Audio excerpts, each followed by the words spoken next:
All right. Welcome, everyone. We're going to be playing the whole World of Xeen series. I'm probably going to go for almost 100% on it.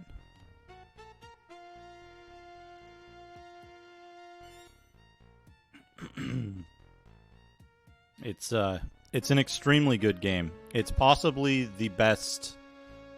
It's possibly the best RPG that I've ever played.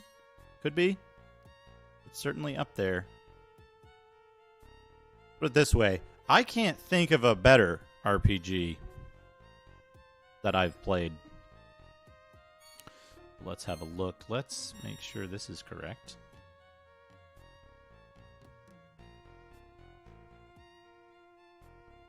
Is it cropped correctly? Not remotely, but that's okay.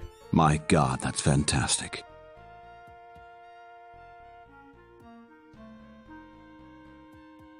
D, thank you for the host. Alright. You're gonna know what game we're playing here.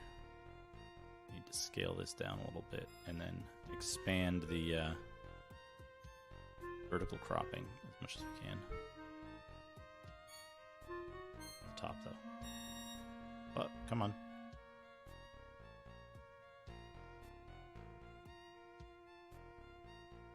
There we go. That's pretty good. It's a pretty good crop. You can even see chat in here. Those are the villains. Those are the villains. Hey, Power Down. Hey, Atomic Dragons. Hey, Ashen Circle.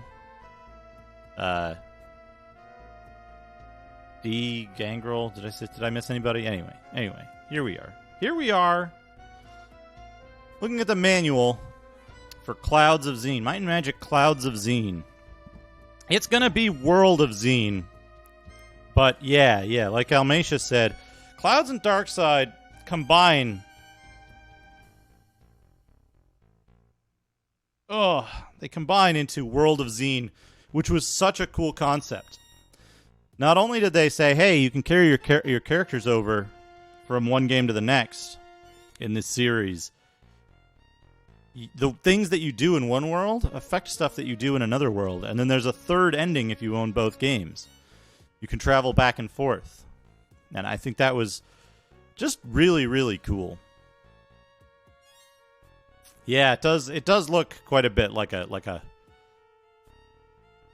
halfway point between like metal and like early 70s prog rock.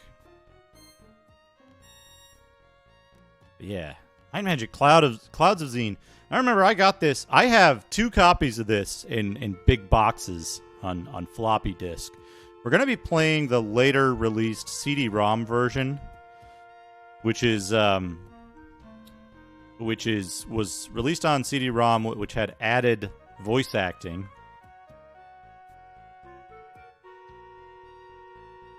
Yeah, there's a ton of unique content depending on what you do in the game. Really, really, even this was released in the early 90s, 93, I want to say, and even at the time, like, it was still innovative. A lot of stuff they did.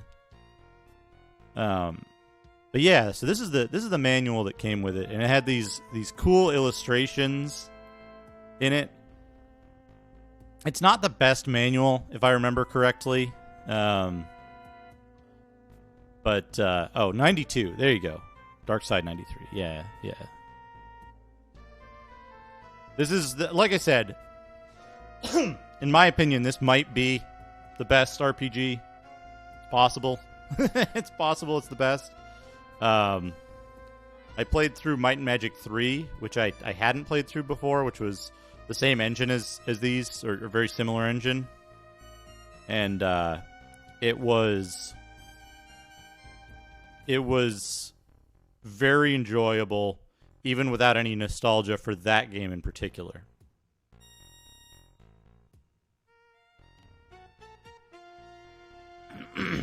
Oh yeah. Step right up. The Red door frames. That guy, yeah. Swords of Sargon. Hey, Mortis. Welcome. Introduction, Sixth Mirror, Beginner's Guide to Computer Role-Playing, Creating Your Characters, Character Classes, Races, Reviewing, Assembly, Party, Adventuring. The weird thing about this manual is it's almost entirely about how to play the game, which was a little bit of a disappointment when I got this and I had a, 45-minute ride home from the mall where the only, software store was. So, I read this and I ran out of content pretty quickly. So this won't take us too long, but then we're going to go in. We're going to look at the maps. We're going to look at the Dark Side manual and the World manual. It does have quite a few cool pictures. It has a lot of this line drawing stuff, which I was like, yeah, it's just black and white, whatever at the time. But it was it's pretty impressive in retrospect, and I really like it. It kind of sets the mood of the world. Anyway, let's see. The Sixth Mirror. You and a small circle of friends have gathered at the local tavern in Vertigo to discuss the events of the last several months. Your conversation bobs and weaves among subjects in between drafts of ale. The central topic is the vivid... My God, that's fantastic. Bill Bull, thank you for the raid. Welcome. I'll restart the lore. I'll wait a few moments and then I'll restart the lore so that everybody can make it through the ads that are playing. You know, I made $10 off of ads last month. What a tremendous contribution to my stream income.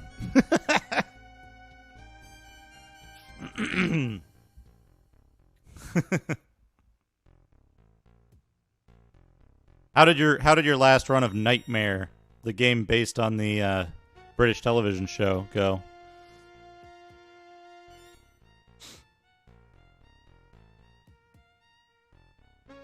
Hopefully you won. I'm going to assume that you won. Either that, or I'll see you next time you stream it.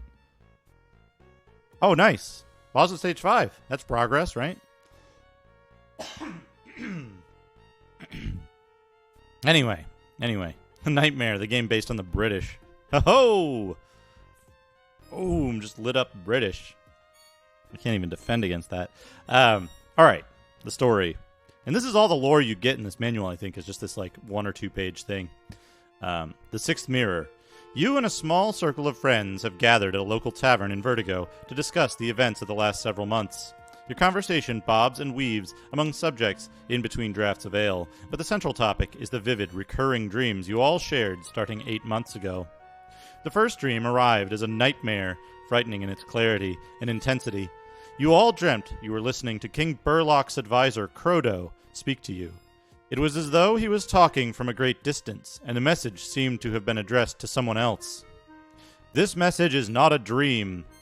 I'm sorry to trouble your sleep in this manner, but I have no other way to communicate with you. A few months ago, a man claiming to be King Burlock's lost brother, Roland, arrived in court and announced himself to the king. Roland had left on a mission into Mount Firestone many years ago, looking for the passage to the fabled land below the land. That Roland should return home after all these years was very good news for the king, but I had my reservations. Where had he been all this time? And why hadn't he come home sooner? Suspicious of him from the first, I watched him tell tales of ancient treasures and works of power. The artifact that Roland talked most about was the Sixth Mirror.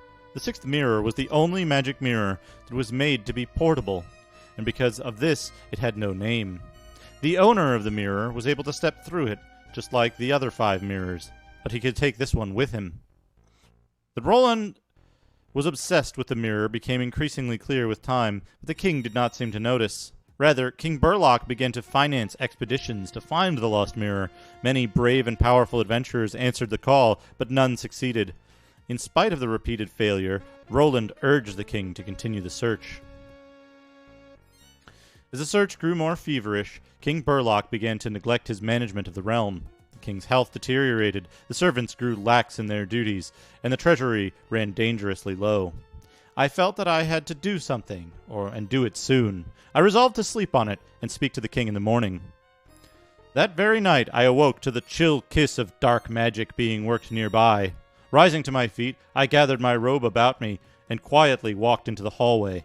From there, I was able to hear muffled sounds coming from Roland's room. Cautiously, I crept up to Roland's room and looked through the keyhole. To my horror, I saw Roland sitting cross-legged, holding a black tome in one hand. From a charcoal diagram on the floor arose the image of a foul spirit in the shape of a knight with horns cresting his helm. Roland was conversing with it in a harsh tongue that I did not recognize. I must have made some sound then, for Roland abruptly turned and stared hard at the door. I backed away from the keyhole immediately, and it was well I did, for the door suddenly blew off its hinges and slammed against the opposite wall. Fearing for my life, I ran. I ran as fast as my old bones would take me, ran as though the forces of hell were at my heels. They were! As I rounded the first corner of the hallway, screaming for help, the chill blast of Roland's winter magic narrowly missed me. We ran through the twisting halls of Burlock's castle, through rooms dusty with disuse, and through armories filled with rusting war tools. I took a turn and found myself cornered at the end of a hallway with no means of escape. In despair, I turned to face Roland and raised my magical defenses, knowing that he was stronger than I. Roland came charging around the corner and slowed down when he saw that I was cornered. Raising his hands above his head in preparation of a sorcerous strike, Roland smiled and said, "What's the matter, Crodo? Are you afraid of what you saw?" Roland continued to approach me slowly. "Feeble old man, your fear of magic you don't understand is a discredit to our profession." "I understand your evil magic well, Roland," I said, hopelessly slumping my shoulders and bowing my head. "I can't hope to win against such strength." With that, I sighed, gathering my energies for one good blast. I looked up at Roland, who was still smiling and advancing, sighed again, and threw my spell. The force of the Dancing Blades spell, flying from me, pushed me back against the wall. Caught off guard, Roland failed to deflect the spell. The blades flew out of my hands, stripping the flesh from his body. Hope rose within me when I saw what I had done to him, then despair when he still stood after the attack. Scraps of flesh clung to his grinning skull, and his one remaining eye glared at me. I knew then that Roland was undead, and that I could not defeat him. "Who are you?" I gasped, staring at the figure before me. "Lord Xeen," the monster said. "Call me Lord Xeen, King of the World, for that is what I shall be in a very short time." "King Burlock," I began. "Will do as he is told," Xeen finished for me, "especially if he doesn't have you around to give him bad advice." There was nothing more to be said. Xeen made a peculiar gesture with his right hand and then clenched his fist. I felt a pressure on my defenses and on my head which quickly grew intolerable. The blackness took me, and I knew no more. When I awoke, I found myself in a tower on an island surrounded by water. From my window, I am able to see King Burlock's castle across the water. Every day, I see the search parties leaving the castle to look for the mirror, and wonder if the king knows what Roland is or where I am. There is only one place in the world with a view like I have, and that is Baron Darzog's tower. Because of the materials used to construct the room I am in, I am unable to use my magic to escape. The only thing I can do is try to send these dreams to you in hopes that you will hear and respond. I don't know what Lord Xeen wants the mirror for, but it can't be good. I fear the ruin of the realm, if he succeeds. You are the only people in the world with the power and resources to make a weapon capable of slaying Lord Xeen in your laboratories in Newcastle. You must make haste. If Lord Xeen discovers what you are doing, he will destroy you. With that, the dream ends. This dream had been repeated several times for about 2 months, then never again. The day after you had your last dream, Newcastle was destroyed by a bolt from the sky, and all its inhabitants were killed. Each one of you realized that you may be the only person left alive who received the message. If you didn't do anything, nobody would. So you quit your jobs and traveled to Vertigo. Here, you were able to find training in spells and weapons, and here you met one another. You talked late into the night, excitement and nervousness in your voices. As the conversation winds down, and you are all getting ready to retire for the night, you agree that tomorrow is the day you will start your adventures. So that's the lore of the game. You get these dreams, and you get these dreams. You go to this town at the edge of the world, basically, literally at the edge of the world. Actually, there's art at the beginning, this is what Vertigo looks like. It's a town literally like hanging off the edge of the world into space, because that's what the game world is like, which is really cool, I think. So watch out that you don't just fall off. Also, welcome everyone. Your mom, This Machine Hugs, Slave Jobs, Rhythm Song, Squish Monkey. Welcome everybody. Yeah. So that's the lore. It's the lore you get. Love these drawings. I can hear strange music. It's really eerie here. I feel as if I'm in a strange world. Ashen Circle, thank you for the 3 months. Welcome. But yeah, then we get Beginner's Guide to Computer Role-Playing, which a lot of this stuff, it just walks you through the very basics. This is effectively a game to go from beginner to like playing CRPGs. The first 5 games, Bilbo, the first 5 games are like a contiguous series, but they don't always take place on the same world. And they all have different individual stories, but there is one overarching story that runs all the way through from the first game through the end of the 5th game. Might and Magic 4 and 5 take place on opposite sides of like a disc-shaped world, where Clouds of Xeen is on the light side and Dark Side is on the dark side. It's like a disc-shaped world that has like space at the edge, and you can walk right up to space. Look out into the void. But yeah, there's certain recurring characters between the games, and they're not just the recurring characters between the games aren't just like, oh, it's like Sid in Final Fantasy. It's actually the same, literally the same characters. And that's important because they play the same roles. They're the part of the overarching story, and that's why like you're creating new characters, is because in terms of the overarching story of Might and Magic, you're kind of the interlopers. You're the new people who are just getting involved each time. But then you can like watch the development of the main storyline kind of happening alongside the stories your characters are involved in. As far as I know, the Might and Magic series stopped at 5. Although, no, I'm kidding. 6, 7, and 8 are related, but they changed a lot of stuff. The Heroes games are not quite the same setting. They use a lot of the same monsters and a lot of the same content, but the world is different. My God, that's fantastic. And K, 69 Raiders, welcome. Nice. Welcome. We're looking at the manual for Might and Magic World of Xeen. This is actually the manual for Clouds of Xeen, which is Might and Magic 4. How's it going, Ann? How was the rest of your... That was MSX, right? I think we've gotten 2 MSX raids this afternoon. Yeah, this manual has really cool black and white line art in it. They've got like this stuff from like the lore that we were just reading. Dual booting would probably solve all of the like weirdo performance issues, to be honest. Yeah, look at this. This is the starting town called Vertigo, which is literally at the edge of the world. Which is so cool that it's like, yep, just right at the edge, right next to space. And that's how the world works, though. This guy melting the other guy's face, as described in the lore. This girl's scale mail bra and like half a legging.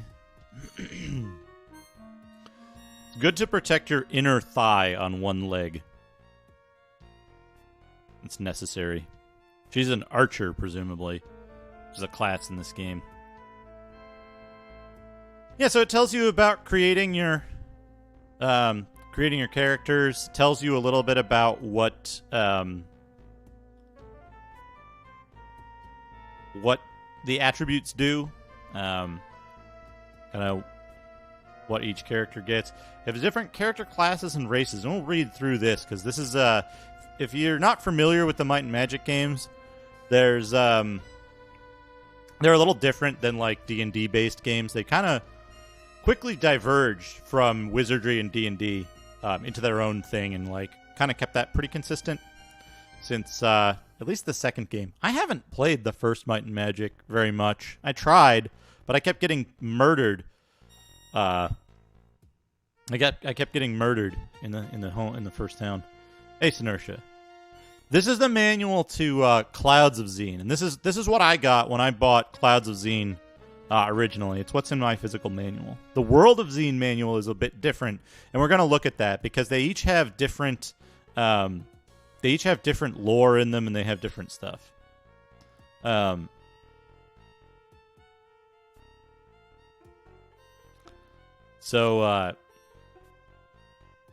Yeah, the World of Xeen manual was a bit different. They reorganized the manual to fit the World of Xeen stuff. So, one of the interesting things in this game is that one of the best stats, literally possibly the best stat in the game, is speed. Speed is probably the best stat. And then luck. Luck is very important for one character in the party. Unlike Dungeons and Dragons type games, you get A, B, L, B, L, B, L, B, L, B, L, B, L, B, L.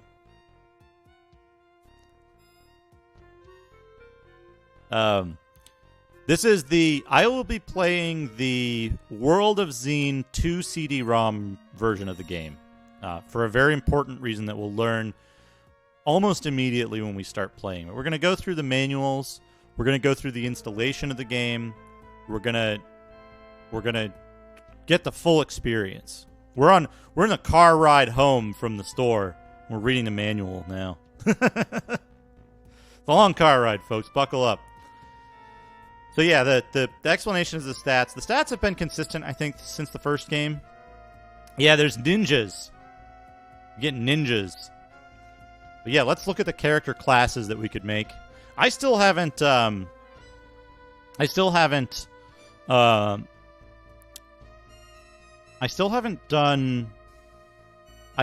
planned out a party. I have like an idea. But we'll get to that. We'll get to that when we start generating characters. DSF in this unarmed is like never viable. They didn't include any kind of unarmed skills or anything like that. But they do have quite a lot of different weapons that are interesting to use. So yeah, let's see. We got a knight whose prime statistic is might. You have to have 15 might or more to be a knight. Knight is the best fighter in the game, able to use any kind of weapon or armor. The knight will dish out more damage than any other character. Knight starts with Arms Master and gets more hit points than all classes but the Barbarian. The knight cannot cast spells. You get your knight is basically your all-around melee type character. It's important that they can use any weapon. What they don't mention here is that knights get additional attacks faster than any other character. Their attack speed increase goes up every like certain number of levels, and that number is the lowest for any character. The Paladin is a good fighter. They require might, personality, and endurance. They're not as good as the knight as a fighter. The Paladin can use any kind of weapon or armor, but his hit points tend to be lower than the knight's. Paladin starts with the Crusader skill and the ability to cast clerical spells. So Paladins, somebody go at Tobor. So Paladins can cast clerical spells, but the cost of casting the spells and the cost of buying the spells to learn is twice what it is for clerics or for clerics. So they don't mention that here, but I think they mention that in the elsewhere in the manual. The archer is as good a fighter as the paladin. The archer starts with the ability to cast sorcerer spells, but is unable to wear armor heavier than chainmail or use a shield. The archer starts with no secondary skills. I usually have... it's interesting. Paladins and archers can be incredibly useful because of they gain attacks slower than the knight, but faster than robbers and ninjas, I think. But they're very good. Druid's interesting, and we'll talk about Druid in a bit. We'll get to it. Let's continue though. The cleric is a fair fighter, but is not allowed to use edged weapons or missile weapons. On the bright side, the cleric can use splint mail armor or lighter, and has twice as many spell points available for casting clerical spells as the paladin. Well, that's right. It's the spell point pool is half, not the casting cost. The cleric starts with no secondary skills. And here we go. Sorcerer. The sorcerer is a poor fighter. Sorcerers are only able to wear robes and use staves and daggers. Sorcerer spells are the most destructive in the game. They have twice as many spell points as the archer. The sorcerer starts with a cartography skill. Cartography skill is important, and skills like cartography are only active when your characters are conscious. The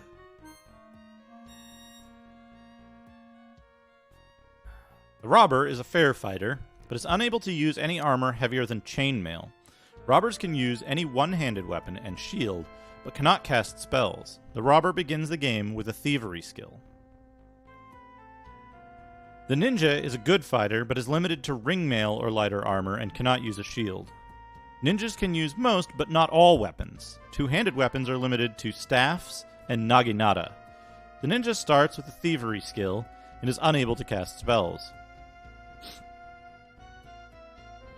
Barbarian. The barbarian is almost as good as a fighter as the knight, but is unable to wear armor heavier than scale mail.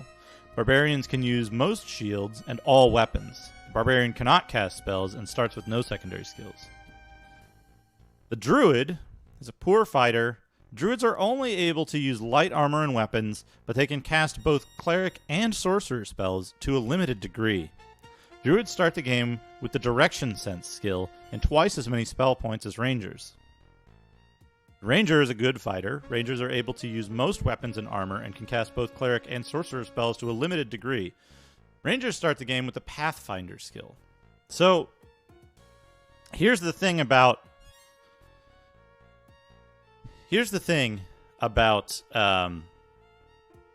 Rangers and Druids. And yes, that's right. Ninjas get half speed growth in their thievery stat. But ninjas are cool, so we might be putting a ninja in anyway.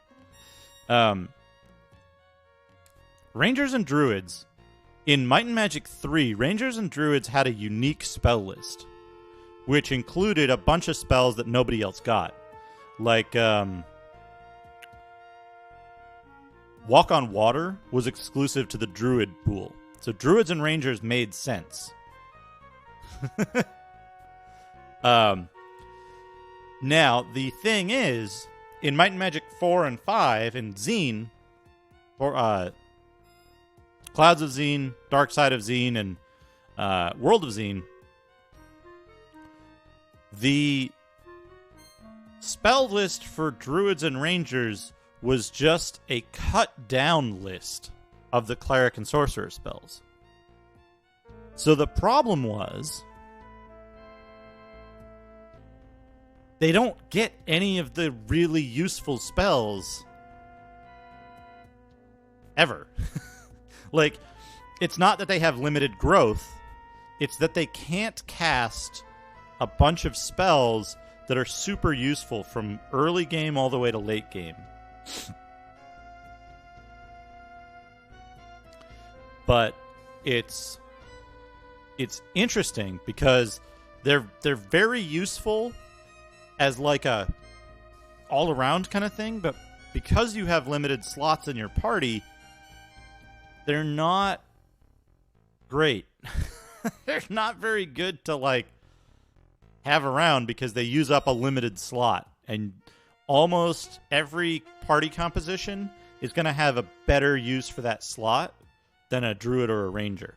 Rangers are definitely better because none of the spells that you get as a druid in the druid ranger like cut down cleric sorcerer spell list, none of those spells are particularly costly, so you don't need a lot of spell points. And rangers are like, they're between archer and paladin.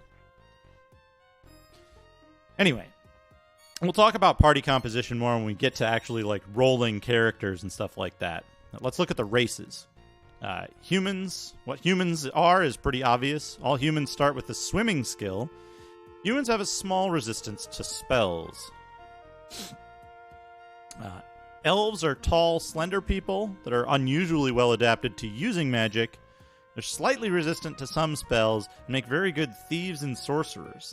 They aren't as tough as the other races, however, and tend to have less hit points. Dwarves are short and stocky and tough. Dwarves are slightly resistant to most spells, but they are especially resistant to poison. They make fair robbers and good knights. Dwarves begin the game with a spot secret doors skill, not a spell.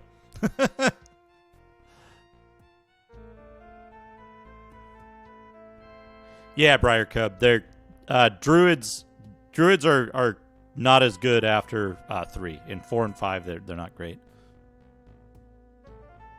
Gnomes are smaller than dwarves and not near as tough. Gnomes make good spellcasters, but they tend to have less hit points than all other races except elves. Gnomes begin the game with the direction sense skill. Half-orcs are a cross between a human and an orc. Half-orcs are the toughest of the races players can choose, but they are also the stupidest. Half-orcs make excellent knights and barbarians, but they are the worst spellcasters and robbers. Now that's important. They're talking about something here. Oh, look at that. This guy's just like, yeah, breathe fire on me. I don't give a shit. I could take it. Anyway, what they don't mention here is that certain races have this. Dwarves. I believe it might just be dwarves. Dwarves get a bonus. Oh, no. Elves also get a bonus, right? Good thieves. Fair robbers. And half-orcs get a penalty. Now, here's how this works. There's a hidden stat for thievery skill value gain. I hope I'm describing this right. That basically, every time you gain a level and your class is either ninja or robber, you gain skill in thievery. So, dwarves and elves get a bonus to the amount of thievery they get. Half-orcs get a penalty. This is every level.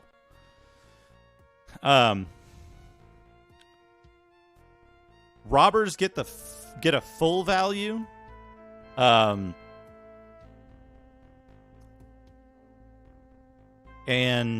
do gnomes also have thievery? They don't mention it here, right? There's like values for this. There's hidden values. I'm actually going to look this up because having a good robber in your party is actually very important.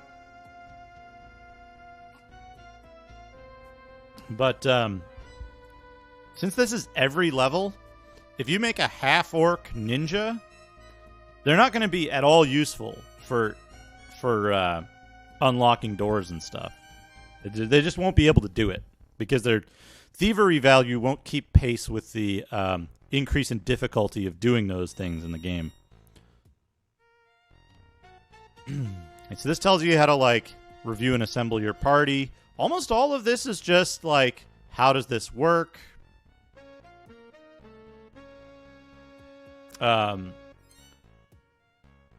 What's on the character screen? What does all this stuff mean? Now, what's interesting here is... that I used to think this stuff was boring as shit, right?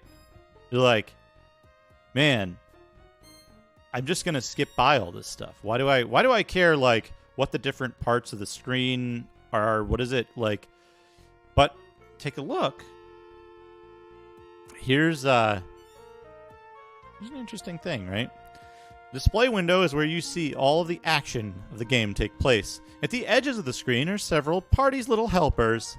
Each of these gargoyles will move in some way when activated to let you know that something is happening. The gargoyle with the wings on the left side of the screen flaps when the levitate spell is on. The gargoyle on the right side of the screen waves its arm when you are in front of a thin wall and have the spot secret doors skill. The bat at the top of the screen will move its mouth when monsters can see you, and one of your characters has the danger sense skill. The two gargoyle heads on the left and right of the display window will shake and nod their heads sometimes when you're confronted with a yes, no, or who will question, and you have the clairvoyance spell active. If answering the yes, no question will get treasure and there is no trap, both of the heads will nod. If there is treasure and there is a trap, one head will nod and the other will shake its head. If there is a trap with no treasure, both will shake their heads. So, what's interesting is they actually explain exactly what all the stuff does, right? So, there's also 4 gems in the corners of the display window and a large gem in the bottom of the display. The corner gems will turn green if you have certain protection spells active. The upper left is for fire, the upper right is for electricity, the bottom left is for cold, and the bottom right is for poison. The center gem can be clicked to bring up a control panel. See the section on the control panel for more information on that subject. Now, so what's interesting here, right, is they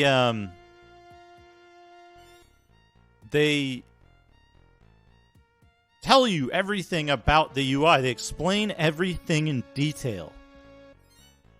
So, if you're like, what the hell does it mean when this guy is waving his arm? You can look in the manual and have it explained. And that's the thing missing from, like, 85% of Amiga games. That's the weird thing, right? It wouldn't be user-friendly if they didn't explain everything in explicit detail. Down to, like, exactly what it means when the heads nod, right?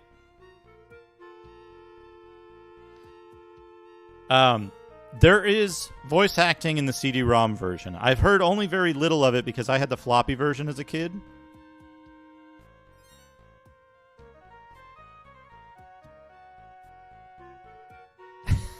Anti-Amiga agenda. The thing is that, like, I like cool UIs, right? I like iconography and stuff like that, but you have to have a core piece of documentation where you explain what everything does. And if you can't have that as an item that people, as an artifact that people can review before playing the game, then it's like, okay, well, I have to guess. Part of the game is guessing what all this stuff does, right? So it's like, I wouldn't know what the diamond with dots around it meant, right? I like, bash and rest and shoot I can get. Dismiss? I don't even know what that icon is. View quests? Okay, yeah, maybe. Auto map? No idea. It's like the circuit board button. Quick reference.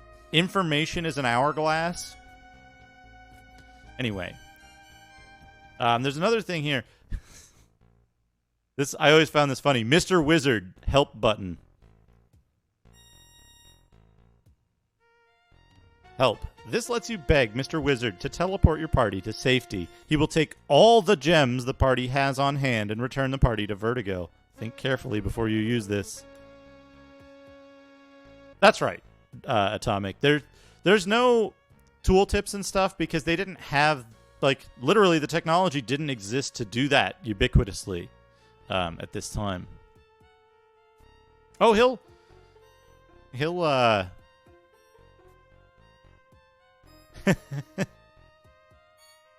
he'll take your 1 gem, or he'll help you if you have no gems.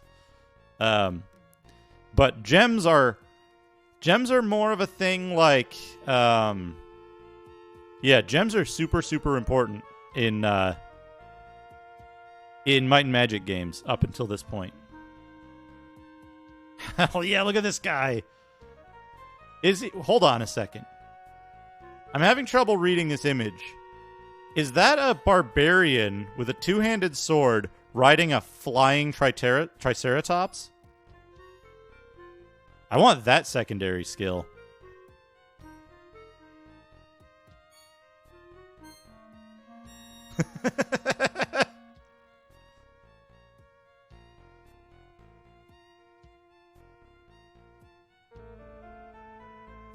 Anyway. Yeah, that's an awesome drawing. Secondary skills are additional abilities your characters can learn during a game. The skills have many different things, ranging from improving your ability to hit to letting you detect secret doors. Not all of your characters will start with secondary skills, but any character can learn as many as they can find during the game. This is different from Might and Magic 1 and 2. I don't know if 1 had secondary skills, but if somebody drew this in 8th grade, they're a millionaire artist now. That's it's the quality of it is really good.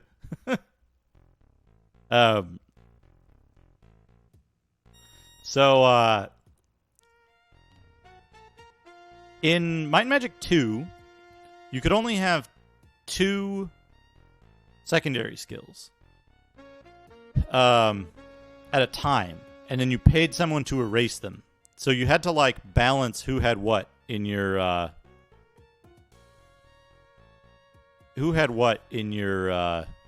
party. Wait, Anne, you're saying it's a lie that it's good quality, or that it's someone would be a millionaire artist? I want to see your 8th grade drawings, Anne. I want to see your 8th grade line drawings of barbarians on flying triceratops. This is... Anyway.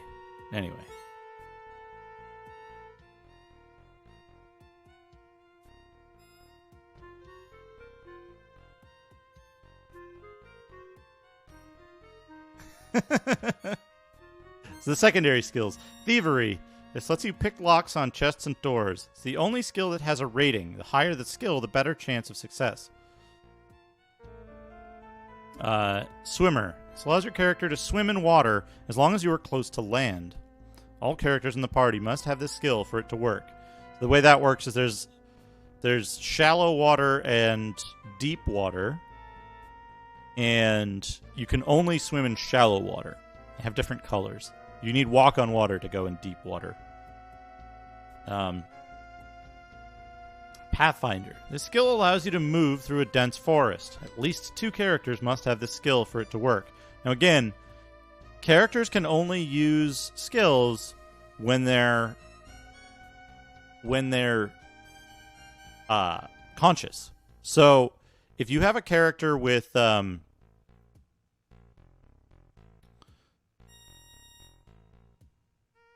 if you have only two characters with Pathfinder, and one of those characters gets knocked unconscious while you're deep in a forest, you might be stuck.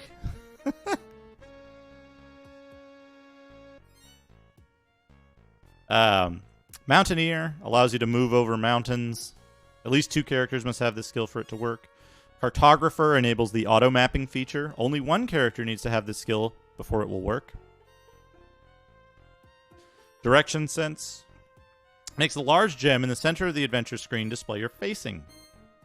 It will also print an arrow that points in the direction of the party is facing in the auto map. Spot secret doors causes a gargoyle on the adventuring screen to wave its arm when the party approaches a thin wall. Danger Sense. This skill causes the bat at the top of the adventuring screen to animate when monsters can see your party. There's more skills in the game that are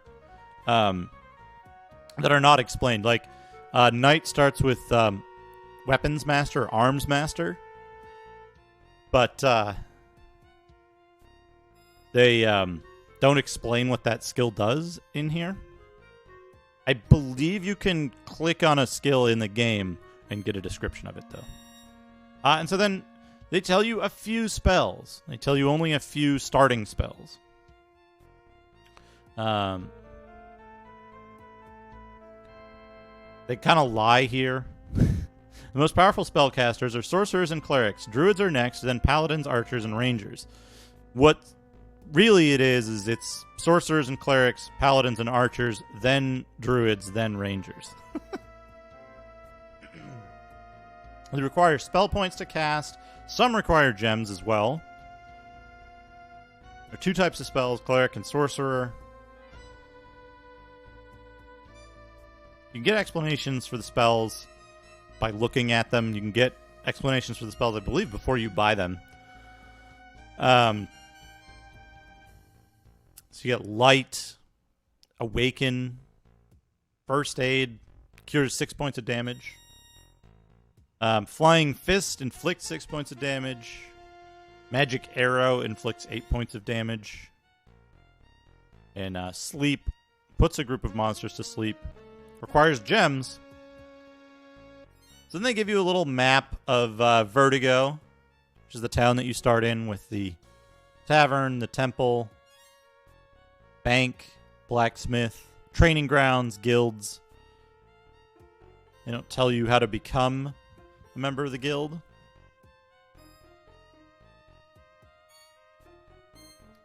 Yes, paladins and archers can cast all spells. They just have half the spell point pool, and they have half the spell point pool, and they have to pay double to get spells. So that's the big thing, is that paladins and archers are extremely powerful. They're extremely, extremely powerful. Druids are more the red mages, druids and rangers. They can't cast all of the spells, but they can cast from both pools. Anyway, that's the manual for Clouds of Xeen. There's more manuals. There's more stuff. Now, this is going to be interesting. Where are we here?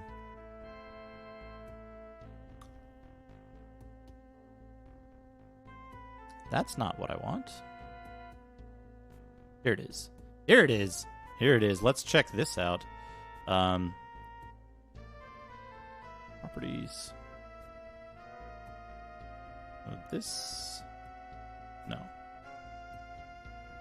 This. Here we go. Let's look at this.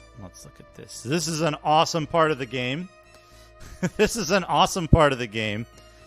The map.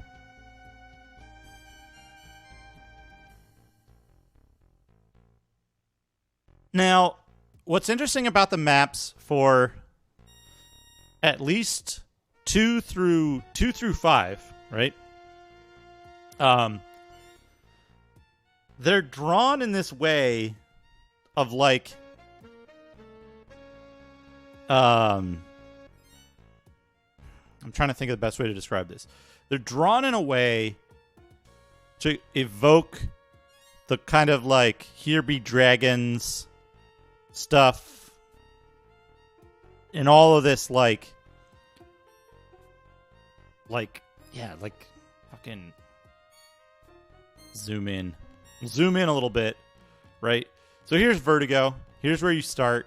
There's the Magic Delta. There's like a big skull in the woods. There's a little unmarked circle of stones and a little thing there. Yeah, there's Toad Meadow. M. Winter Beaver. And there's like these little like entrances sprinkled throughout the throughout the mountain ranges. It's like Mount Firestone. We got a cool dragon up here. Another cool dragon out in the thing. There's I think that guy might actually be part of. Yeah, the guy and the dragon are part of the just part of the logo. There's Dragon Tower, Lava Lake, and then there's weird stuff like there's this sea serpent.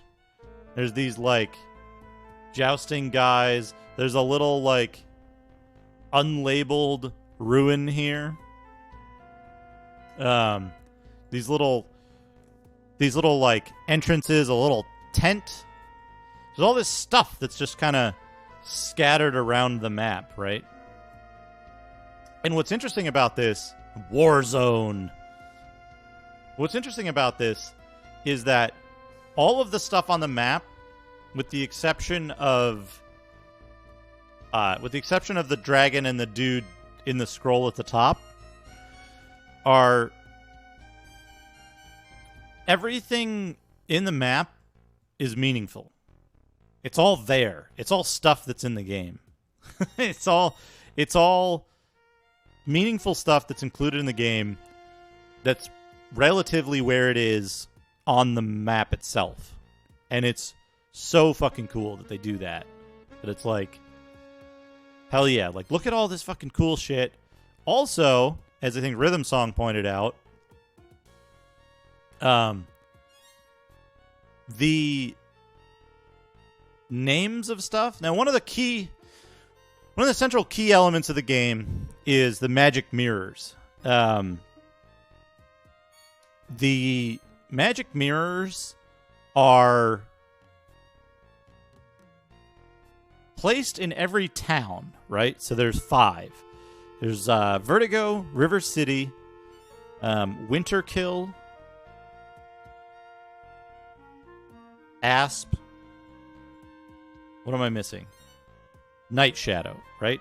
Vertigo, Night Shadow, Winterkill, Asp, and River City. So there's 5 mirrors that are known. And the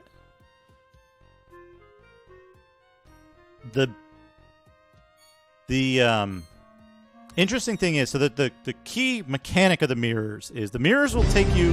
I think I'm being followed. What could they want from me? Kairos of Time, thank you for the follow. The mirrors will take you to any location you can name. They'll take you to any named location. So all these locations have names, right?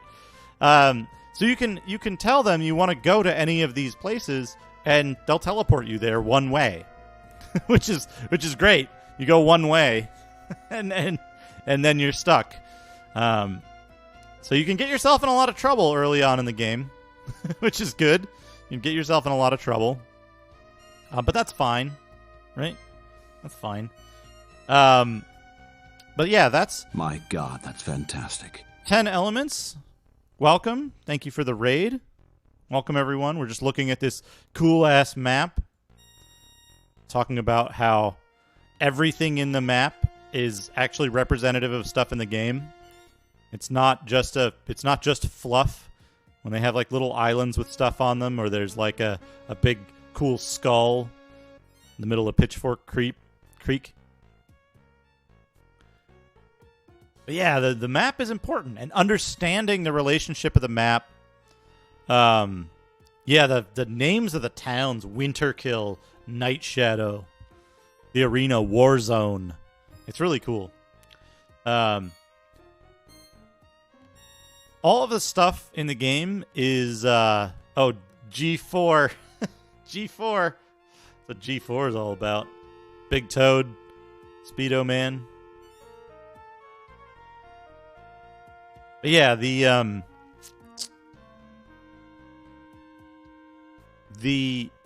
really interesting thing about this is that they've been doing this since at least Might and Magic 2. Gates to Another World had this kind of stuff. It even had like hidden stuff on the map that was like intentionally drawn to be difficult to see, like hidden swords that you had to find for one that's quest. Fantastic. DSF, thank you for the host. So yeah, there's that. Yeah, there's a big cool skull at Pitchfork Creek, Forest of the Walking Dead. All the names in this, like this is like This is also big. This is big research for me for the game that I'm working on as a hobby project, which is a little wizardry type game. Probably won't use the type of combat system this does, but I'll use the type that Might and Magic 1 and 2 used, as well as wizardry, that kind of stuff.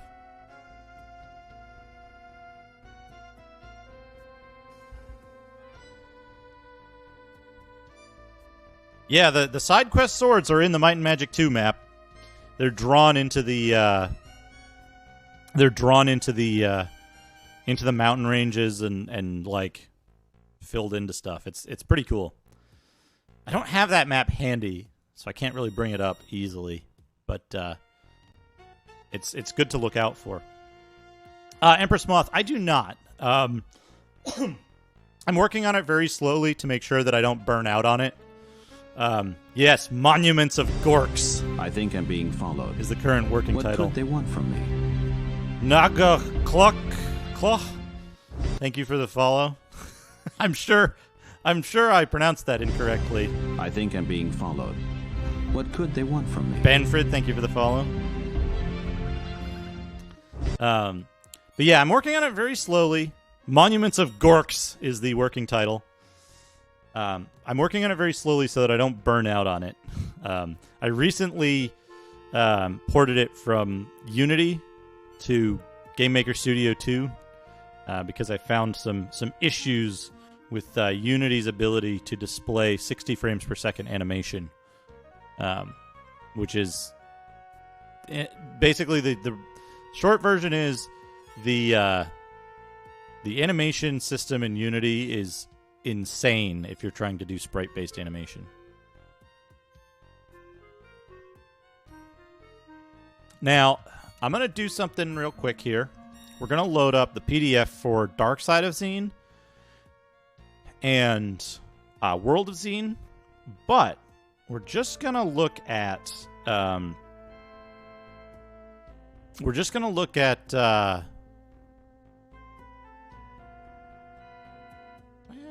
I guess I do have both of those open. We're just going to look at the art for the most part. We're not going to get too deep into the story. We're not going to read the lore for Dark Side yet, or for World yet, because we want to read those when we get to that point in the game. We're going to play through most of Clouds first, and then we'll do Dark Side, and then we'll do the World content, which kind of spans the two. I'm not going to use... There's a thing you can do to kind of get a leg up at the start of the game if you have World of Xeen, where you can go back and forth between the two and level up a bunch and get a bunch of extra better magical equipment that way. But we're not going to do that. We're going to start the normal way that you would have done in 1992 if you just got Clouds of Xeen. But this is the manual to World of Xeen, or sorry, Dark Side of Xeen. Again, we've got like a much more alien landscape, but a more normal looking, I guess, guy. He's just riding a horse. He doesn't have a huge cuddly dragon. Yeah, Dark Side of Xeen. Got him. He's like, whee! I don't know how his shield is staying on there.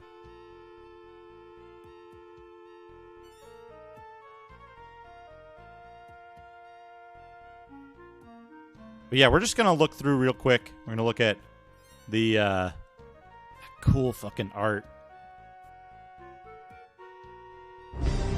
I think I'm being followed. What could they want from me? Sham73, thank you for the follow. Yeah, so there's like these log entries. You get the Dragon Pharaoh here. Look at these guys.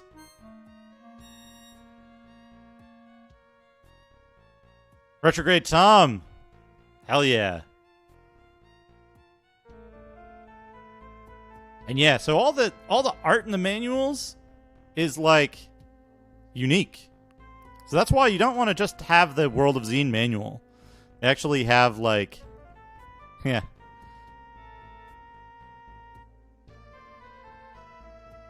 We got a big beer.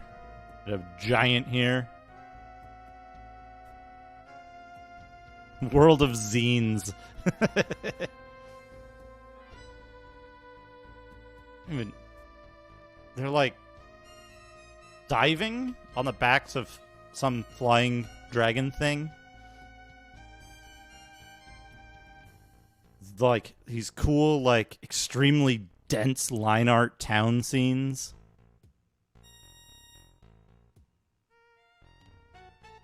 So cool. So cool.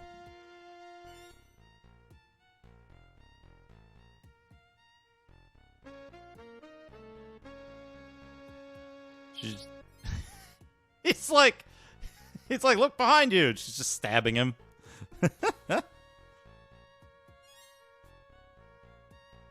Good.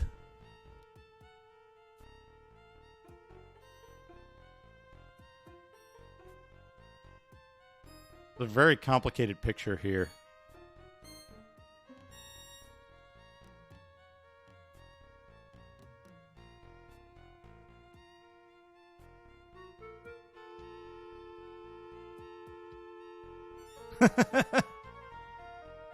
Yeah, she's like, are they fighting that guy? Is that guy part of their party? How's the Dark Knight guy on the left? Is that like, is he just like in a separate space? Separate projection? Yeah, look at this. Oh, dinosaur rider. And like that weird slime ocean.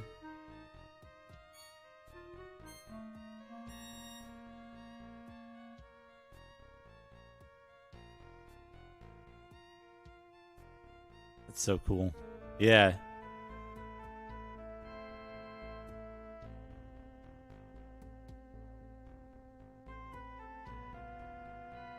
Skinny dwarves. Or perhaps gnomes.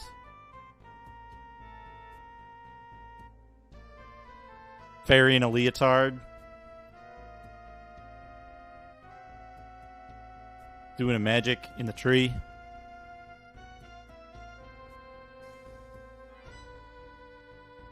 Yeah, look at this. Oh, fucking. Cities built in precarious, like, ziggurats is like one of the coolest themes, I think, for this kind of art. For me, personally.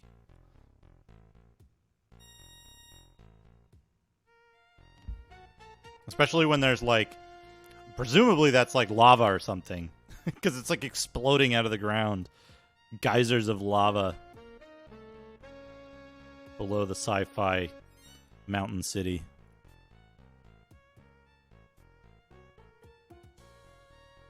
A sea serpent. Hot chocolate. Geysers of hot chocolate. In this one, they tell you a bit about more spells. This guy... Hey! You know what this guy looks like? You know what this guy looks like? He's got the same pose as the Solstice wizard. And he looks muscular under that robe. Later era Solstice wizard. In his later years.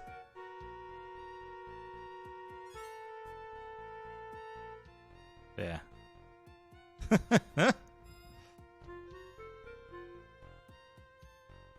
Yeah, Legend of Unification in World of Xeen.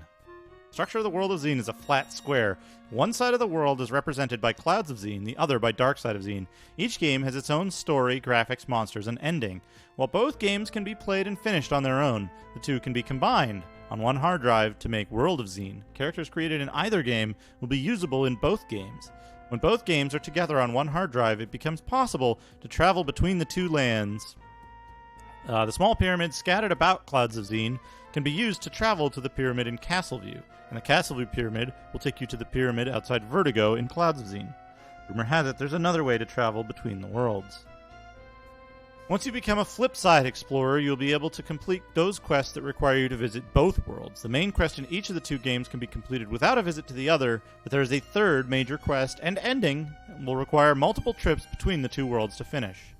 New World Computing invites anyone who finishes Clouds of Xeen, Dark Side of Xeen, or the World of Xeen quest to send us your score. All who complete the game will receive a certificate of congratulations for the accomplishment.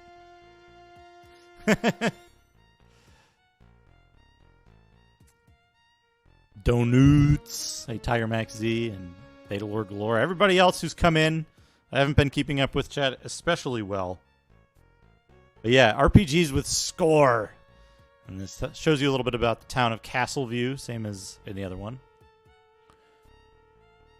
And then the other thing...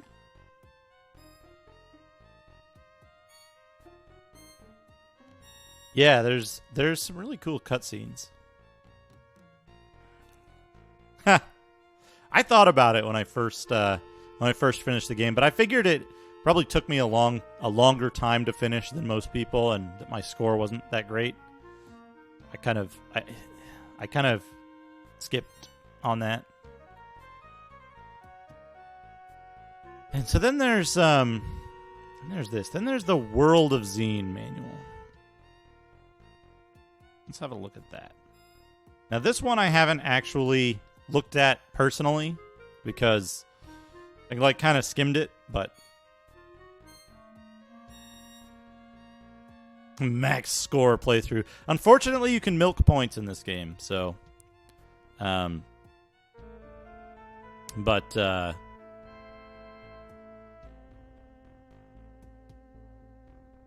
this is the World of Xeen manual. And this is after 3DO had purchased New World Computing. You'll notice it gives credits for voices. We'll see what those voices are like. We'll see what those voices are like later. So yeah, you can milk score because score is based on treasure and experience. So you can use a bunch of methods for making unlimited money, and then use the money to buy experience points in certain areas. You can also use the arenas to grind experience. The Dragon Pharaoh, different look of the Dragon Pharaoh. Got this lady. And again, this is all unique artwork, but you'll notice the way this is laid out. It's most of the content from both of the games, but it's also the way it's set up in the manual is kind of incredibly cheap. Fighting the flying eyeballs. Those are owl bears from Phantasy Star.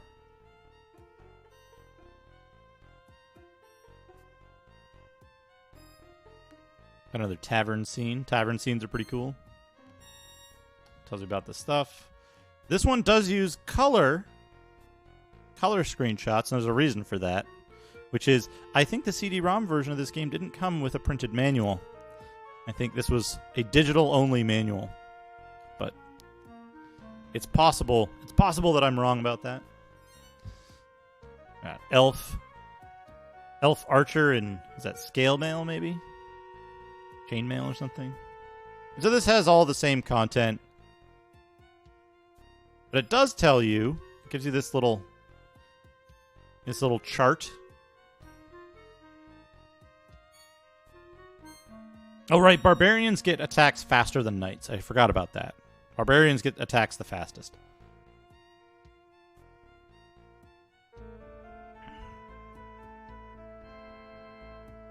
Half-orc. And, this is probably like a gnome or an elf. And yeah, here we go. Here's the chart. SP per level modification. So, gnomes make the best clerics. Elves make the best sorcerers. Gnomes and elves make the best ninjas and robbers. Probably gnomes make a better ninja and robber because they get the bonus, but they don't get owned. What I might do though is I might make a dwarf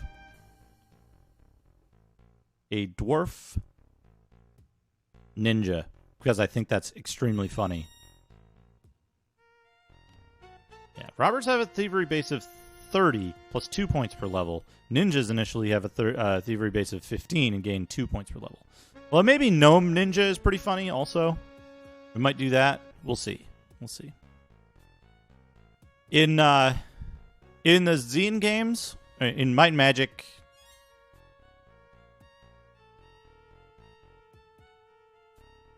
yeah, it's because the bonus for a gnome would make up for the deficit that ninjas start with. But dwarves might be fine. Yeah, dwarves might be fine. Want a kind of hardy ninja.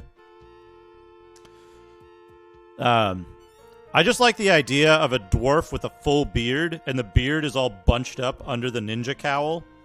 I think that would be pretty funny.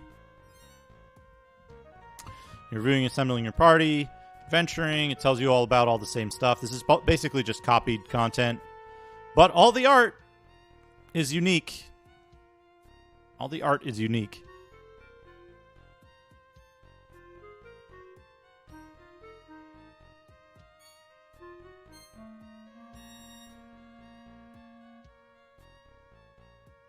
I got this guy. He's like, I'm threatening this bucket of swords. He's happy about it. My God, that's fantastic. Reg, thank you for the host. Welcome. Welcome.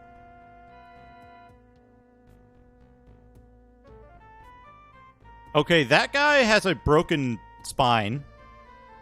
There. That guy's spine is entirely broken. Unless I'm reading his, like, hip position wrong, he might be just facing entirely away. But it looks like his hips are facing towards and his, like, upper back is facing away. I could be reading the hip position wrong. But it's hard to tell because it kind of looks more like a blooge than a butt. Well, I'm looking at the left knee, right? What is, yeah, his left leg. My God, right that's knee, fantastic. yeah. His right. Bama Consumer, thank you for the host. Okay, yeah, so this does explain Crusader and Arms Master. Arms Master increases your chance to hit during combat. The amount of increase is directly related to the level of the character. Crusader allows entrance to certain areas of the game. All party members who wish to enter these areas must possess this skill.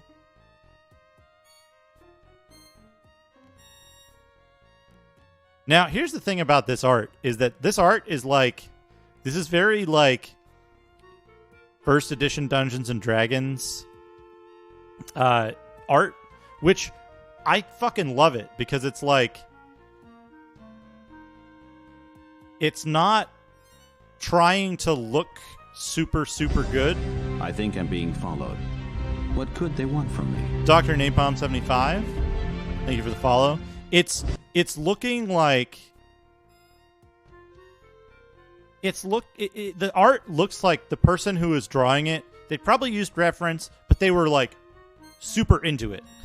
Is the thing, right? And later stuff, like if you look at the like 5th edition Dungeons and Dragons stuff, it just looks like somebody was very like, they're like, okay, this is just a paid job, whatever. All right, put this here, do this thing. Like, yep, fill this in, smear it. All right, done. Time to get paid. And this stuff, it's like, whoever did this, like, the people who did this were probably had a fucking blast doing it. They were super into it. At least that's my takeaway, right? Is that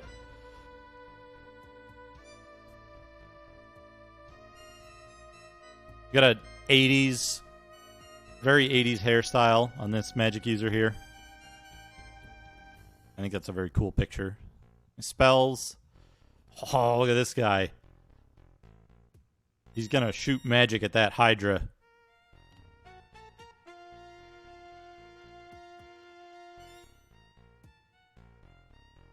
A few more spells are described here. I think this might describe all the spells.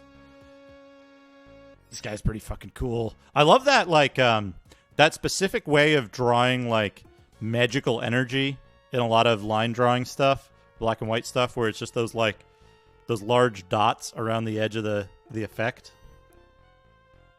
I feel very nostalgic for that kind of look.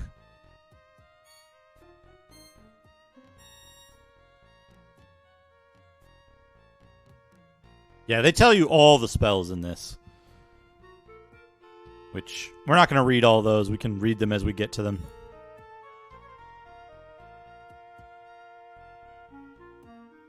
UFSMD, it says on his headband. Legend of the Unification, important places, blah, blah, blah. This is all, where'd my mouse cursor go? Here we go. Town of Castleview. Town of Vertigo. And that's the end of that manual as well. We'll look at the map for Darkside just briefly.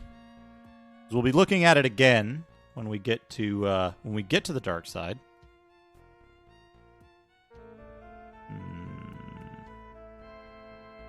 MM5 map.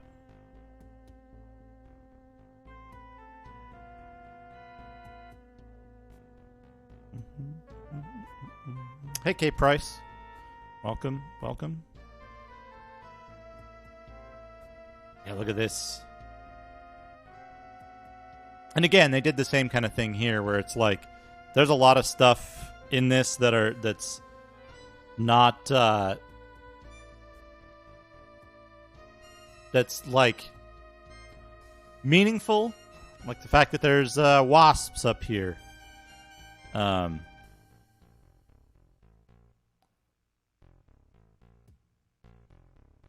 Yeah, there's so much cool stuff, and it's like down here there's like this little thing, and there's like a broken shipwreck in the river, and a boat.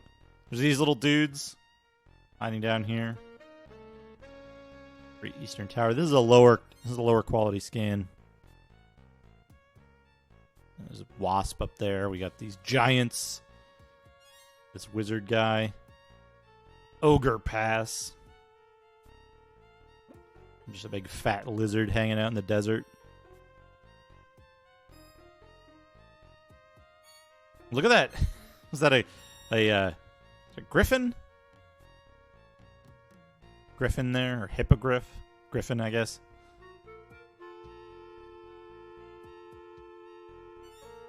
He's making a Thiz face.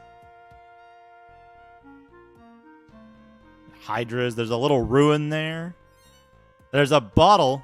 Here we go. Here's one of the like super secret things. There's a bottle floating in the river there. Turns out that bottle actually means something. Acid Pond, yep. Venom Pond. And so when you go through these areas,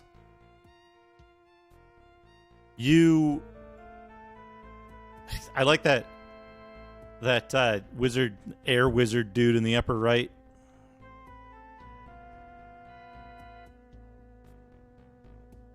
Yeah, they like the fact that everything on the map actually means something and represents real in-game stuff. It's so cool, and it's like those like Here Be Dragons kind of maps of like, you know, actual antiquity. But it's so cool that they made all of this stuff important. There's a dick Hydra.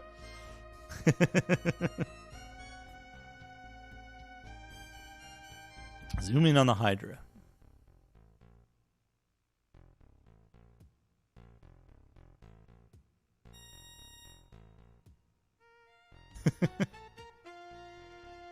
I'm actually going to take... We're almost done. I think we're pretty much done with the documentation and stuff. We'll get to the installation in a minute. I'm going to take a quick break, and I will be right back. Please enjoy this Hydra.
I think I'm being followed.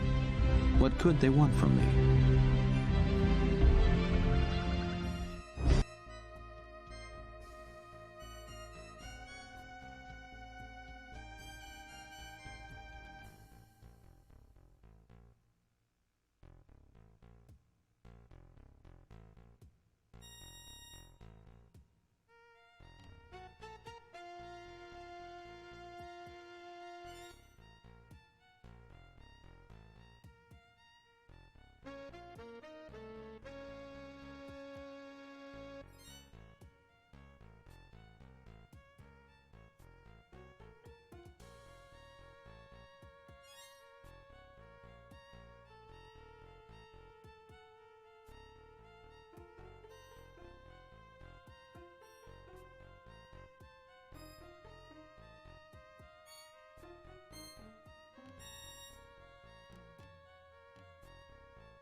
My God, that's fantastic.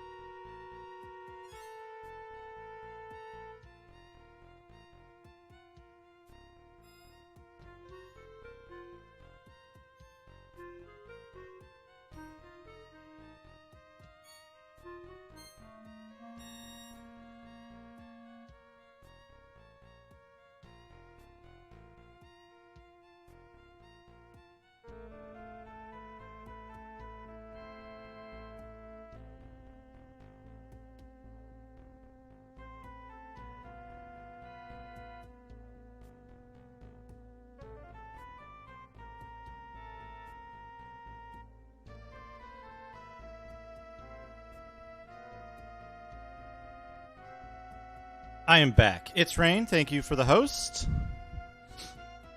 Zerothier, thank you for the follow. I'm back. Let me catch up on chat real quick. What did I get right, Anne? What am I a nerd about? What am I? My God, that's fantastic. Tabasco Punk, thank you for the host.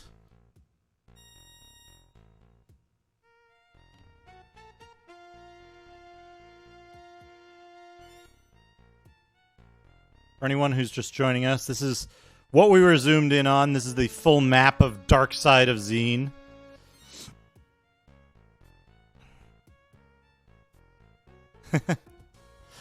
No worries, Rain.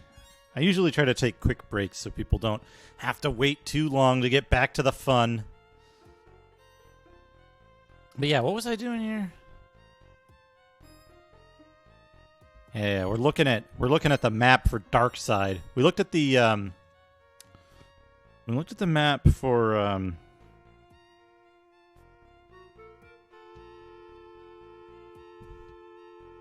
looked at the map for Clouds of Xeen earlier. Let's look at that just one more time because that's where we're going to be adventuring today.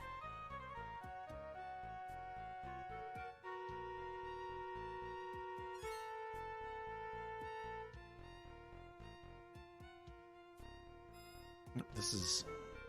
change this. Take the mic with me to the bathroom. Or just like say I'm taking a break and then make weird noises on purpose. Yeah, so this is where we're going to be adventuring today. Clouds of Xeen. The land of Xeen. This is actually... hold on a second. You know what I need to do? I need to turn this into like a bounds. Scale to inner bounds. Yeah. Yeah, and then I need to like make it the correct size.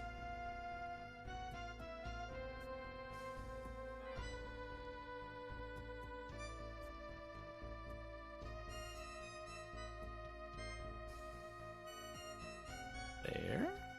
And here. Open the bag of holding. Let's open the bag of holding. There we go. Yeah, so we got this, and then I need to, this is...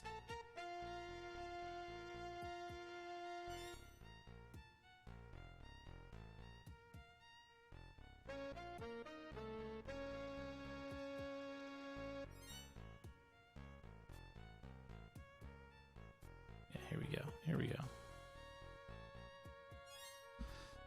Yeah, so this is where we're going to be adventuring today, and this is, we're going to be starting in the town of Vertigo, just down here. I have an unbelievably large amount of conventional memory available. I don't think I'll have memory problems. Hey, Lumps McHumps. Yeah, I don't think I'll have problems with memory. I think we'll be good with that. What we will have to do, though, is we will have to figure out... We'll have to figure out what to do about the MIDI connection, because we want it to be the correct thing, and that usually takes a little fiddling. I haven't pre-tested this. I haven't installed it yet, even. But yeah, we're going to be starting in Vertigo. We're going to be exploring Vertigo for much of the stream. But yeah, let's get started. Let's get started installing the game. Let me turn off this music because it might interfere with the...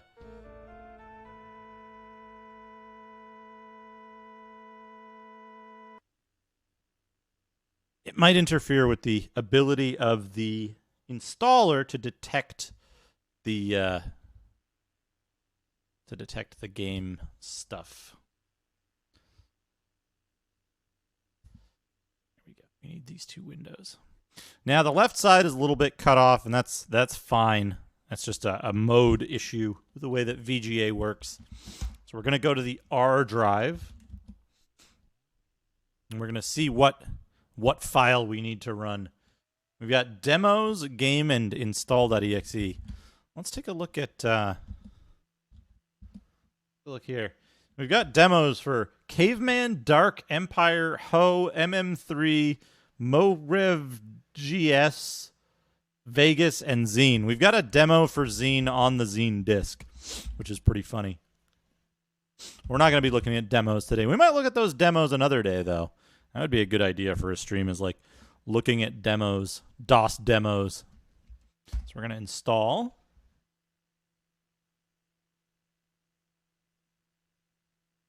Some World of Xeen files are installed defaulting to directory.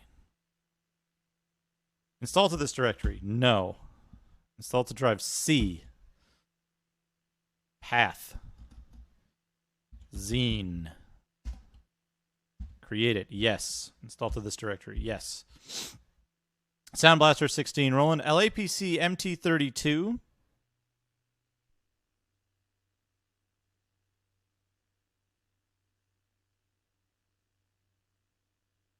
So, Jugger Jazz, there's on DOS, in addition to shareware, they would often pack in on CD-ROMs. They would often pack in demos of commercial games. So it was just a like short piece of the game, and not necessarily shareware, but yeah, because they didn't have anything to fill the space with on CD-ROMs. So they were like, what can we do with all of this extra free space? Well, try to sell people on our other games. Show them what the other games are about. Let them play like a 5-minute demo of a game, or show them like an intro, or even sometimes it was just like an animation or something. There's a lot of interesting stuff like that. It's very hard to collect, though, because like most people didn't give a shit about it. So you'll only find it on archived disk images of actual commercially released games. The demo CDs themselves might be lost. So, yeah. Yeah, sometimes they would do that. I have a couple of magazine CD-ROMs from a bit later that might be interesting to dig into as well. Let's all with the sound configuration. Yes. Automatically adjust Sound Blaster volumes. No. Do install the introduction file, the Clouds of Xeen file. And the dark side of Xeen file. There are so many PS1 demo discs. There are so many.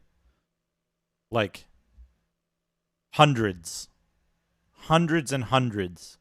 There's more demo discs than there are Lightspan discs.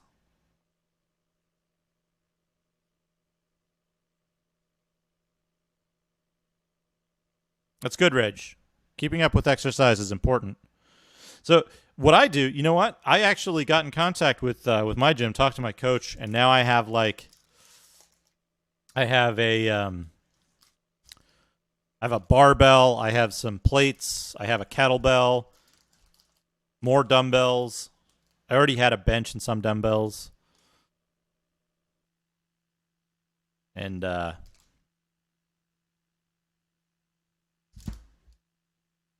now I can do big dude practice at home. I actually set that specifically, Gunstar Hero, because some games, some very early games, do not allow you to change the IRQ. They automatically detect at 7 only. And later games that default to IRQ 5 often allow you to change it. So there's very, very few games that default to 5 and do not allow it to be changed.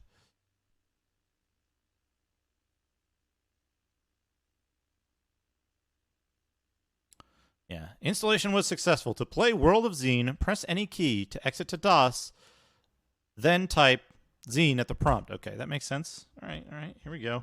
Now, there's a number of possible configurations for MPU settings plus MIDI device settings. So we might take a minute. We might watch the intro a couple of times. We might also skip the intro if it plays the dark side intro first, which I think it will.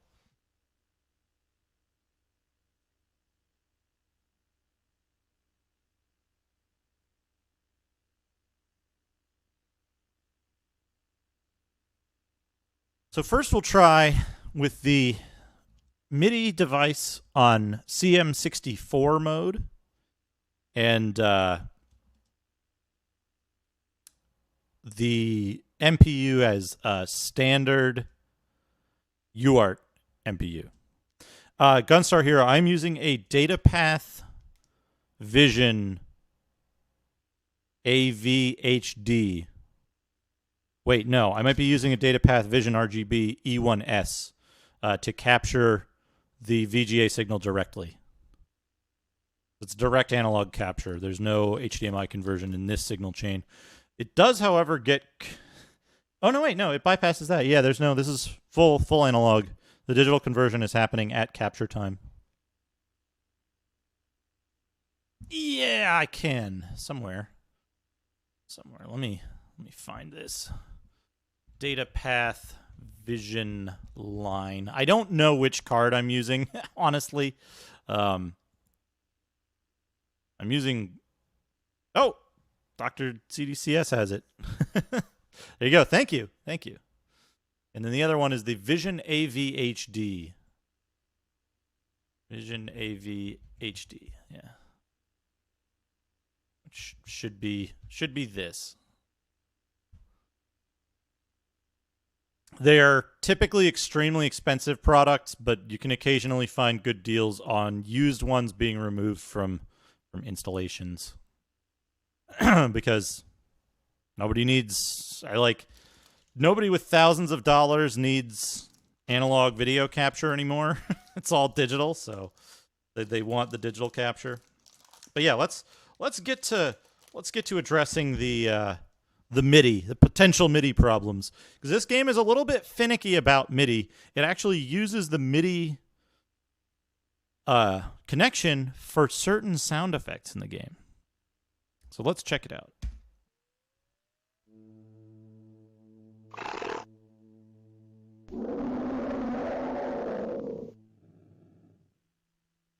Not quite right. It's not quite right. We're going to skip this because it's the dark side intro. Now, we're going to start a new game. We're going to call this Test for now. Just Adventurer. We might play on Warrior. Warrior makes the combat a little harder. Okay, we've got this turned down. We need to turn it up so we can hear it.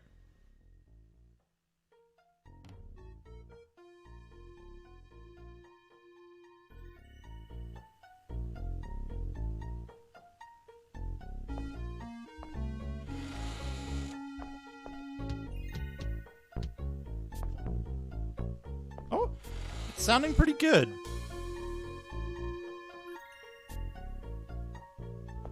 It's sounding pretty good. Dreamcast Heroes of Might and Magic. Perhaps someday. Perhaps someday. I have to review what it actually does that's unique, though.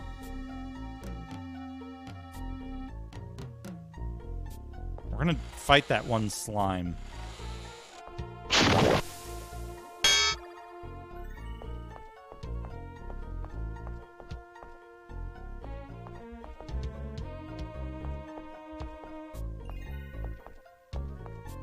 Okay, this seems to be good. This seems to be correct.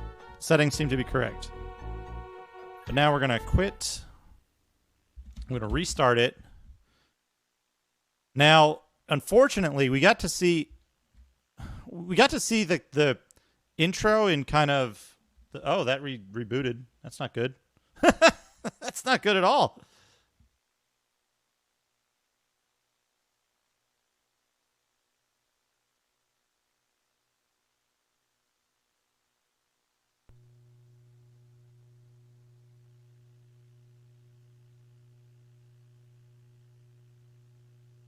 Okay, Xeen. All right, here we go. I'm not sure why it rebooted on exit or on relaunch, but that's okay. That's okay.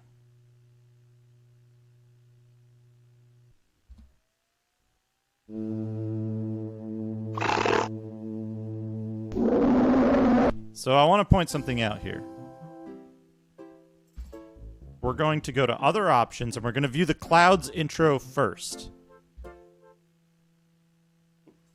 Damn it, it's got a stuck note from that fly.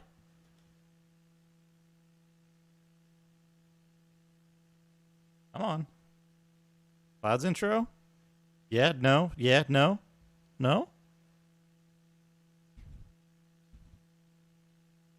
It might be frozen. Might be having some problems. It's running a CD drive. Let's try a full power cycle.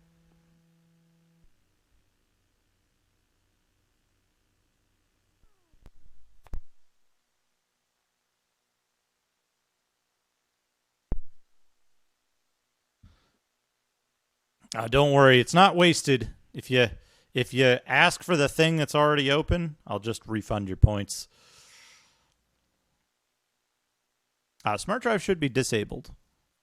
Now it's doing that thing again.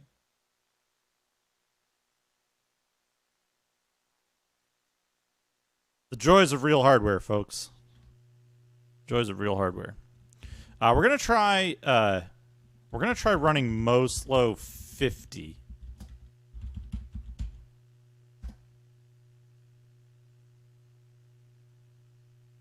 And see if that helps it.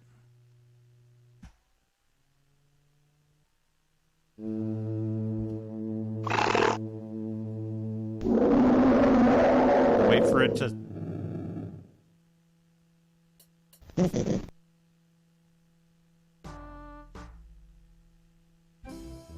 Stop.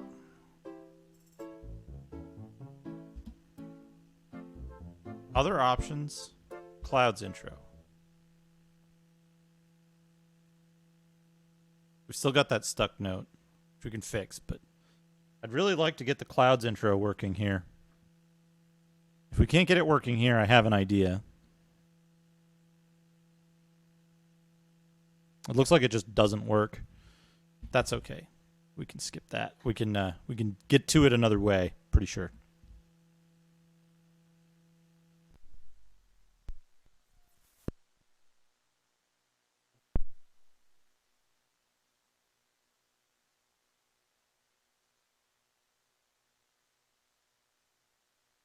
Here we go. All right.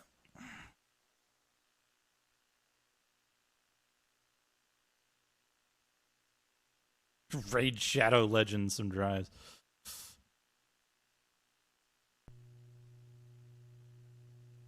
Yeah, so you only really need Moslow if you're working on here we go. Now this. Oh, that doesn't sound right at all.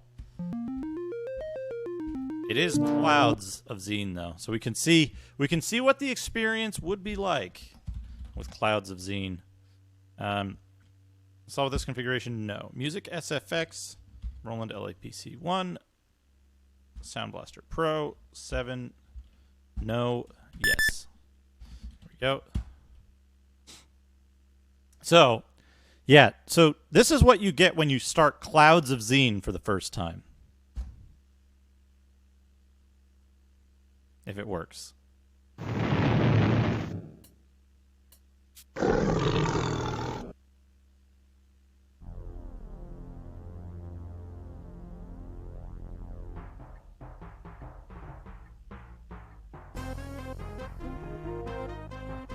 Normally, if you're running the game at a reasonable speed, these animations don't play this fast. I am Krodo, overseer of the land known as Xeen.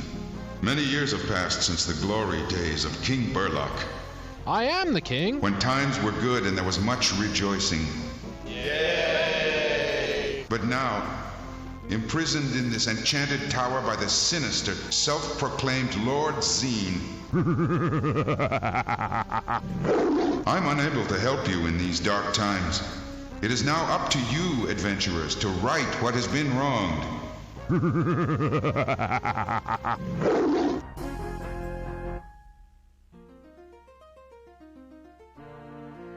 And so this is what you get at the start. This Dino Rider.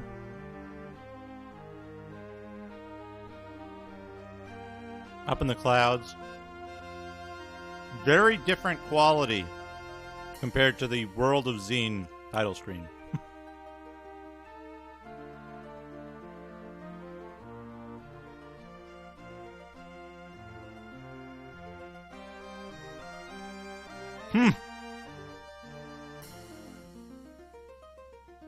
I might make those rare follow alerts.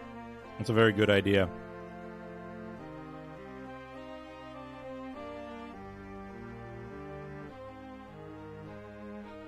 Okay. So, this is what you normally get. Credits and all. Now, here's what that should look like. Maybe 25% speed.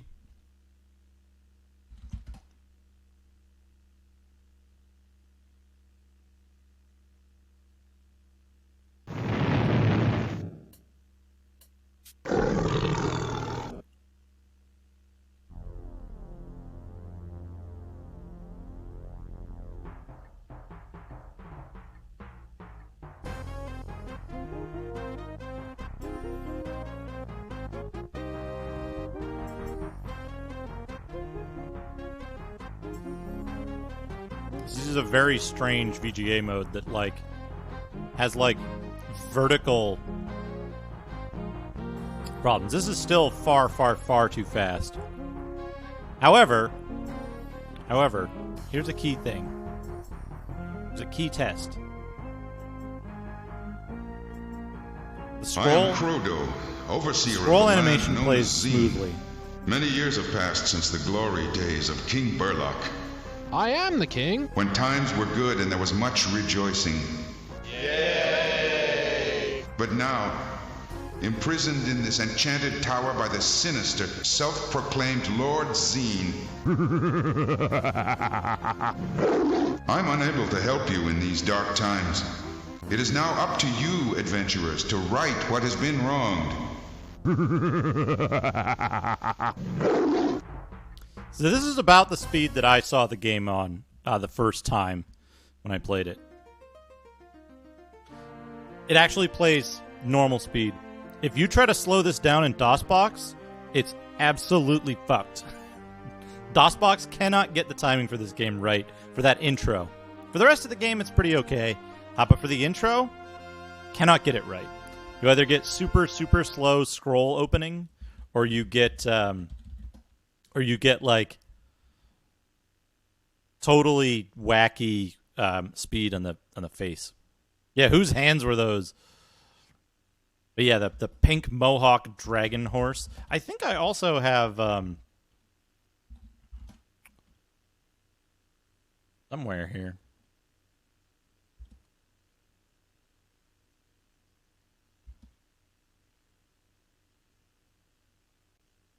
I also have a Xeen directory for some reason.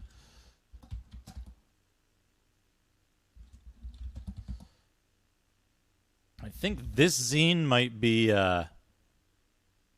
Rolling Sound Canvas GS. We don't want that. We want the LAPC 1 because that's what we're set up for. 7 1. No. This is Dark Side.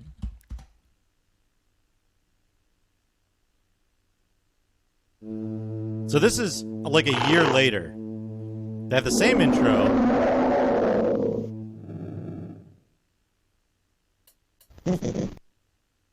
But instead of just burning the fly, he uses it's a funny callback to what you would have seen a year earlier.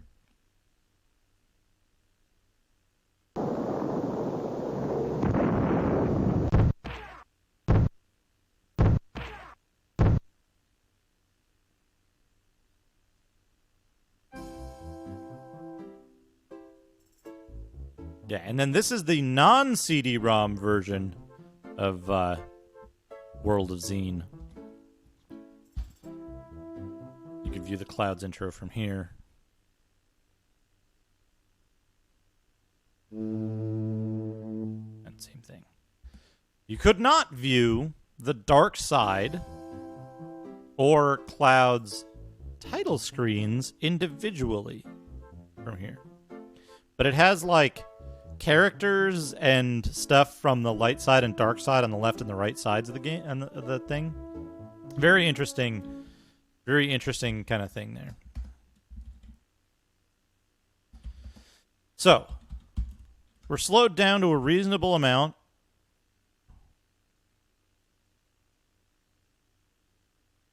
We've got everything in here. We should be able to play the game now.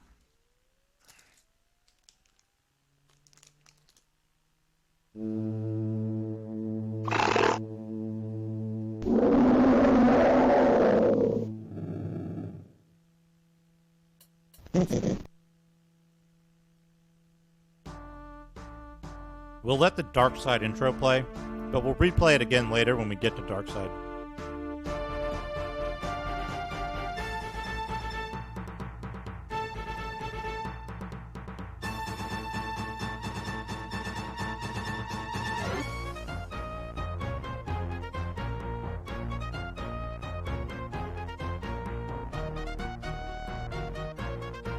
Inconceivable. The Royal Pyramid besieged.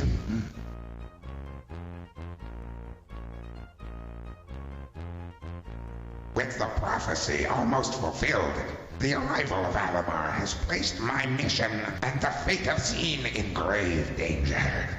I cannot hold out much longer. I must contact the Queen.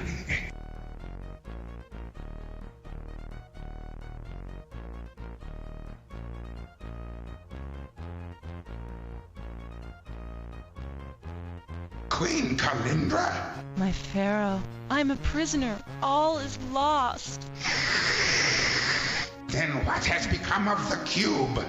I have it now, Pharaoh. Alamar, you misguided mechanism. You'll destroy us all.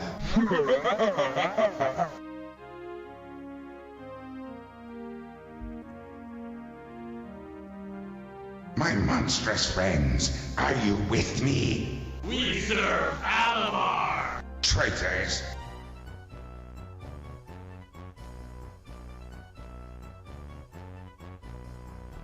My friend Ellinger, you must send help. But Pharaoh, I too am trapped in my tower.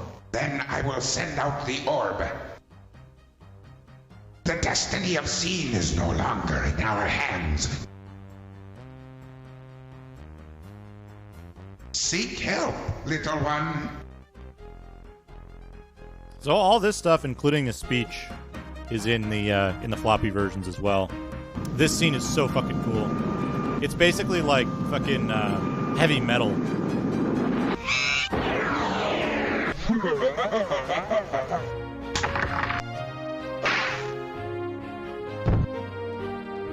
Heavy orb. Jeez.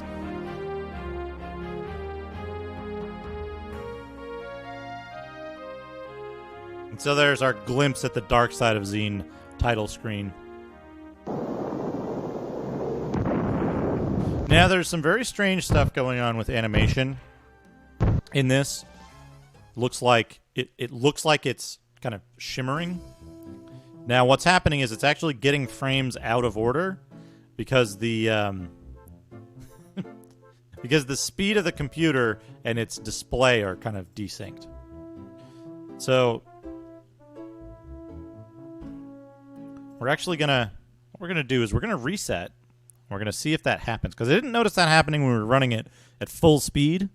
So there might be MoSlow might be causing a slight delay issue, which causes it to get out of sync.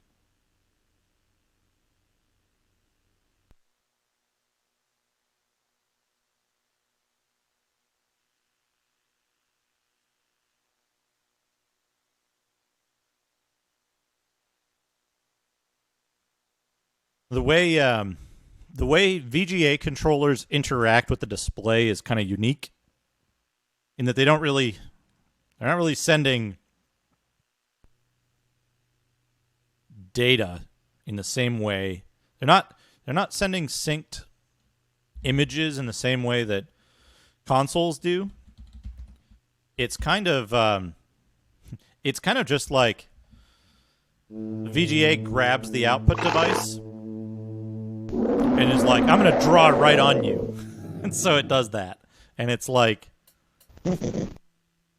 it's a bit different.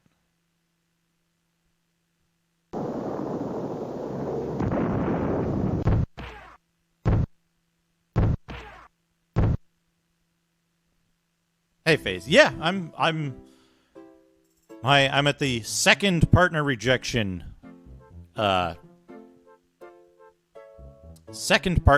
milestone.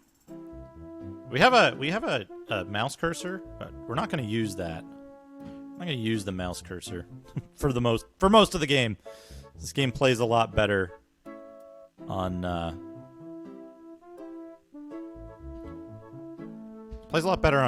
keyboards. Okay, to save over test. Let's name for this game Stream CPU Killer. Interesting. We're going to play on Warrior. Yeah, I assume it's going to take 3 to 5 partner rejections.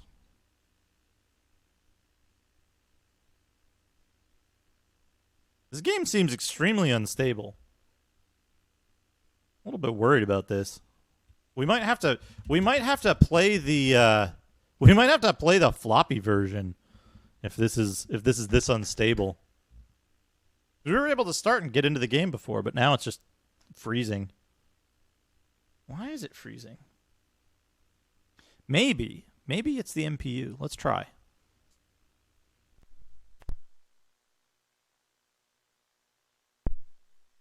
Try it with the alternate MPU. Patch it. Is there a patch for this? Let's have a look. Old games, Rue, World of Xeen.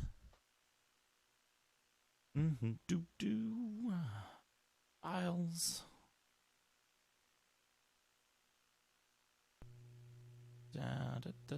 CD image.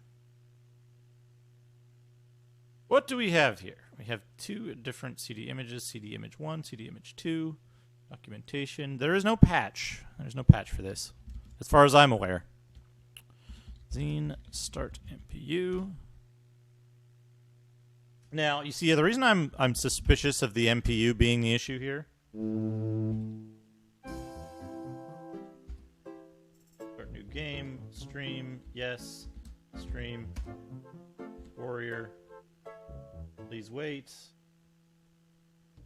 It's the MPU. What did I tell you? Look at that.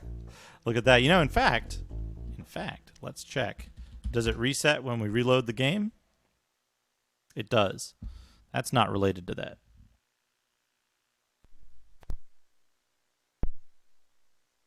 But we'll check if it freezes when we go to the... We'll check if it freezes when we go to the Xeen intro. All right, Xeen. Hey, yeah, FaZe, I had a thought. Why don't you start streaming and stream the Viz game? It seems to be your obsession. You do make a party. Wait, shit. I forgot to... Did I start MPU or not? I don't know if I did. Let's just reboot. And try.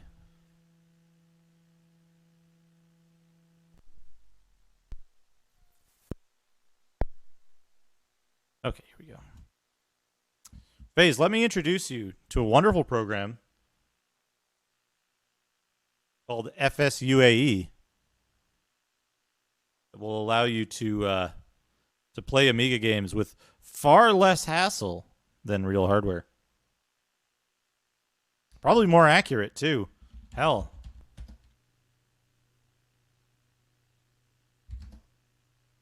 All right, here we go. We're going to try... We don't get stuck notes. RetroArch also a good option. We're not going to do that. We're going to go to... Whoops, not credits.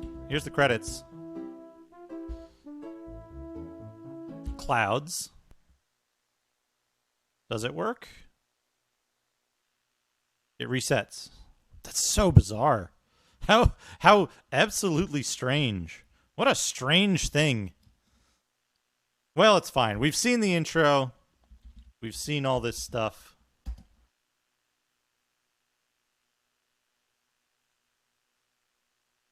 Yeah, folks, real hardware is not worth it. Real hardware is absolutely not worth it. Do not get into the real hardware spiral. Okay, you don't need that. I don't know if I started the MPU. It's fine. It's fine. Here we go. So, we don't want to kill that slime.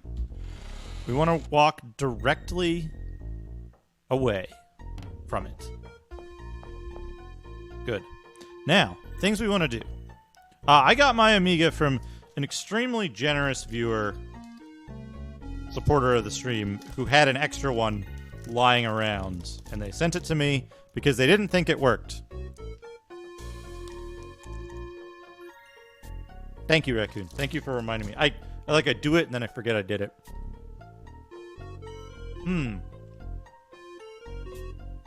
Now, what we need to do is we need to pick the characters here who have the worst faces. The two characters with the worst faces.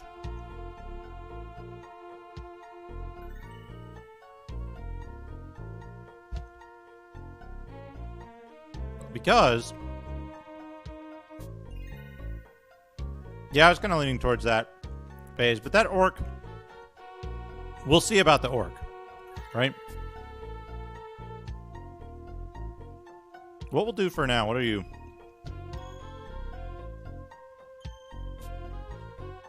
Dwarf Ranger. This is a bad face for a dwarf.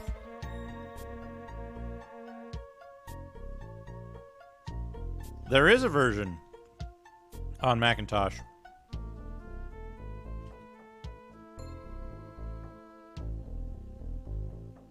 Yeah, that's why I'm using him. Bad dwarf face.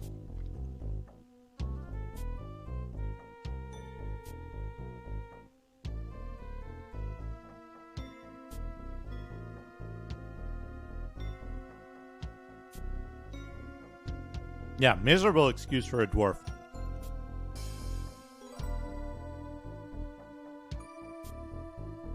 There's so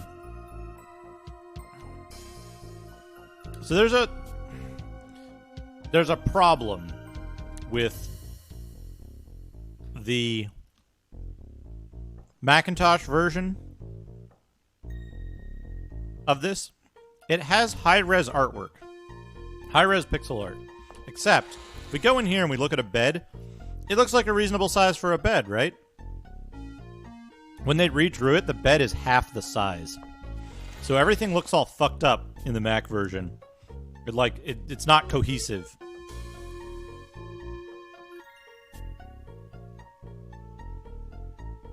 So we're basically, what we're doing here is we're stripping all of the starting characters of their equipment, because they start with equipment.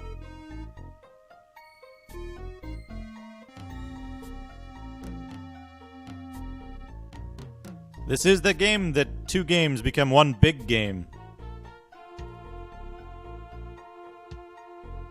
The bat at the top of the screen means there is an enemy that can see us. That doesn't necessarily mean we're in danger. It's pretty funny. So we're gonna save the game. Get ready for the innkeeper. We're going to be talking to the innkeeper a number of times. Here she is. Hello, travelers.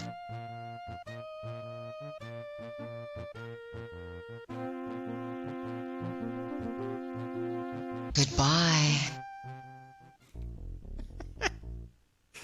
Hello, travelers. Goodbye. So we're going to remove from the party everyone but the two that we dumped all the equipment onto. Then we're going to delete those characters. You'll see why it's important that we moved all the equipment over and that kind of stuff. But we're going to create some characters. But I need to take a very quick break. I will be right back. We'll be on this screen for a very long time, so don't worry.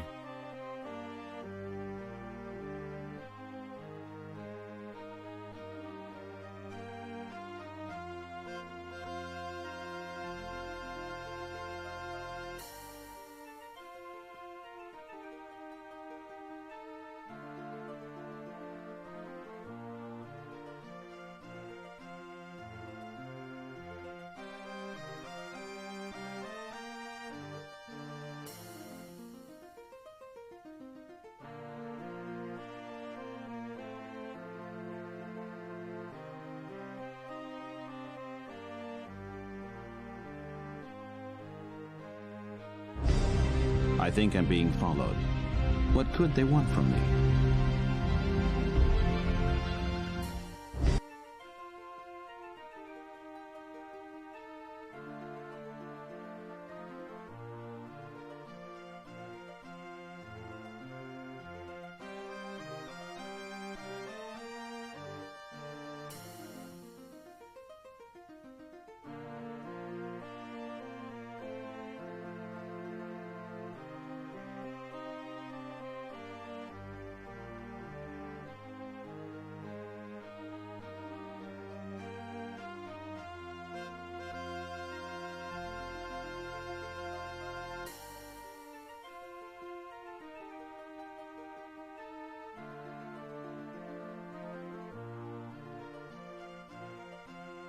I am back. Jaha, thank you for the follow.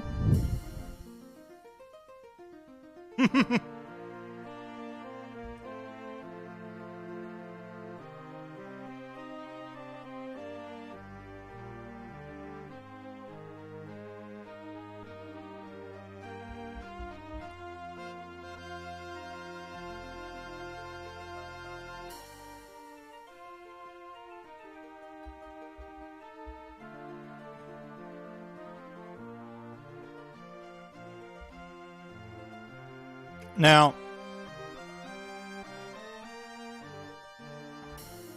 there's extra portraits for humans for some reason. Right, so we've got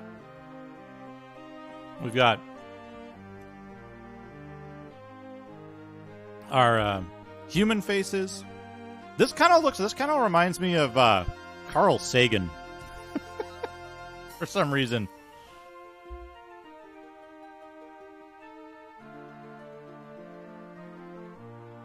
We got elves. We got dwarves. And we're missing the one dwarf face, right?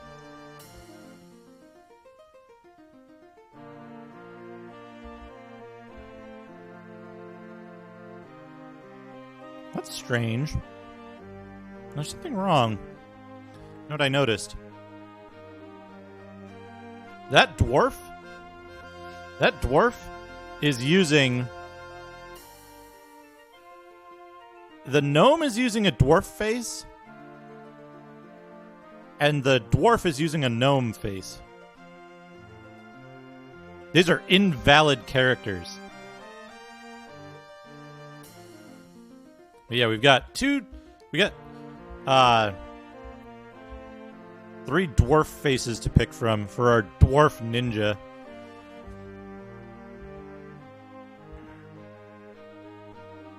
We've got half-orcs.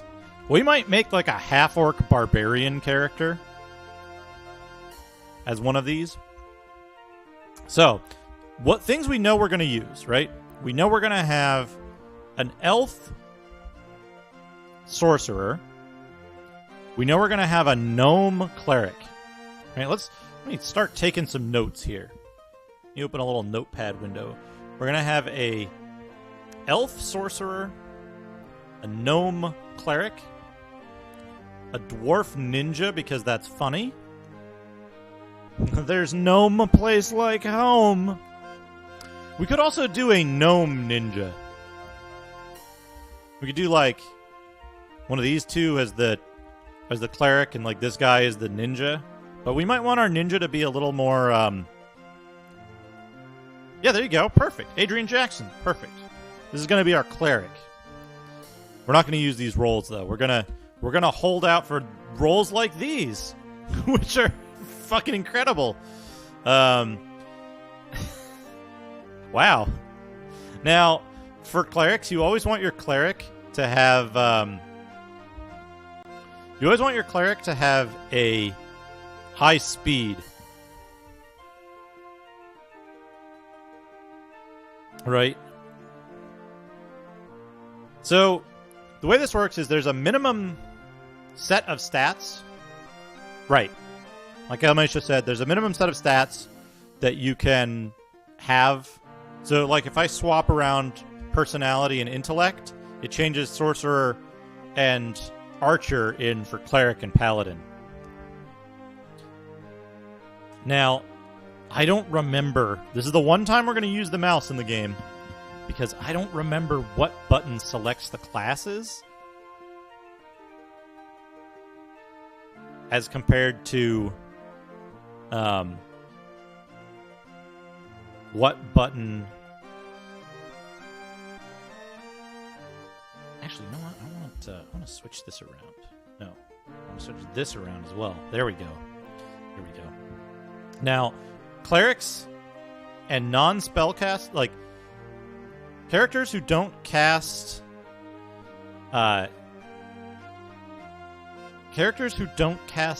spells of the type of personality or intellect don't need that stat ever. It does nothing unless you cast spells of that type. Let's go with cleric. Gnome, female, cleric. Hey, Fred. Welcome. Create. Enter a name for this character. This is Lady Doctor.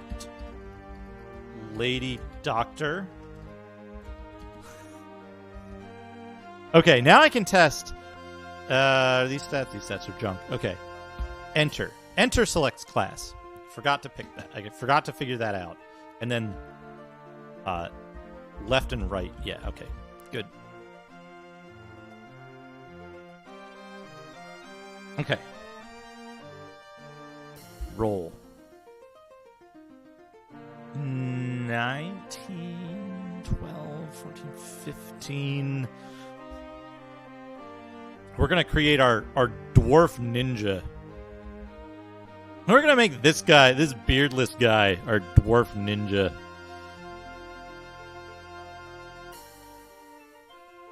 Confused by the way this game handles age. The game has real age and magical age, and different things change.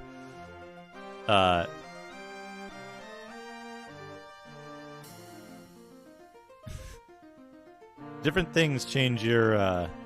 He's just gonna be like your D&D guy. Different things change either age.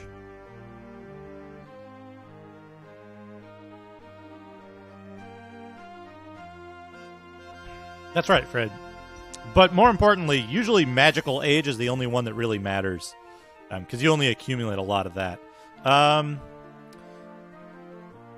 These stats. Let's see what these stats look like if we swap them out for something else. All right, we're going to have 2 bad stats. I want my ninja to be better than this. What does it look like if we change luck out? Sure. Maybe. No, that's not. I don't like these stats. They're not ridiculous enough. We want some, like,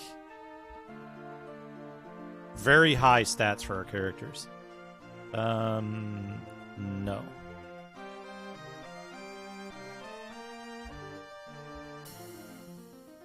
Now, the interesting thing about the stats in this game is your stats start going up like crazy after you, like, finish the first town area.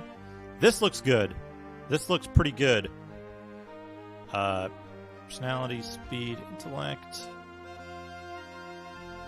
Okay, we want high luck. Oh, no, it's just 2018-18. What could we do with that if we had intellect, speed, and endurance? Speed and luck. That could be okay for an archer. Yeah, it's just like just a lump of a brain. Yeah, we could do the gap-toothed dwarf as our ninja, but we might not want to roll for the ninja right now. We might want an archer, and for archers we want elves. I usually use this elf as my archer, but is this good stats for an archer? I think we need more endurance. Because we could drop might.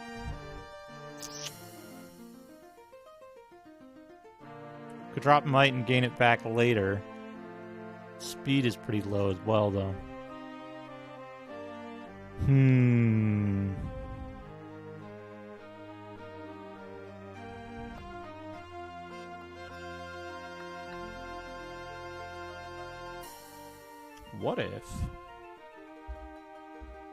What if we made a barbarian? What if we made a half-orc barbarian as one of our dudes? There's half-orc. This guy. Look at this guy. Some of those two personality and endurance would be good. Yeah, let's add this to the list. Half Hork, barbarian, elf archer. 1, 2, 3, 4, 5. And then human paladin, right?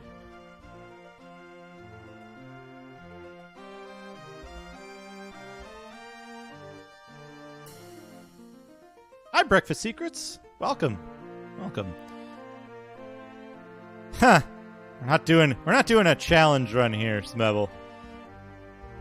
We're doing this all up right. Yeah, might 20, endurance 18, and then just like, yeah, let's swap accuracy and speed. There we go. That's a... Hey, giant beard entity. DVD logos, yeah. I really like the idea of using this. Yeah, look at this. What if we did this? And it was enter, right? Enter for barbarian. Press enter for barbarian.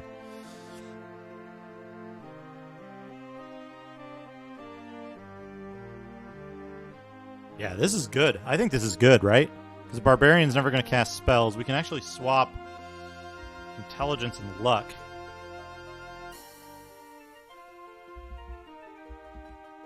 Half-orc sorcerer, elven barbarian, yeah. Yeah, look at this. Looks good, right? 20 might, 18 endurance and speed, 13 accuracy and luck, and then who cares about intelligence and personality? Yeah, this is good. Let's name this character Tobor, after Tobor Prime, who's creating Savage, the Shard of Gosen. Check it out on Steam. I think Dad is going to be like... Dad might be our sorcerer, or maybe Dad the Ninja. We're going to name this character Tobor, who's making Savage, the barbarian game. Excellent game. Very fun game. Yeah, and it's a perfect name for the game. It fits thematically. All right, we're starting to get into the characters who need like a bazillion different stats to be high. So we want like a good spread of 17s instead of like individual high stats. And we're gonna try for a dwarf ninja again.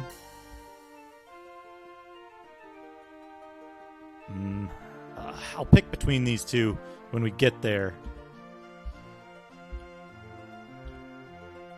All right, what do we? Barbarian. Good. Hey, Grim Fandango. Welcome. Oh, Scone.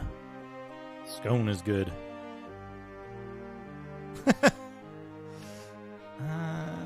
11, 6, 12. So we need only 2 stats to be low for our ninja. But, oh, that's... Wait. Damn it, that's kind of shit, but that's kind of good. Fuck. What if we do might and personality, change accuracy for speed, intelligence for accuracy, speed for endurance, accuracy and luck and speed. There we go. That's not bad for a human paladin.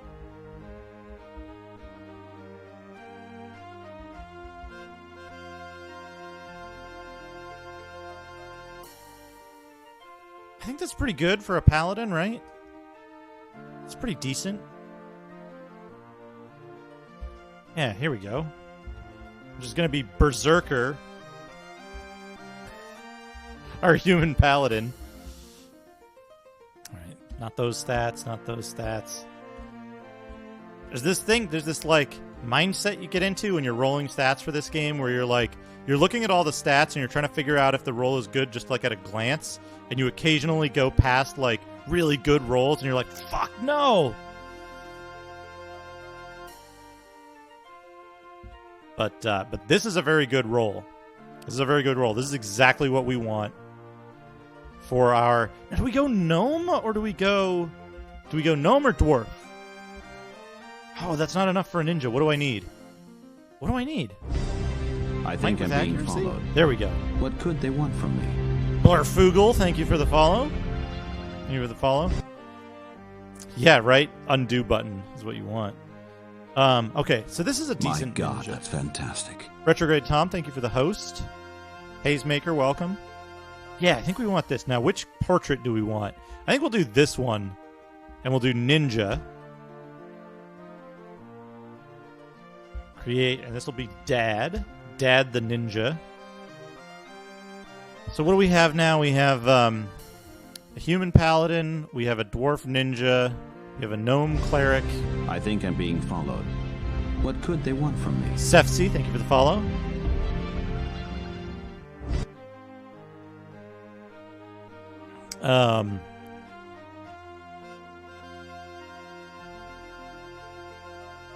Dad the Ninja. Now we need a sorcerer. We need an elf sorcerer.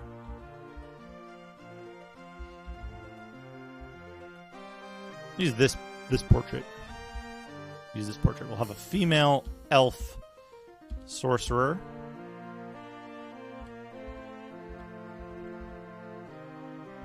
I need a 20 or a 21 for here's a 21 for int. We want high endurance of all things, decent speed, luck, and might can both be low, but personality can be the lowest. That's probably good. I think this is good. Create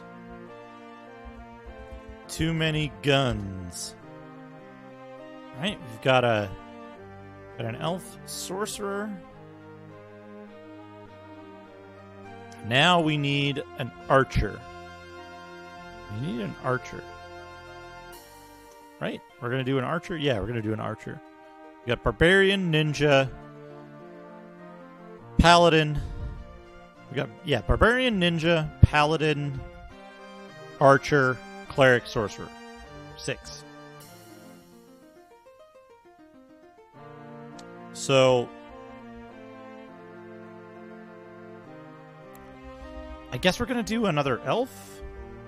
We'll do this guy. This guy looks like an elf archer. This is the one I always use for an elf archer anyway. It'll be easier for me to, reconcile this when I look at it later. So, elf archer can have 2 low stats because we can dump luck. Oh, what's this? This might be good. Luck for intelligence. Speed for luck. Accuracy is good. Might is good. Wait, personality and intelligence need to swap. Endurance 19. We want that. And we want might and intelligence to be swapped. Speed, accuracy, luck. Yeah, this is a good archer. This is a good archer. So the reason we're increasing endurance is we want the endurance to make up for the penalty in health that elves normally get. So we'll take that. Have I run out of names? Oh, I know. Brain Lord. That's personality, Grim. Personality. Okay, so what we're going to do now is we're going to put Tobor in. We're going to put Berserker in. And just those two. And we're going to run away from that slime again because it dumps you out. It dumps you out in the street when you're done at this inn only. So we're going to take all of the items that we stole from the starting characters, and we're going to give those to our newly created characters. Accessories.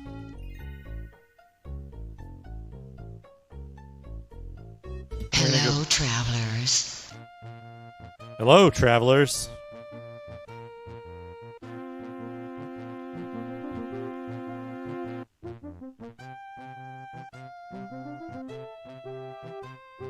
Goodbye. Oh no, Ashen Circle. I hope it can be. I hope it didn't short anything out and can be easily fixed. Please take care. Okay, so now we're going to remove those two characters from the party. We're going to delete Zippo the Robber and Badger the Dwarf.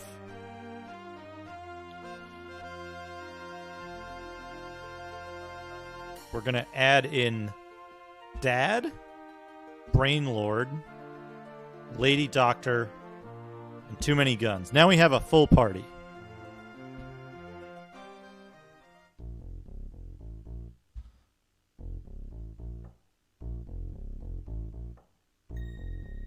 What I would do is you want to get any of the, tea stuff out of there and then let it dry. Just let it dry.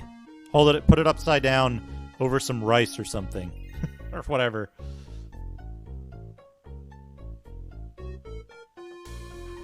You want it to dry without, with as little residue, condensing on it as possible.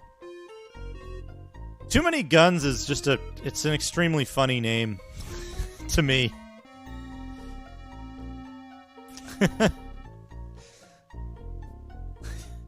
That's Berserker, our female paladin.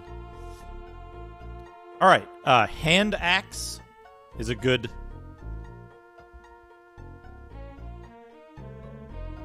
Oh, we can't use Short Sword, but Archer can use Short Sword. Dagger? Dagger.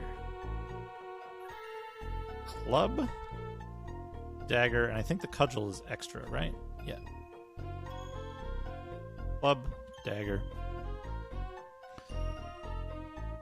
Yeah, Berserker, female human paladin.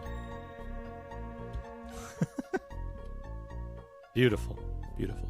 Scale armor, gauntlets, leather boots, shield, and helm. We're going to give the ring mail to the... What? Oh, right. Scale armor? Can ninjas wear scale? Ninjas can wear scale armor. We're going to give the ring mail to the paladin. We're going to give the robes to the mage. Yeah. So that's one of the great things about this game is every character has all of the different states for every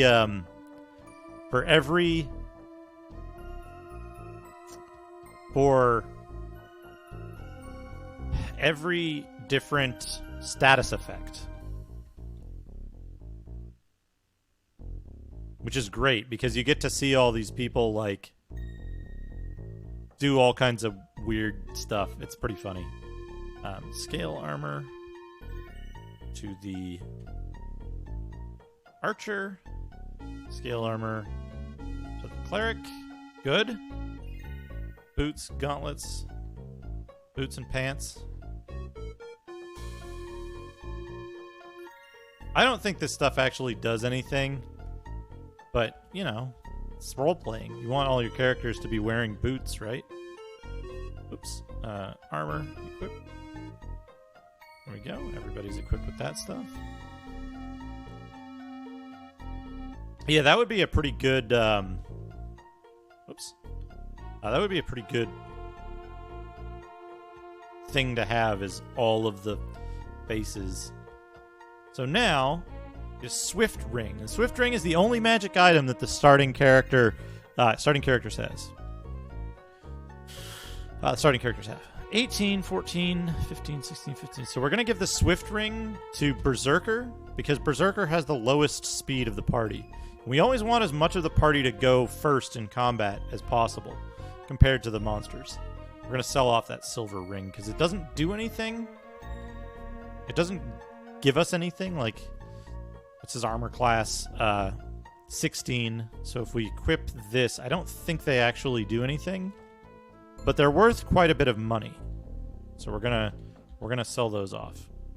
The Swift Ring we're definitely keeping. All the, like, accessory stuff. You know, those cloaks and shit might actually do something. Hold on. Because all the accessory items can be worn by anyone? Yeah, so some of this stuff is actually helping, right? So we've got 9 armor class on our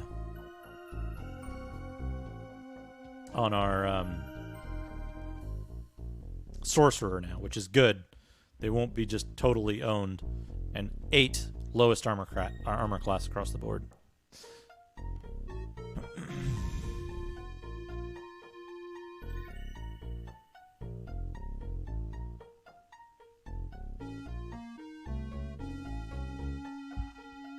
Yeah, higher res version of the faces and a few new ones in the Mac version.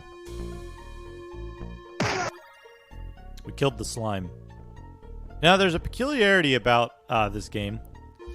If you search the trees, you get a little bit of gold every time. Now, I'm going to save the game because I don't trust that this game is not going to fucking explode any minute. And when I go into this tent,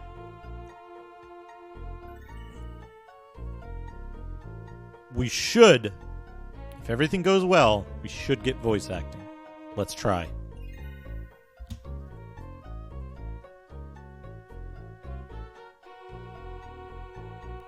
Welcome to Vertigo. Sadly, most of the population has left because the town is infested with pests. A couple of years ago, I hired Joe, the exterminator, to rid the town of this menace. But the problem seems to be getting worse. Perhaps you could help. We get voice acting.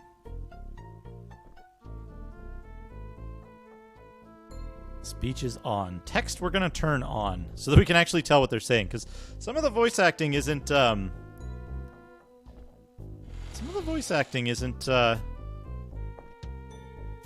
great. Yeah. Now, here, display case, who will steal? So if you get the... here's the thing. If you get the GOG version, I don't know why.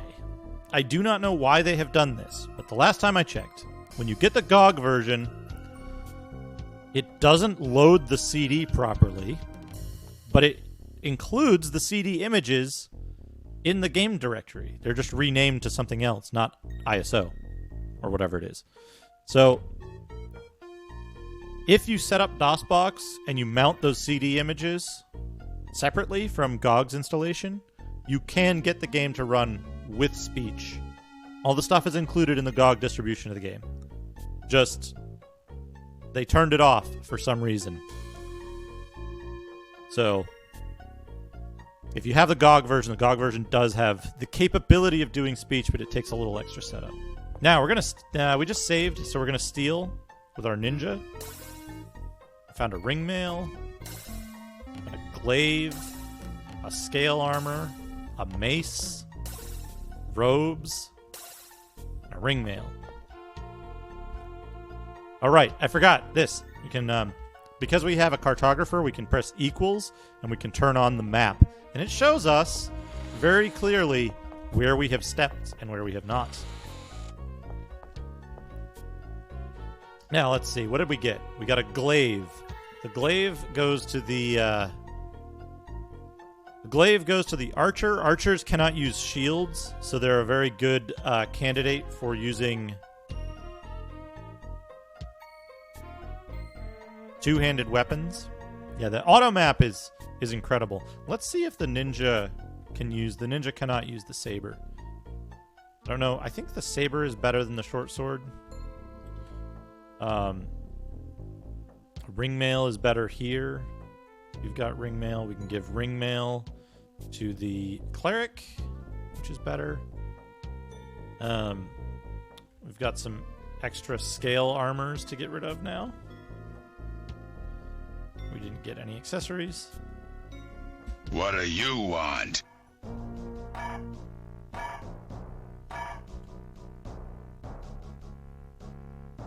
So here we are. We're gonna buy the longbow for 100 gold because that's good for the archer. What do you want? We could get plate armor if we had enough money.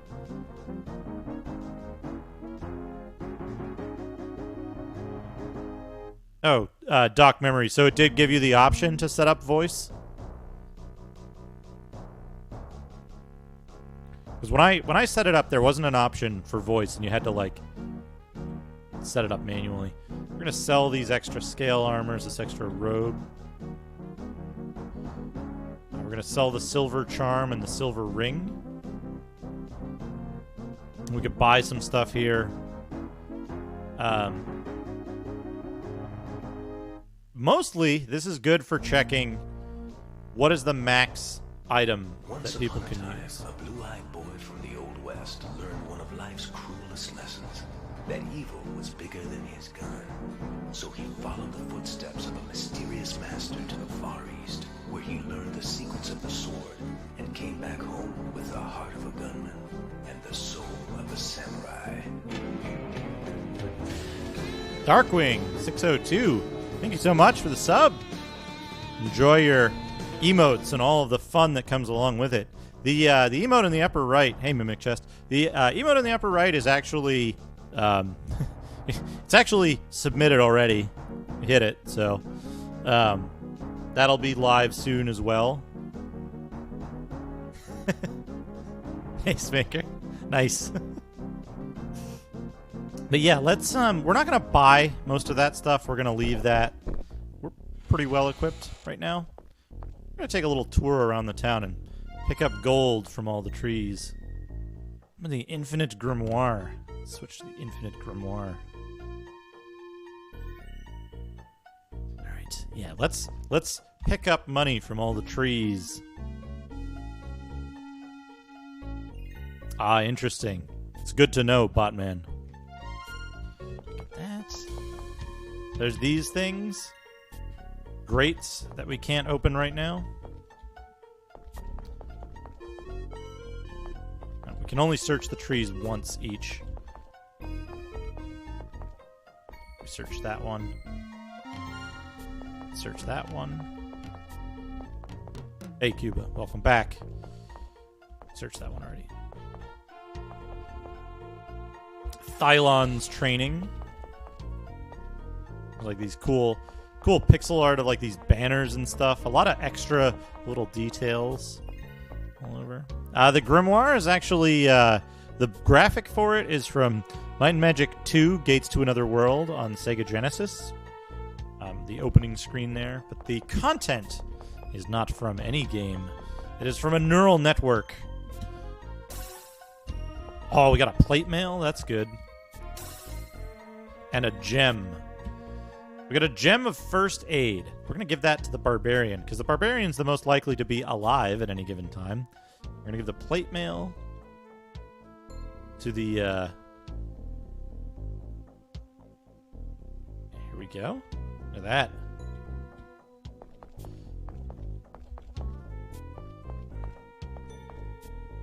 Yeah, they're like a display case. You gotta use your imagination a little bit. That it's a stand with a flat surface on top and then glass around it, but you can't see in. The glass is like frosted. So the neural network was trained on like a huge amount of data. It's talktotransformer.com. It was trained on like just a huge corpus, and it takes whatever input you give it. So I gave it little starter bits of spell lists and then fed the output that it gave me back into it multiple times. There's actually, I think, 2,000 something lines of text, but the grimoire can only, because of a limitation in OBS right now, the grimoire can only display about 1,000 lines at a time, and it scrolls through those 1,000 lines. Looking to train? Looking to train? Not today!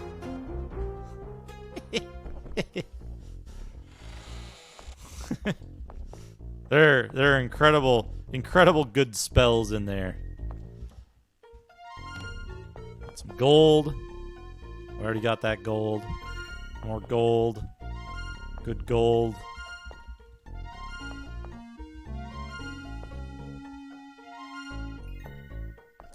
Yeah, so I plan on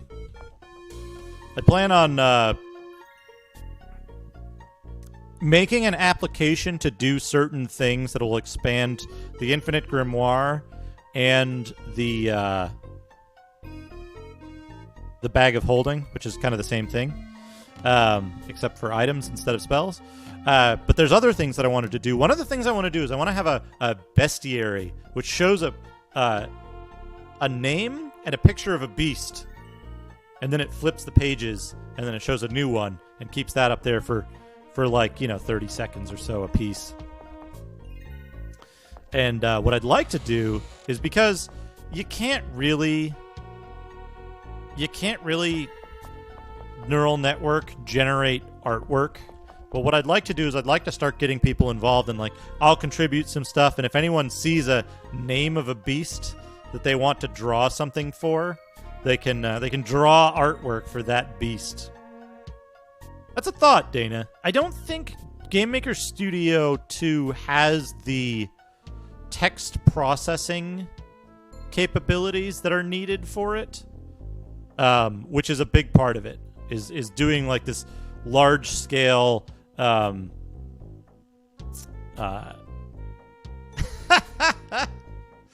right. BNU is actually helping, and he might have a workable version of the new grimoire. So if that's available sometime soon, I will switch over to it and begin testing the new grimoire. Welcome to the guild. Members only. Members only. I like if you like,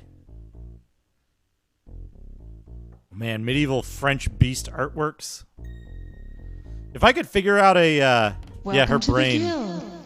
Also, she turns from like, her face turns from like one face to another when you first enter. It's a little bit strange. We're gonna go search all the beds and talk to everyone in the tavern as well before we move on. What I'd like to do is, if I can figure out how to run I might talk to a friend of mine who's pretty well versed in neural network stuff. I might try to do like an image sampling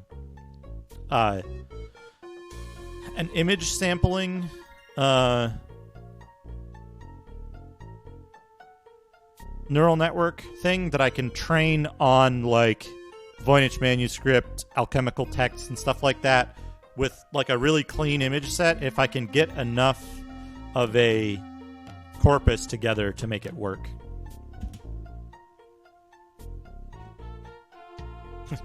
The party found 0 gold, 0 gems, and the game froze. God damn it. God damn it.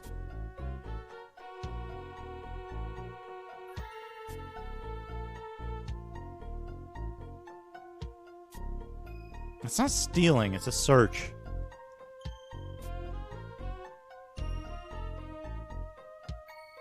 Let's restart.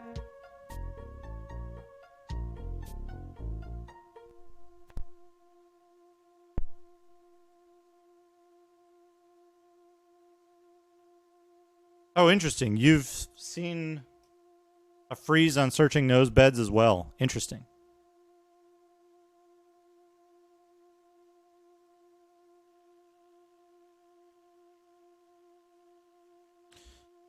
Start MPU. So that's what I want to do. Is I want to I'd like to figure out a way to okay, skip, no stuck note, load stream. Okay, it was before we stole. That's fine. Whoops. Whoops. Sentenced to a year in jail. We don't want that. I picked the wrong person. I'm used to having my ninja on 4 instead of 3. Oh, yes. These are very good. These are extremely good finds.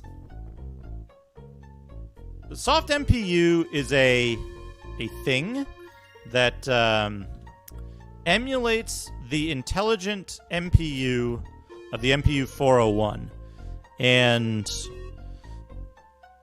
it provides a what's the best way to describe it? Like a marshalling interface between the software on the PC and the hardware of the MIDI device itself that plays the music. Later MPU units, like the Sound Blaster 16 and the Super MPU 2, aren't fully intelligent MPU standard compatible, so it needs some piece of software to act as an intermediary. If you have an actual MPU 401, official MPU 401 box, you don't need a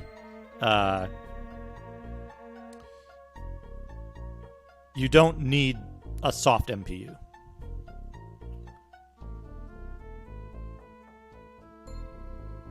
Hold on. We have to do something here. We're going to give our barbarian a great axe because that is an excellent way to have a barbarian set up.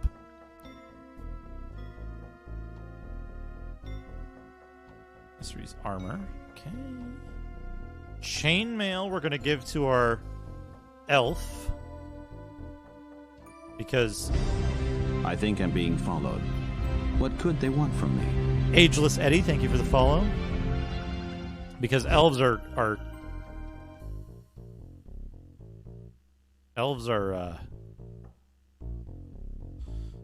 box of revitalization. Now we're just gonna sell that. It's not as good as the first aid thing that we got before. Index, cudgel, good. We're fine here.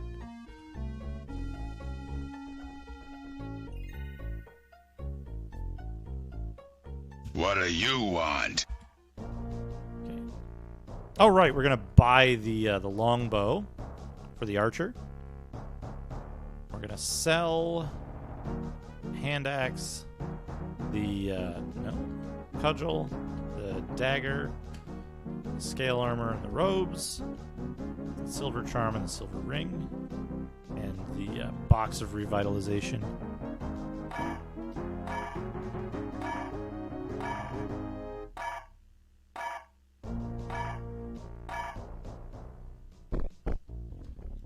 What he do sits you in a want? grave. Such good art on the smith. I really like the smith's art.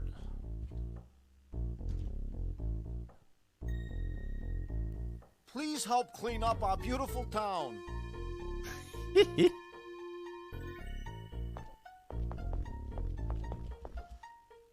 Search. Hell yeah. Explore this map like we did before. Search the trees if we haven't done.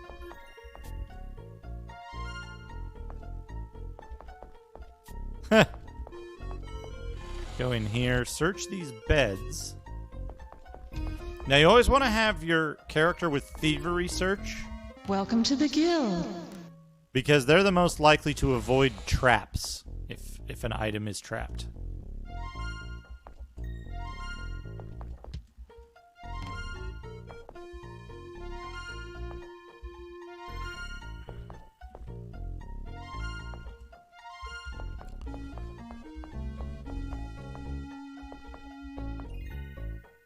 Got that one. Here. If you were so inclined, you could really save scum. Found a coin. You could save scum these display cases to get better stuff. Looking to train?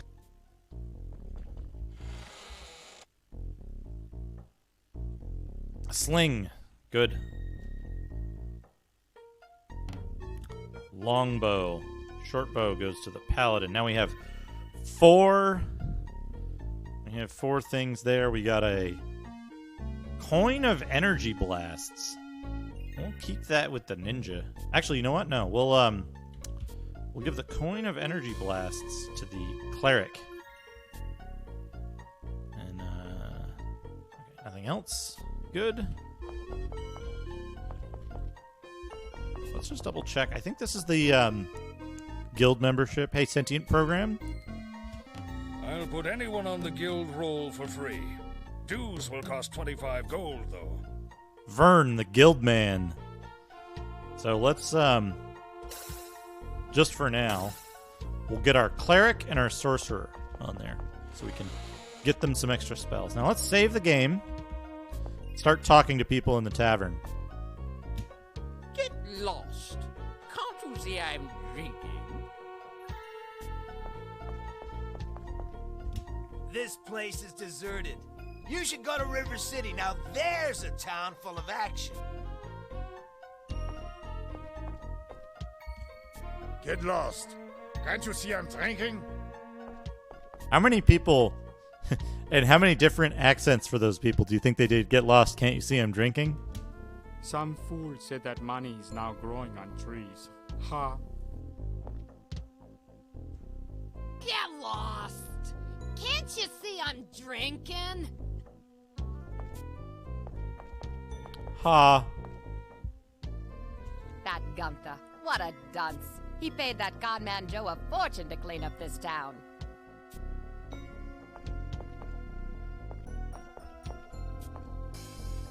He breeds them in the warehouse.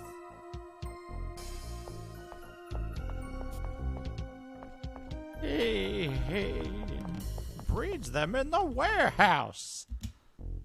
Some fool said that money is now growing on trees. Ha. Hold on a second. I need this for something. OBS doesn't crash. Some fool said that money is now growing on trees. Ha.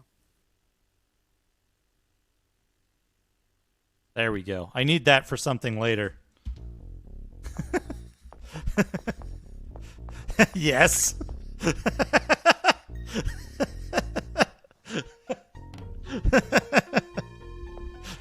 Yes, I need that for bits. All right. Save game. Save the game. Found a jewel.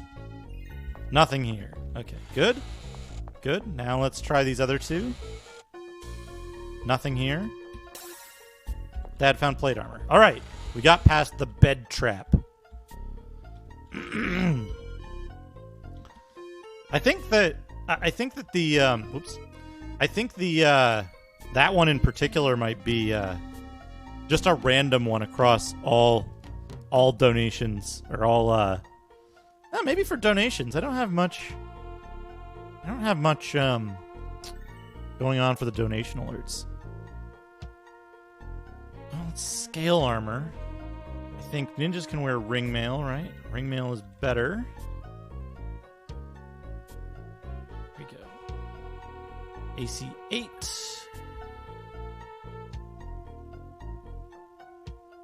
$18. Plate armor is extremely good. Incredibly good. So let's... Oh! Slimes! They came in the side door. They're dead. We're on the other side of this grate. Got him. There's a doom bug on the other side of that grate. We've got other stuff we want to do first before we start going and fighting a whole bunch. There's that.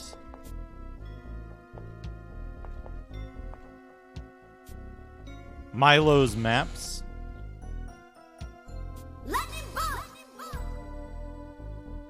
Some fool said money does now grow on trees. Ha. Ha. That was pretty good. Hazemaker64, thank you for the 100 bits. I really appreciate the support. I switched my TTS voice to Brian, the British voice, because Brian gets real messed up by messed up messages. He like changes his tone and gets like all musical and stuff. It's real weird, but it's good. I will teach anyone cartography for 100 gold. Creepy map maker.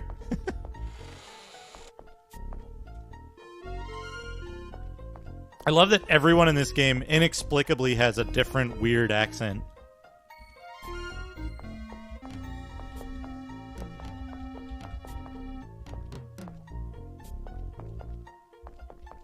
Oh, and check this out.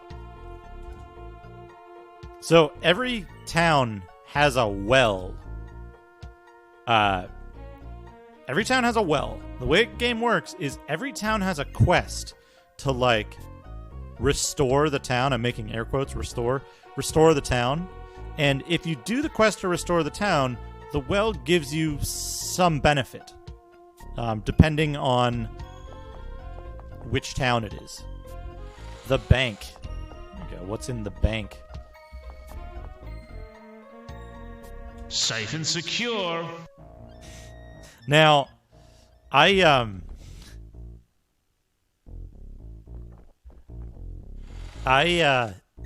misheard this every time I would every time I played this. I thought he was saying Satan secure. Safe and secure.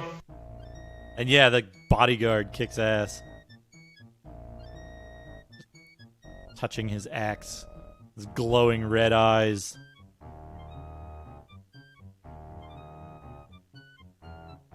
I like that this guy also makes like weird faces at you. And when you deposit gold, watch his mouth.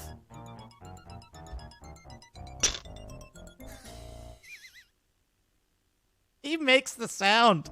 When you deposit gold, he makes a clinking sound at you with his mouth.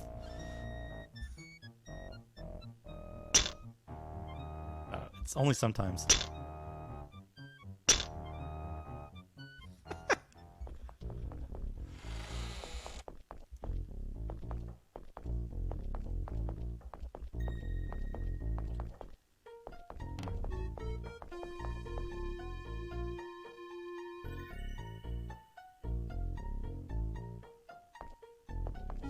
Satan secure. I gotta make sure we get everything in this game. Pest control by Joe. He's got an ad on the park bench.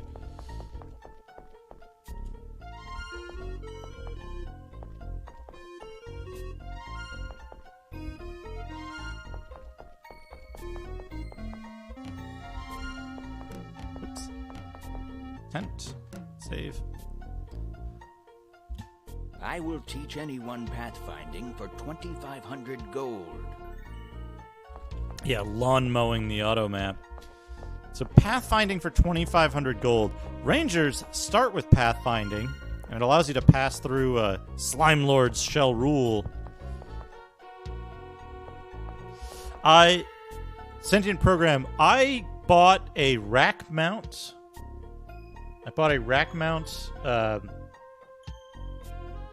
ATX case, and I was searching for a very specific model of Pentium 2, the I want to say 440BX, 440BX I think is the model, because it has PCI slots. I think it has AGP, PCI, and ISA slots. And it has the Sound Blaster header, whatever that thing is called. I kind of forget. I can actually, hold on a second.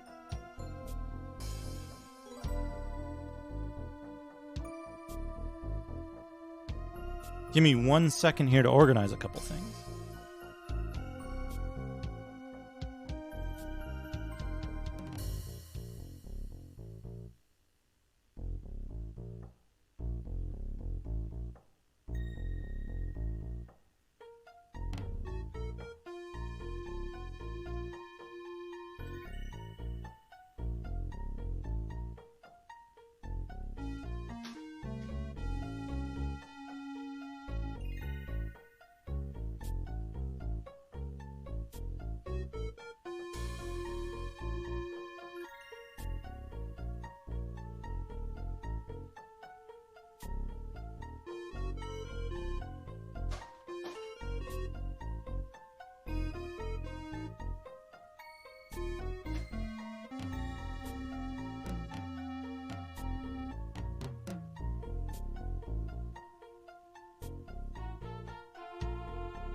I've been doing a number of variety streams and like setting up new hardware, so it's not exactly in show condition. Just take me a second here, though.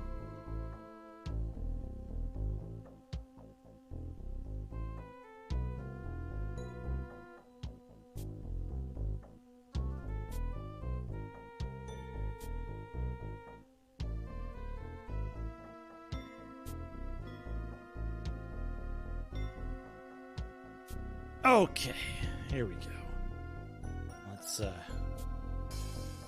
Let's bring this up here.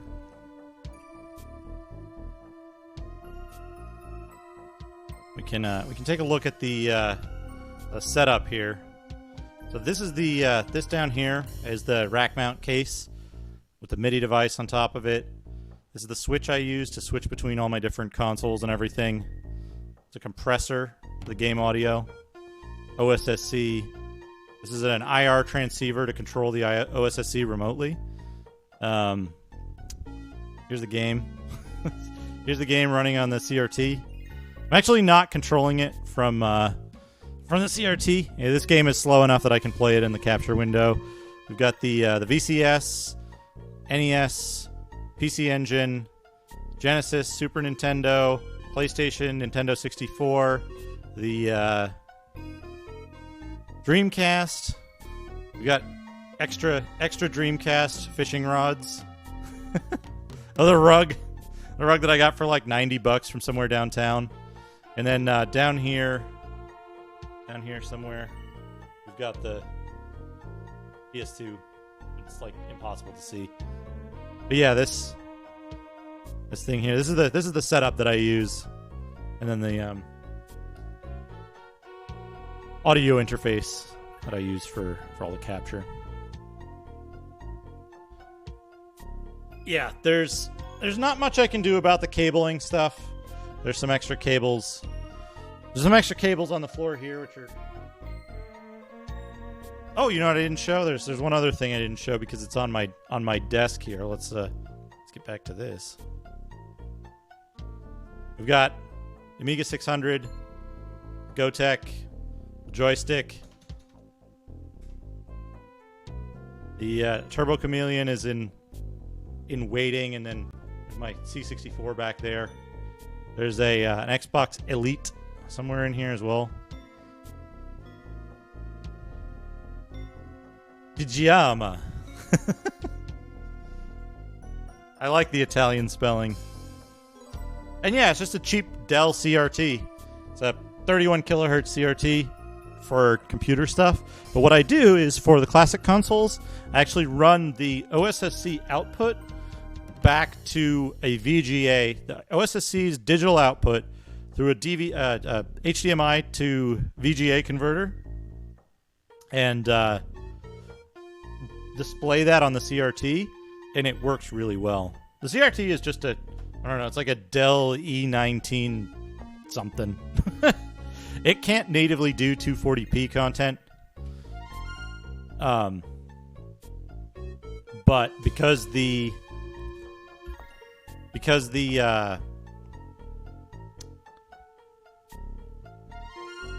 OSSC upscales it, it's possible to display the content. It does not work for light gun games, though. This space for rent.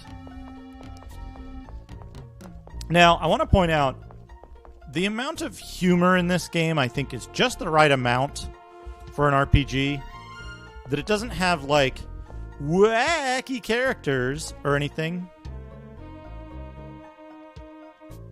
But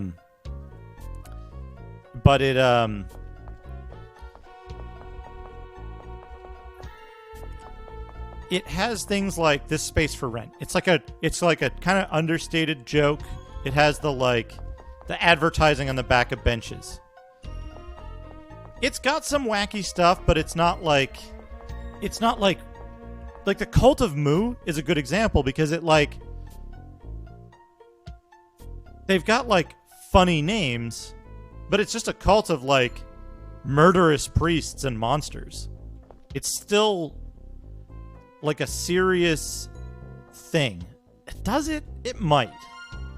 But they're not obnoxiously so. Like, it might be a character's name somewhere. But this game doesn't overdo it. It's not like, ha ha ha, we're so clever. It's just like, hey, we put some wacky stuff in. Whatever.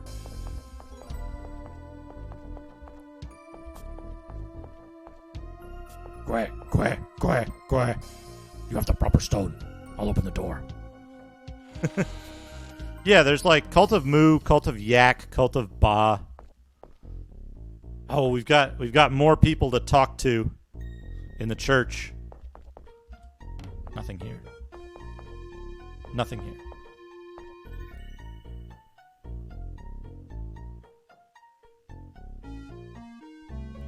The plague is upon us. Good. I think that there's a loading time for the CD to spin up.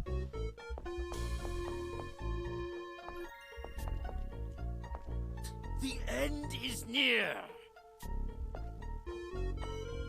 Sinners must repent. You know, playing this game makes me kind of wish I had a I wish I had a optical device emulator for just an IDE CD-ROM drive.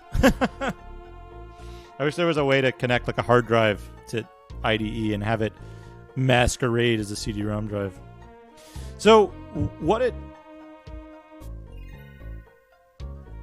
does is basically, if the CD drive is idle for too long, it spins down, and you have to wait for it to spin up. So it's not a load time; it's literally just a wait time. May we help you?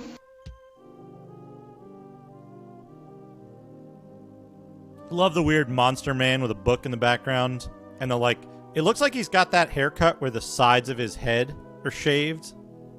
Yeah, Dankatron. I'm using a Roland CM500 for music and some of the sound effects.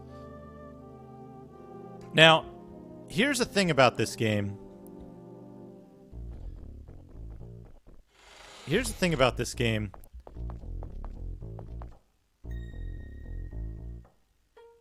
The designers of Might and Magic 3, 4, and 5 somehow figured out the way around early game syndrome.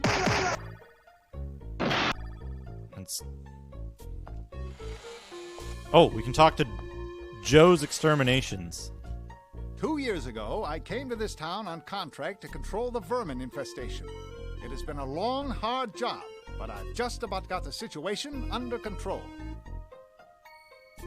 Joe the Exterminator. He's not sketchy at all. Ooh, look at that book. I love books in games. Right? If bugs are coming out of your extermination facility. It's nighttime now, by the way. And yeah, I saw someone asked earlier, and I think it was answered in chat. The gem underneath the characters indicates their level of health. Can I... Yeah.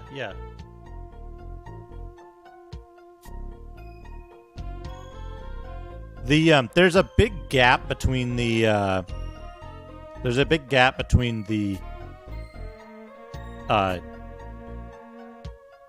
digital output and the MIDI output. So like this is fine, but then when we go to the church, it's going to be a bit loud. So the music is always going to be a little quiet. And I cranked that up a little bit more. May we help you? So early game syndrome is where like your characters are too fragile. So it's a lot of like in CRPGs, it's a lot of save scumming, where it's like, oh, okay, there's like a 25% chance we'll just die in this encounter because we're not strong enough. And so I just hit R. We rested. 8 hours passed. Rest complete. Hit points and spell points restored. 6 food consumed. I think if we hit Q... No, that's a quick reference chart. Yeah, okay. So today is Tuesday. It's 5:58 a.m., day 12, year 610. And what we can do... May we help you? ...is we can go to the church and we donate. Twice. Now it gives us a level 2...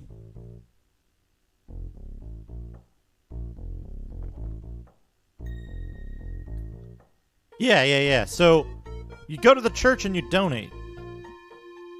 And now, if we look at every character, they've got 2 more armor class, and they've got a bunch of resistances, and they have Blessed, Power Shield, Holy Bonus, and Heroism, +2. So, what happens is, you go to a church, you donate a number of times equal to the day of the week. So in this case, it's 3's day. We actually got extremely lucky. We donated twice for Tuesday, and we got +2 of all of the important buffs, all the temporary buffs. And it'll last all day or until we rest.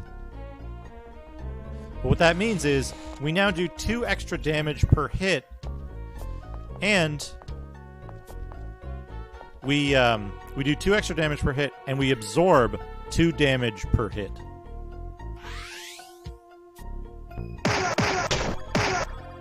So now we can kill a number of these monsters by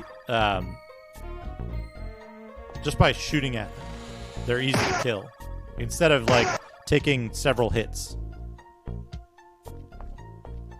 Uh-oh. That was the boss monster. We killed it easily though. Some doom bugs that we want to kill off.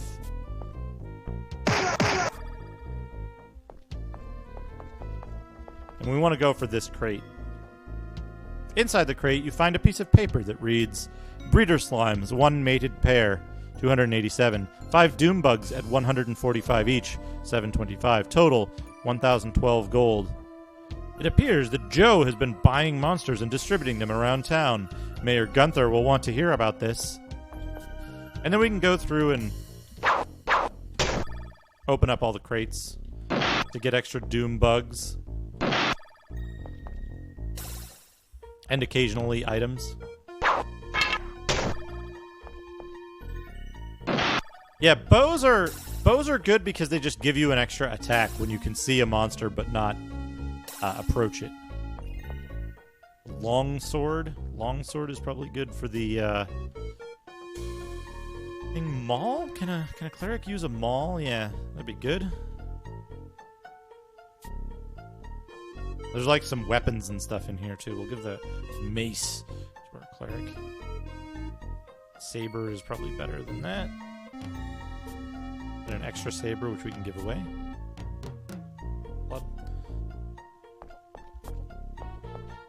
So this fight and this encounter would be way harder if we didn't have these buffs from the church. So the way you do it is when you're first starting out, the church buffs make a huge difference. When you're further along in the game, they start making less and less of a difference because they're static. They give you +1 on Wednesday, 2 on Tuesday, and so on. But they don't scale ever, right? So it doesn't do you any good to get them when you're like super high level and you can cast the same spells yourself for 10 times the effect or more.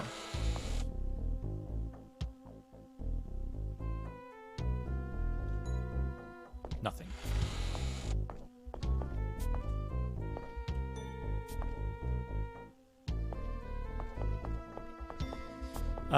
They're not necessary. They're certainly not necessary, but they make the early part of the game much easier and much faster because you can just kind of power through these areas without having to worry about resting for the most part.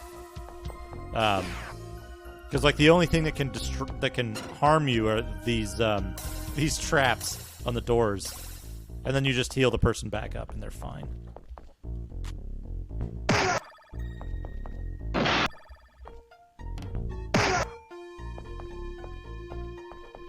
Yeah, so there's other stuff in the game like fountains.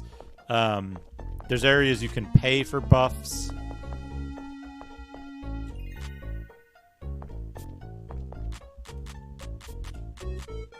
We can make this gate clap.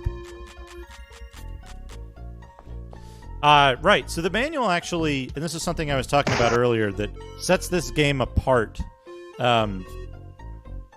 is they explain a lot of what the interface does.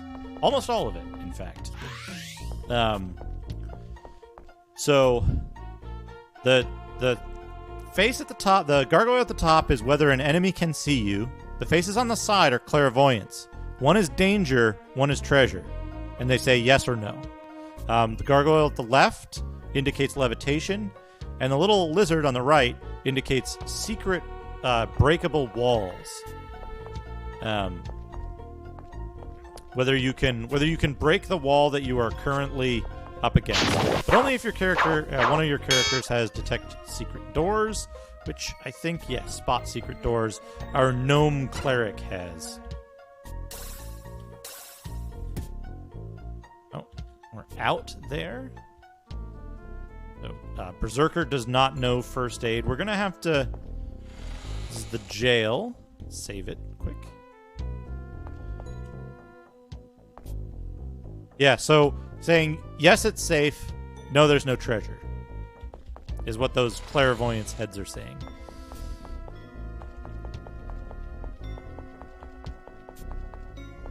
Okay, cleared that out. Now we've got this little area. 3 doom bugs. You can see the break point here is 15 speed. All the characters who had above 15 were able to go before the enemy.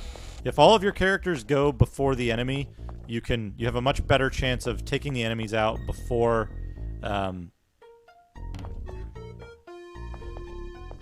they can attack at all. Or if you happen to have extremely strong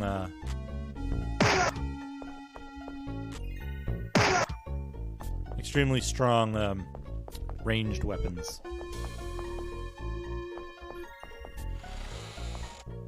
There is treasure, there's no trap. More plate armor. Plate armor is good because it sells for a lot as well. Hey, old Blue Eyes. Yeah, this is probably my favorite. I think I like Clouds a little bit better than Darkside, but taken together as world, they're like, I think that's the best. That's good. This is treasure. There you go. Sometimes you can't interact with the thing that you want if it's on the ground and you're facing a door, because it'll prioritize the door over the ground item. Treasure, good.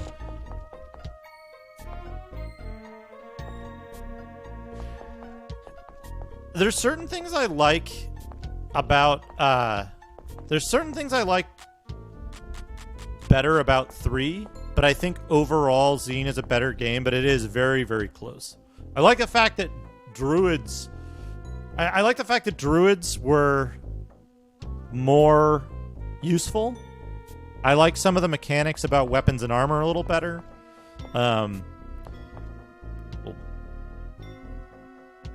He's got to talk. We got to wait for the CD. I'll put anyone on the guild roll. Just put everyone on the guild roll.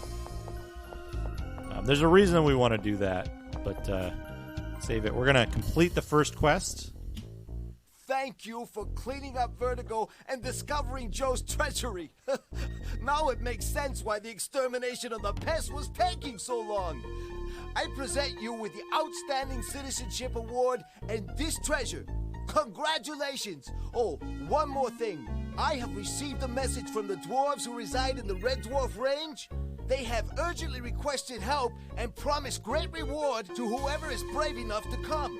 Apparently, their gem mines have been invaded by the Mad Dwarf clan, preventing them from mining. Help them out and report back.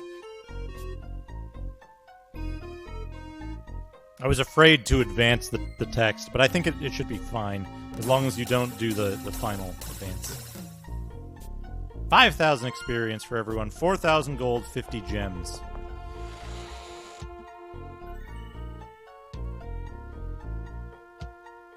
The voice acting is on the CD-ROM version of World of Xeen.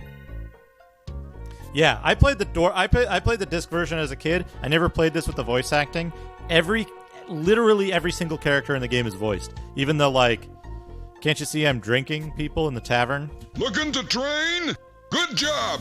Good job! Good job! Good. Not today! Good job! Good. Not today!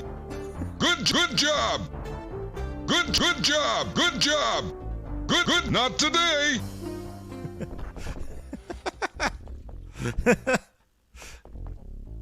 Good. Not today.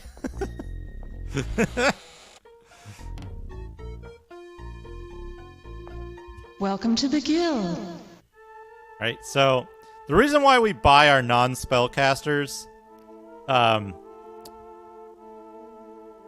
the reason why we buy them guild memberships as soon as we can, as soon as it makes economic sense to do so, is that if you don't have that, it closes the buy spell window, and it's super annoying.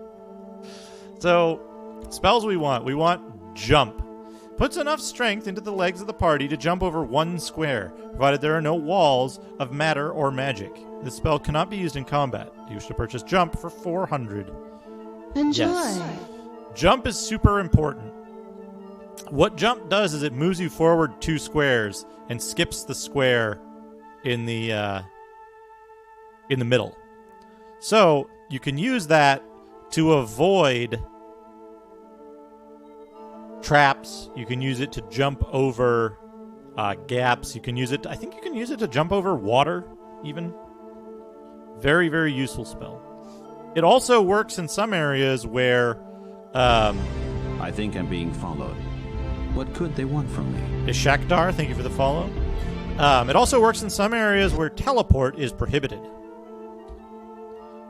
Wizard Eye gives the party a bird's eye view of their surroundings. The view will appear in the upper right corner of the game screen. You should purchase Wizard Eye for 500. Enjoy. Yes. Wizard Eye is another incredibly useful spell. We'll kind of show that off in a second. Shrapmetal sprays a group of monsters with sharp metal fragments, inflicting 2 points of physical damage per level of the caster. We're not going to buy that just yet. What we want, though, is we want Cure Wounds. Enjoy. And they don't have it here, but here we go. So, Cure Wounds. Notice it costs twice as much. Magically cures one character of 15 points of damage. Enjoy. Also going to get First Aid. Enjoy. 200. Protection from Elements is an incredibly useful spell that we're going to get later on. Mordenkainen's faithful watchdog. Fisting Fly.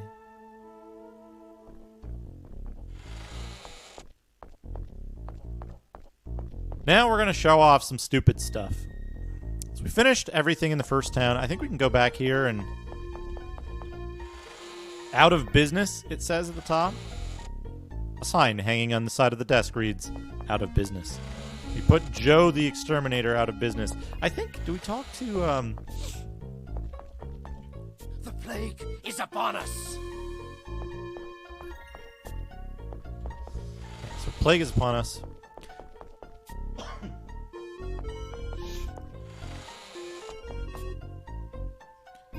What do you want?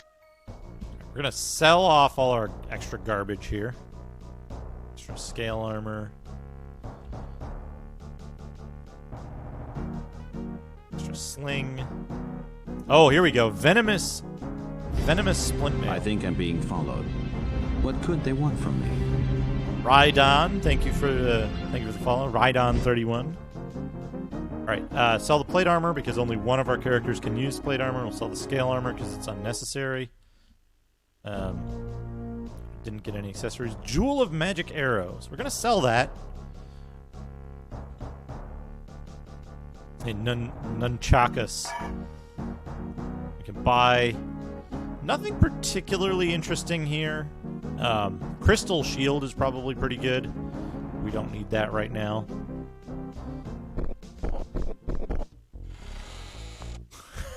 My footsteps sounded extremely weird for a second there. Venomous Splint Mail. So we're going to give that to our cleric.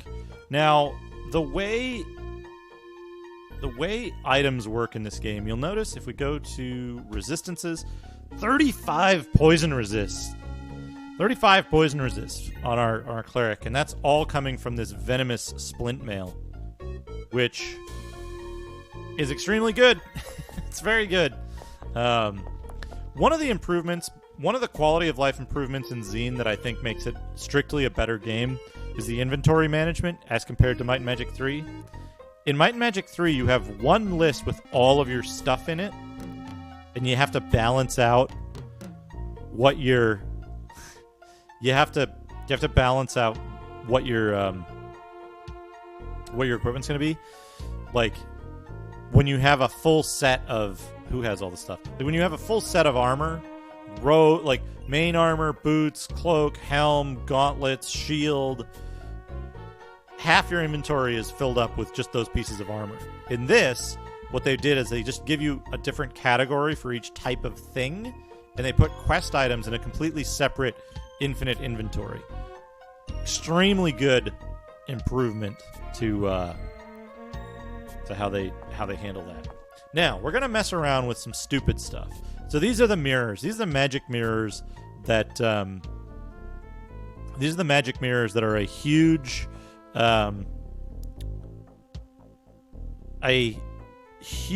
plot point in Clouds of Xeen. There are 5 magic mirrors, one in every major town. And when you talk to the mirror, they're fixed. The towns were built around the mirrors. They cannot be moved. And they have explicit names. So if we say Vertigo, it'll take us here. If we give it a name of any other location on the map... Tom, you played Might and Magic 3 recently, right? The quest items. You need to hire and kill 2 NPCs so that they can carry your quest items for you. Where to? Where to? So we can say anything. We can say, was it a dragon cave? Wait, where to? Let me bring up the map here. What was it called? Dragon Lair. Dragon Lair.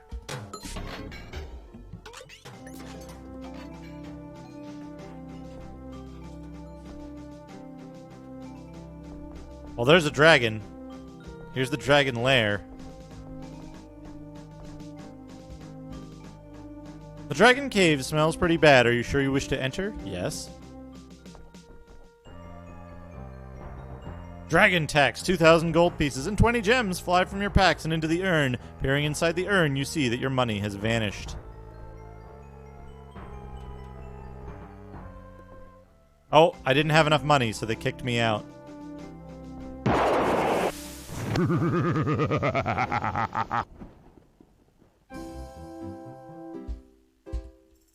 Wonderful. Wonderful.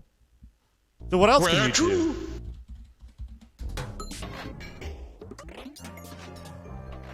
That teleport noise is amazing.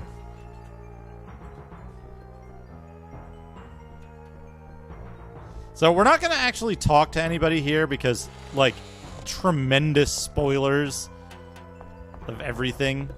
May we help you? Donating at the temple costs 10 times what it normally does.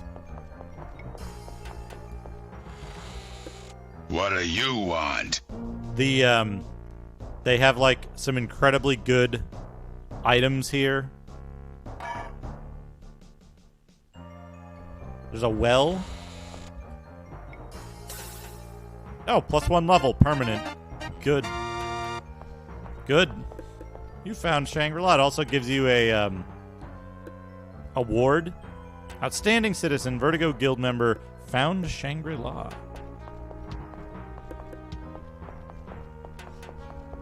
Well, so here's the problem. It's one way. So let's leave Shangri-La. Oh.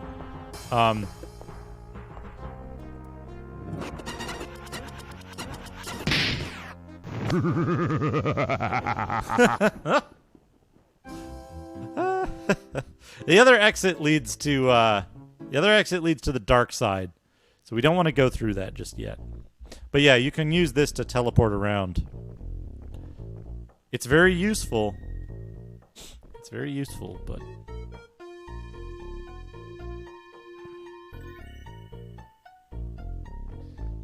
all right.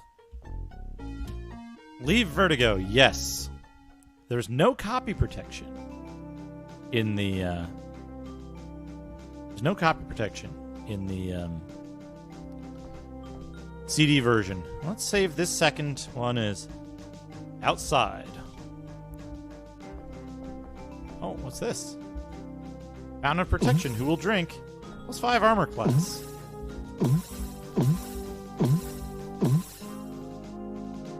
So everybody has +5 armor class now. The dwarf. We're going to see the dwarf soon enough.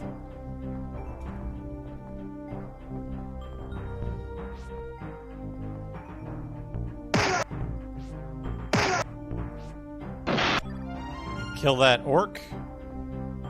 Yeah, we'll talk to the tent in a moment. Hey, Schubert.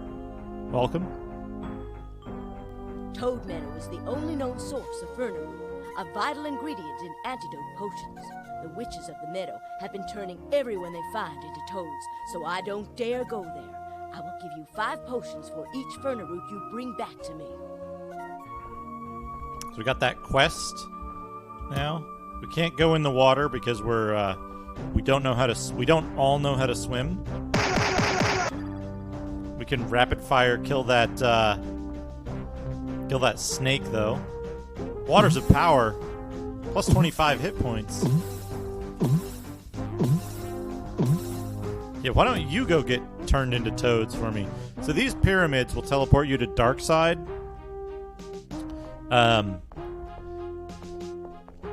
The only problem is, once you teleport to dark side, it takes a while to be able to get back. You have to go through the, part of the starting zone to get back.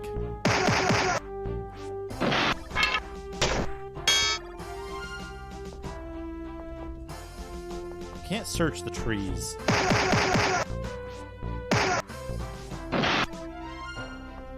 Save. Step right up. This way to the action-packed, treasure-filled mines of the Red Dwarf Range. The Red Door Frames.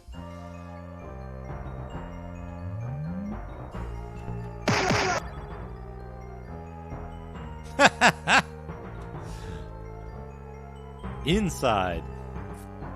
That's the one.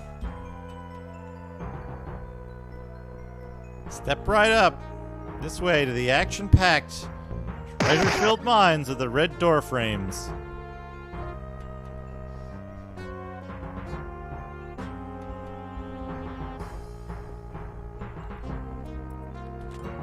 Dead picks the lock. 2,000 gold. You aren't strong enough. Not strong enough to open these crates with 20 might. Very important. Red liquid. Who will drink? +2 might. Permanent. Now are we strong enough? Yeah, we are.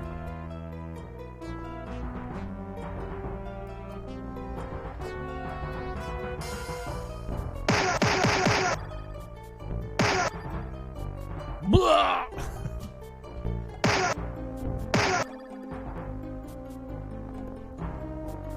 White liquid. Yeah, we're gonna save now. White liquid is luck. Now, what we want to do for luck, actually, is first we want to increase our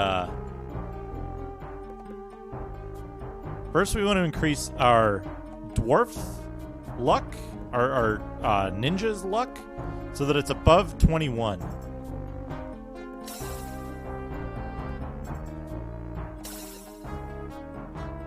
Now we want to increase the average luck of the group.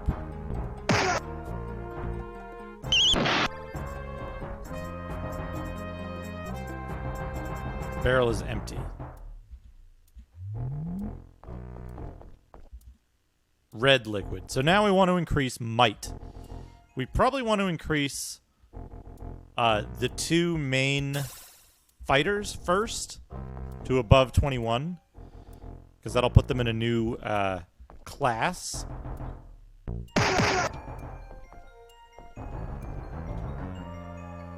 Scribbled on a piece of parchment, a note reads, Dwarven travel codes, mine 1, mine 2, mine 3, mine 4, mine 5. Mine 1 through 5.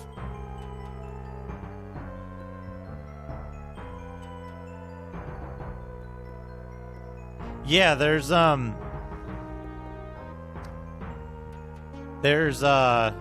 it streaming?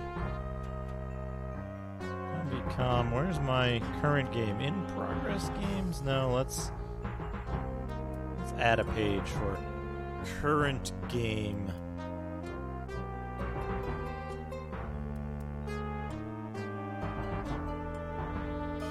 Mine 1, 2, mine 5. Red equals strength. Might. White equals luck. I'll start keeping notes.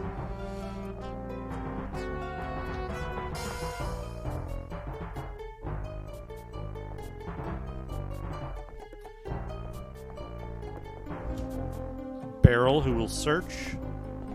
It's important to note that searching a barrel... Oh man. Jackpot. It's all useless stuff, though. We already have better. Coin of magic arrows is going to sell for a bunch, though, so that's good.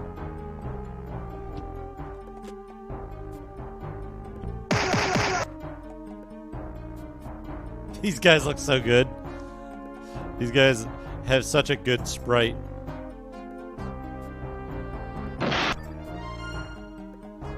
They're like look of surprise when they get hit.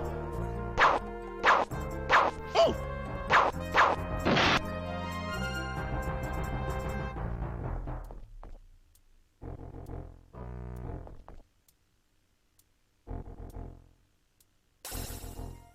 Dad found a gem, a trap.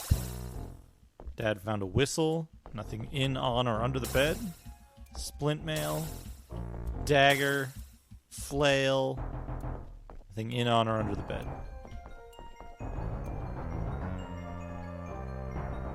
You open this. Nothing of value. Oh! Oh! Oh! Now, one thing that's interesting in this game is that enemies have certain behaviors and dislike certain classes. Right.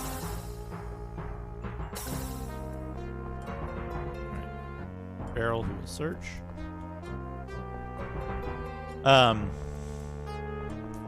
Yeah, that does sound kind of curly-ish, doesn't it? We need to leave the dwarf mines because we're accumulating a whole bunch of treasure and stuff. We need to go back and what do you dispose want? of it. Sell armor. Scale mail we don't need. Robes, plate mail, and ring mail we don't need. Splint mail we already have better of as we do plate mail. Dagger we can sell. We'll hang on to that flail. Whistle of light and jewel of curing will be good. Jewel of energy blast. We'll get rid of the magic arrows. Now, the reason we want to hold on to the here we could pay so much dragon tax now.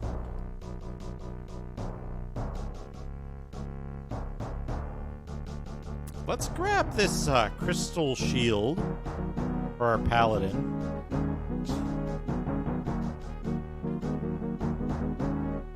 We can grab a staff for our magic user, but it doesn't really matter.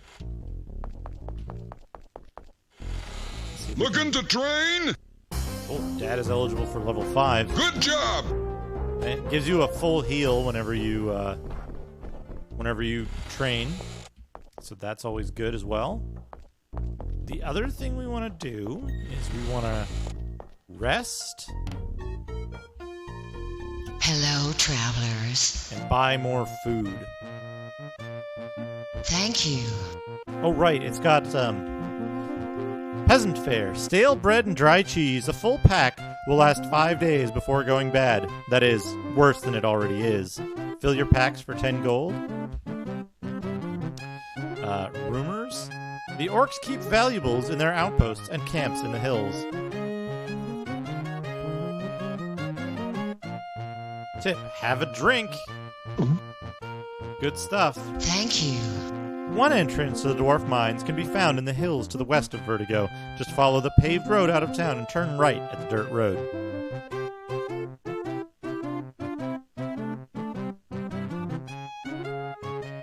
Goodbye. I should probably do hello travelers as a follow notification. I think that would be very good. Welcome to the guild. Buy what we're gonna do now that we have like 1 billion gold. Enjoy. Is we're gonna buy all the spells for our major spellcasters. We don't need to get any other stuff for these guys. Oh yeah, host or raid would be good. It's true. Good thinking. Safe and secure. Now we're just gonna deposit all the rest of our stuff. You gotta wait for his mouth to change to a, Oh, there we go.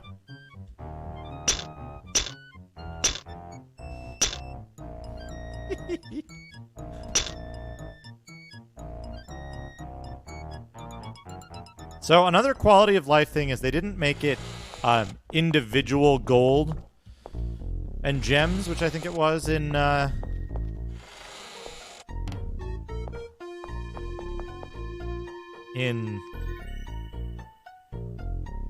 Mind Magic 3.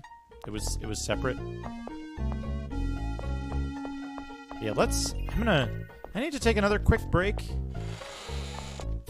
Let's bring up this music. Safe and secure.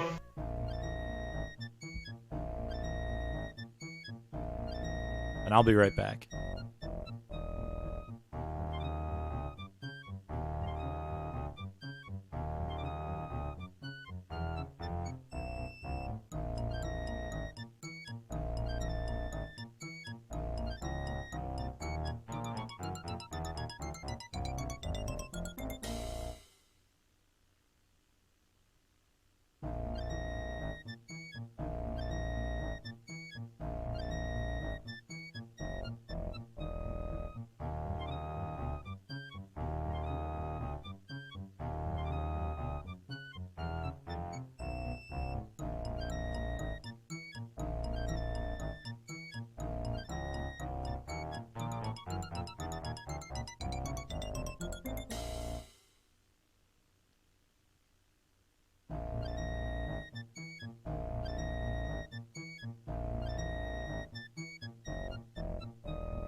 I'm back.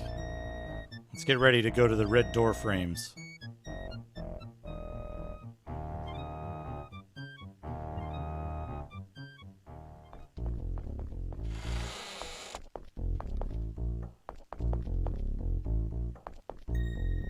Drop off the guy's face.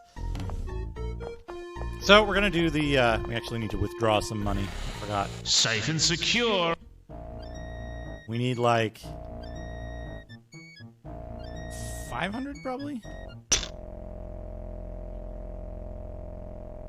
Damn it. Damn it. Why does it do that? Why does it just randomly freeze? Let's reset.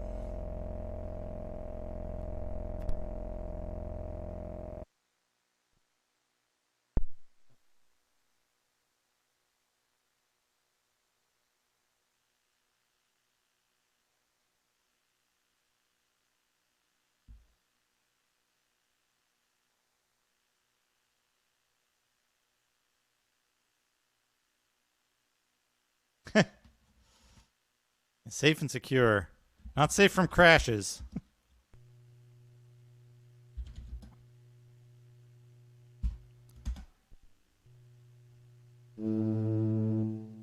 That. Load. I believe Inside was the last save game we used. Okay, not too far back. Dad found a katana. Dad found that trap again. Naginata.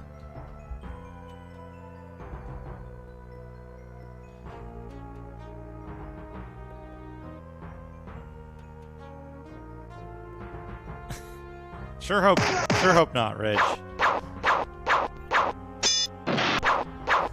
Oh! There we go. Got him.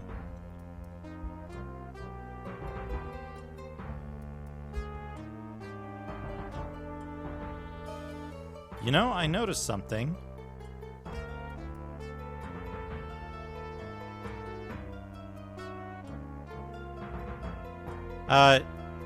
Almost all of it, yeah, Esric Shaw. Almost all of it. Something strange going on. There's something a bit strange going on. Safe and secure.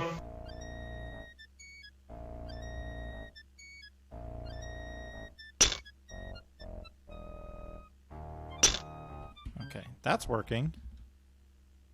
Now why? Why on earth? May we help you?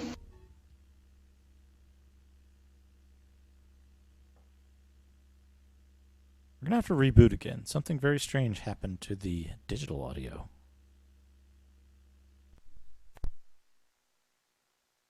Actually, just gonna turn the PC off. Sound effects were not working.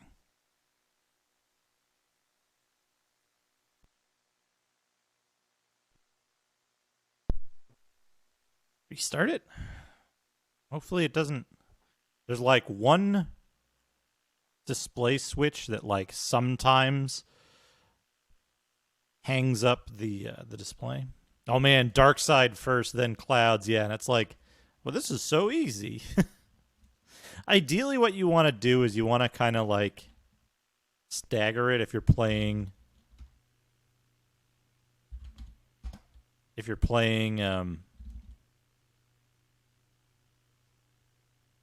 what's it called? If you're playing World, you want to like stagger it a little bit at first and then do all the clouds content and then all of the dark side content, but like do the first starting areas back and forth. It kind of doesn't matter after the first town though, like after the first couple towns though, because you can like kind of do whatever you want. Right.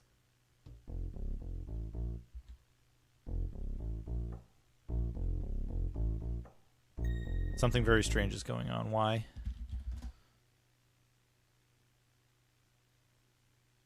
Oh, what's the sound configuration? No. Speech card 9. Let's try this. 2, 4, 1. Yes. Automatically adjust Sound Blaster volumes. Yes. Done. Okay, it's just gonna... This... Yeah, Darkside. I played Darkside separately, actually, when I first had it.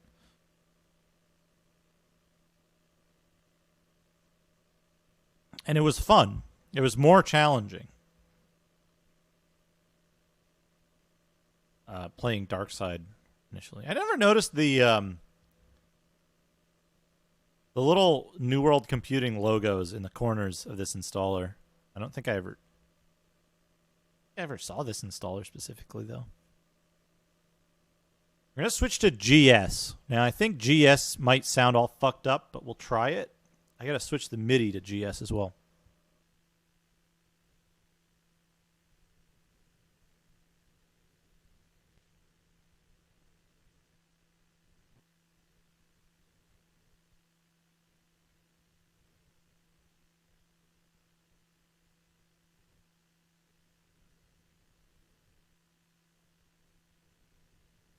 Installation was successful. We're going to reboot again because I think I ran the game once already.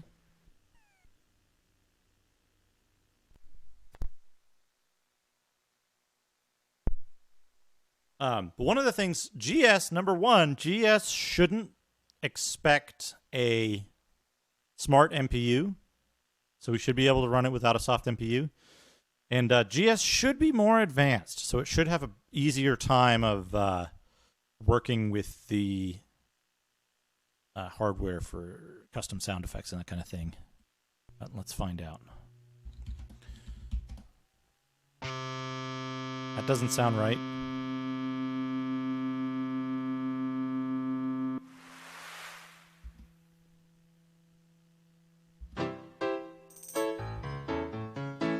Doesn't sound right at all.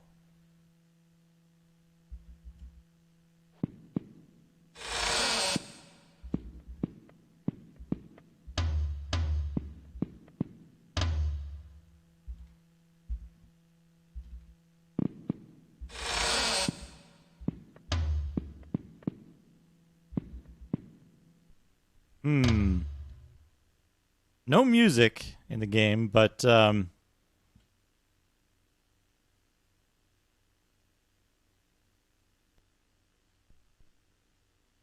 let's see if it reboots the computer if we try to run it twice in a row.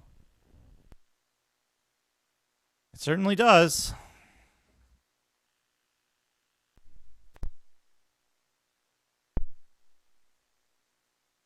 So we'll try it on CM300 mode without the MPU, without the smart MPU.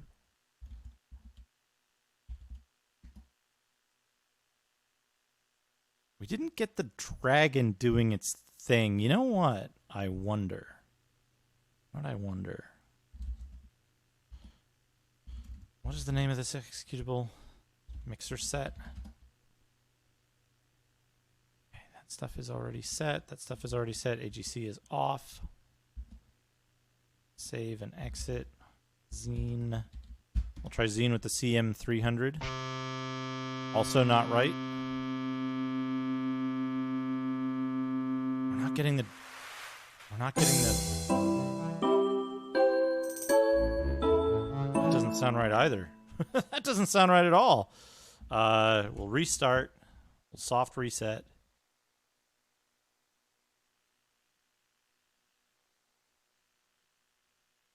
We need to see if with the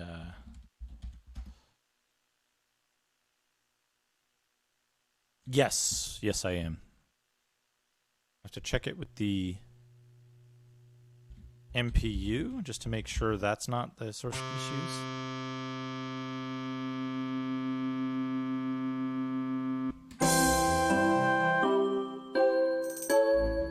It's certainly not right.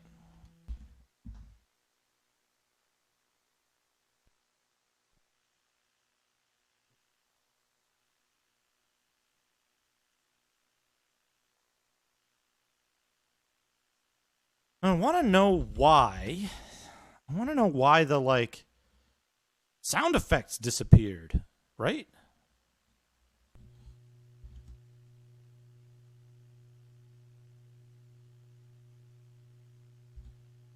Is this working?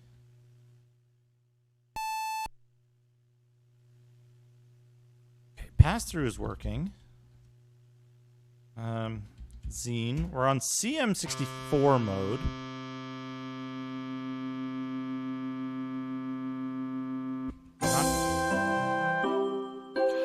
Quit. Install. No. Sound Blaster 16. LAPC 1, which is incorrect. The product was actually LAPC I. B27 1. Yes. No. Redo the installation. I don't know if that's necessary.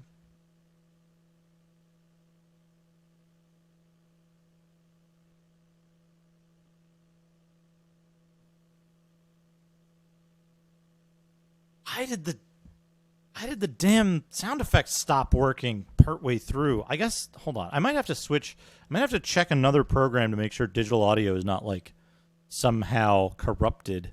And I need to turn off my power supply and, like, reset some registers or something. These systems should not be susceptible to that.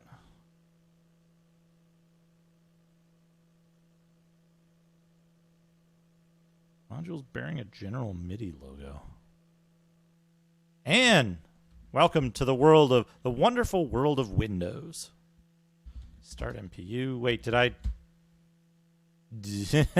I almost fell victim to it.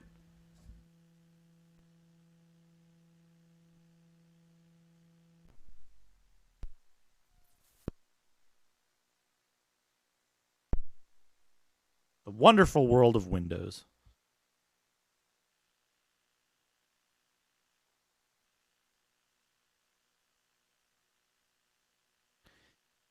It's a combination. It actually uses a combination of things. What's weird is that speech is working.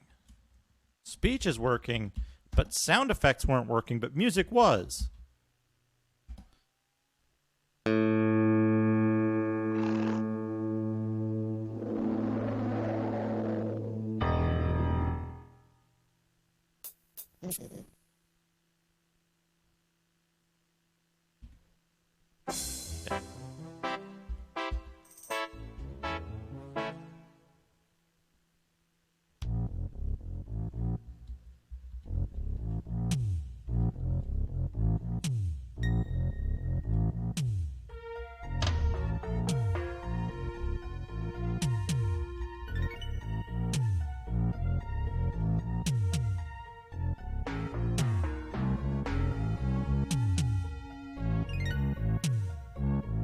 Oops. Damn it. EFX off. Save. EFX on. Okay. Quit. Yes. Now we need to reset. That obviously didn't work correctly.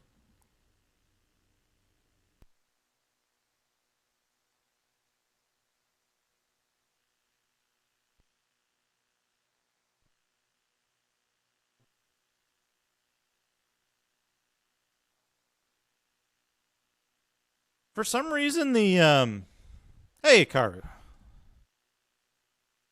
Welcome, welcome. Hope you've been enjoying it. I apologize for the weird technical issues. It's the curse of real hardware. Start MPU. We're back to the original configuration.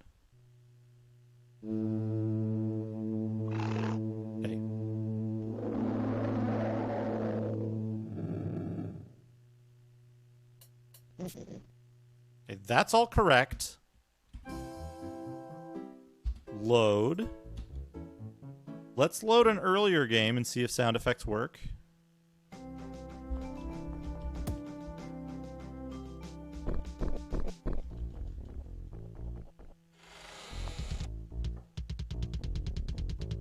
Yes, we can get blast beats out of the wall. Now let's load the other game. Turn effects on. Okay, we're back to working. Whatever happened, it's working now. We're back to normal. Rest. Save our game. May we help you?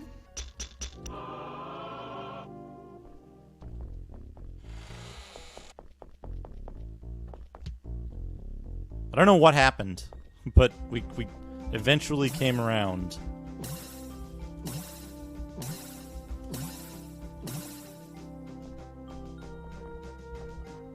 Yeah, the digital hands are good. We're gonna run out of buffs because it takes us so long to it takes us Step right up this way to the action-packed, treasure-filled mines of the Red Dwarf Range. Okay. Map? We can get an overall map.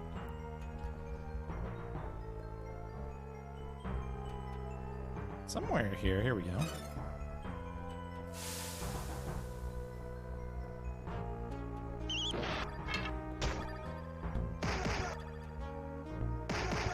Step right up.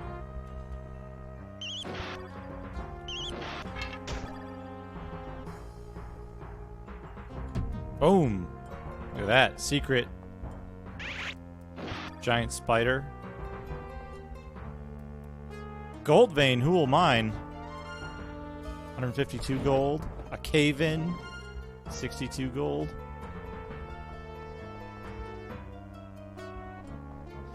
Who were the artists for this? That's a good question.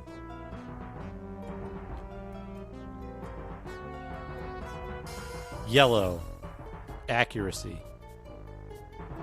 Okay, so accuracy is something that we want everyone to have. Orange, I think, is intellect, which is good. We want that. We want our archer to have it as well. Blue liquid is personality. We want our characters to have. Purple liquid must be speed, right?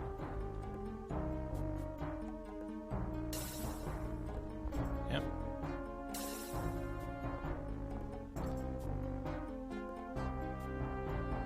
What's that called? Mine of the Red Dwarves. An entire barrel. You don't get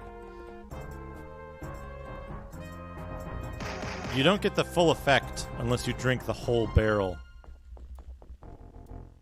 The German version mistranslated the dwarf's welcome speech as Mine of the Red Dwarves. That's not exact, but am I missing something in that? It sounds like a relatively accurate translation.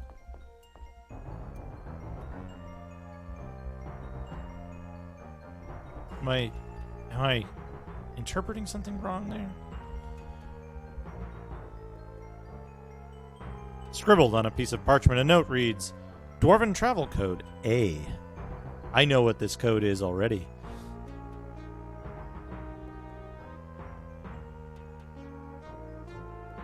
Orange is intellect. Now, what's kind of good is that they keep these colors consistent through the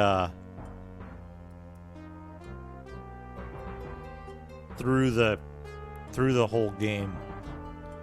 Blue equals personality. Purple equals speed. Green equals endurance. Yellow equals accuracy.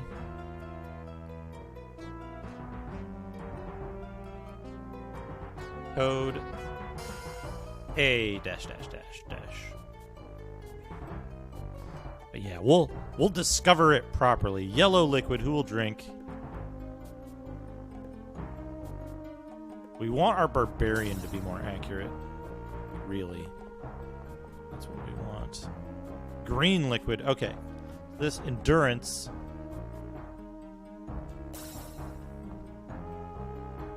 We'll give that to our paladin here. Gives a higher HP. And then Let's just check here. So from 15 to 18. So we got 3 extra HP for our 24, 27, 44, 33. We definitely want it for our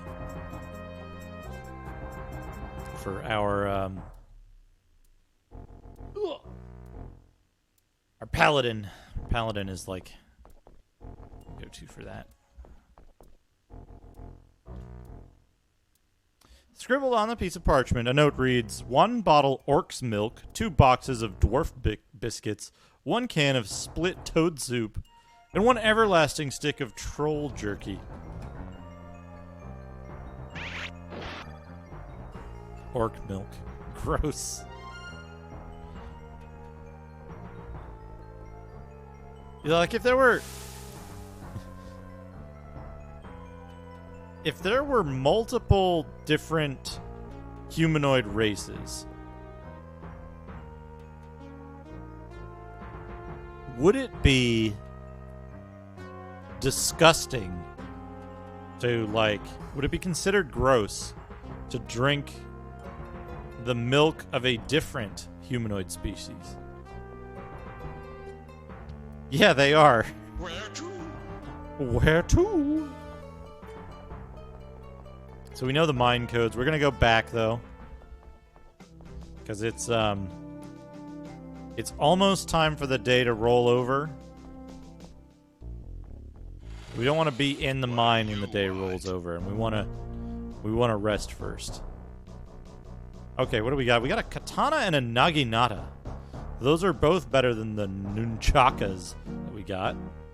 A scimitar and a longsword, those might be good. We got more ring mail and splint mail we can sell off. Pretty much everybody is at max armor type, which is good. Coin of magic arrows we can sell.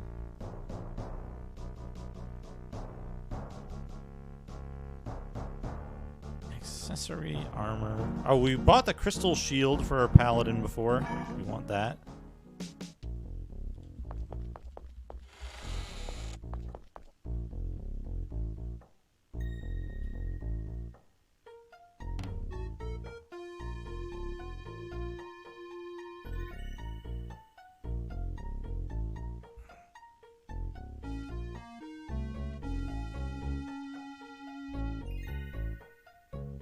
Yeah, if you had a regenerating creature, would it be like, say there were like real world trolls who regenerate their flesh, right? And while it's painful, it doesn't cause any permanent harm to them. Would it be okay to eat like a donated piece of everlasting jerky? And it would only be cannibalism if it was a troll eating it. But if the other race is sentient, how do you handle that? That's the question. These are the hard questions, folks.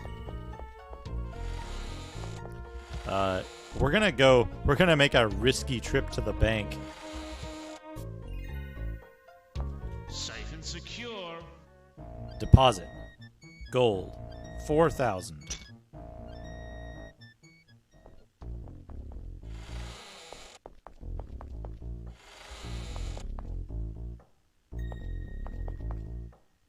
Okay, now we need to do something really stupid. In order to min-max this,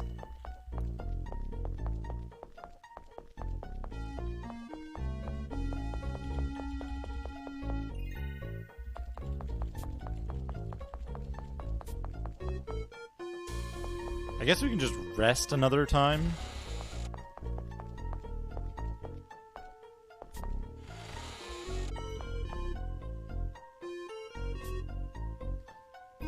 Rest. Okay. Hello, travelers. Very close. Get food. Thank you. Goodbye.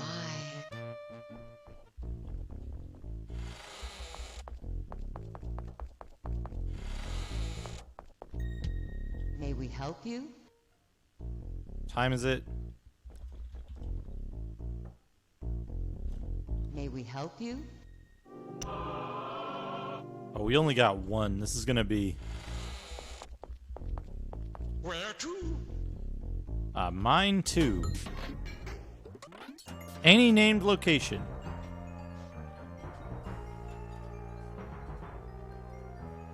Cooking with your own severed limbs while wearing your own severed face was a great way to boost your stats as a regenerator. Ha ha ha.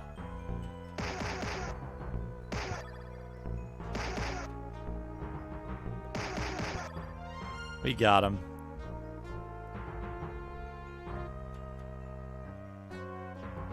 Scribbled on a piece of parchment. A note reads, "There are many deep mines."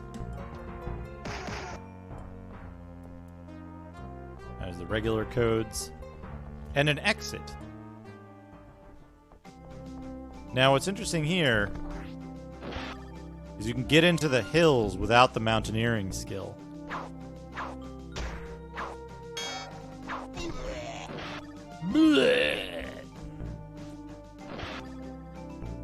This is, by the way, right on an area transition. You can't see or hurt enemies across an area transition. Or it pops up that, like, please wait at the bottom. You know you could get screwed. You could get screwed at any moment. Trying to fire, who will pray? 50 fire resistance. Very good. Robinson's Requiem, yeah. McCaw streamed it, but didn't finish it, right? Was that the thing?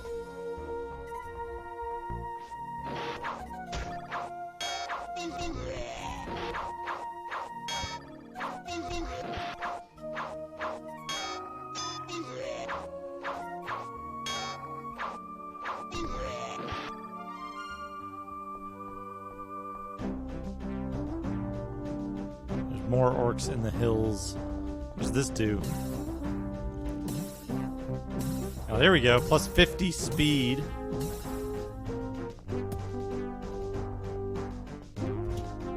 Step right up this way to the action-packed, treasure-filled mines of the Red Dwarf Range. The Red Door Frames.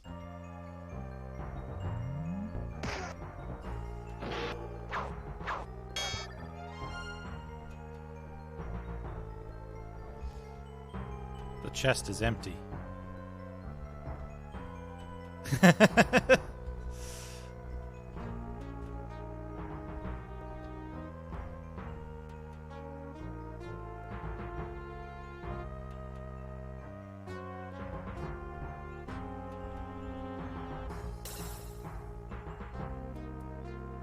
Strange feeling comes over you. You're now very sensitive to danger.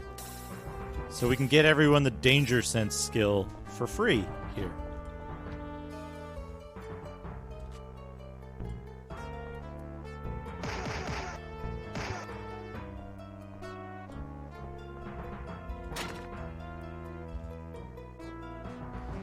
You also have to rest.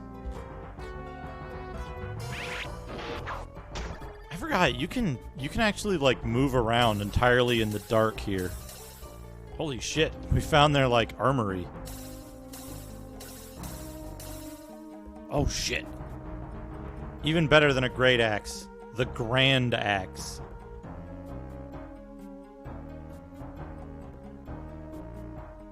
Cutlass? Armor. Right, crystal shield. You must remove shield to equip shield. Crystal shield. You get a shield. Oh, right. Right. You get a shield. When you die, your armor breaks. Something you have to keep in mind. Clerics can't use slings, right? Yeah. And mages also cannot, yeah.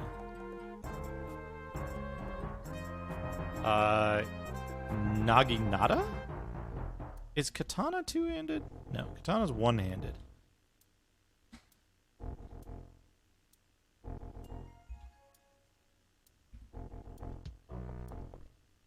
A whole bunch of stuff. Granddad axe.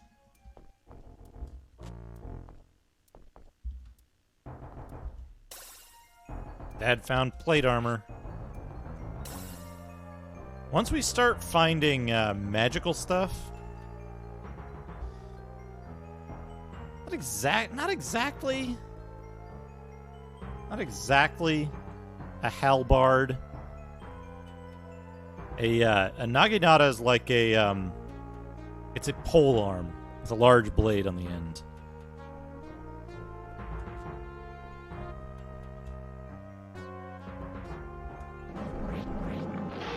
Well, I hope I saved. These things do a fuck ton of damage. And we don't want to deal with resurrecting a character at this point. Maybe we can. Maybe we can just go back. Scribbled on a piece of parchment and it reads, "Robbers and thieves, take a good look at your fate. You should you decide to steal from these mines." Where to? Mine 1.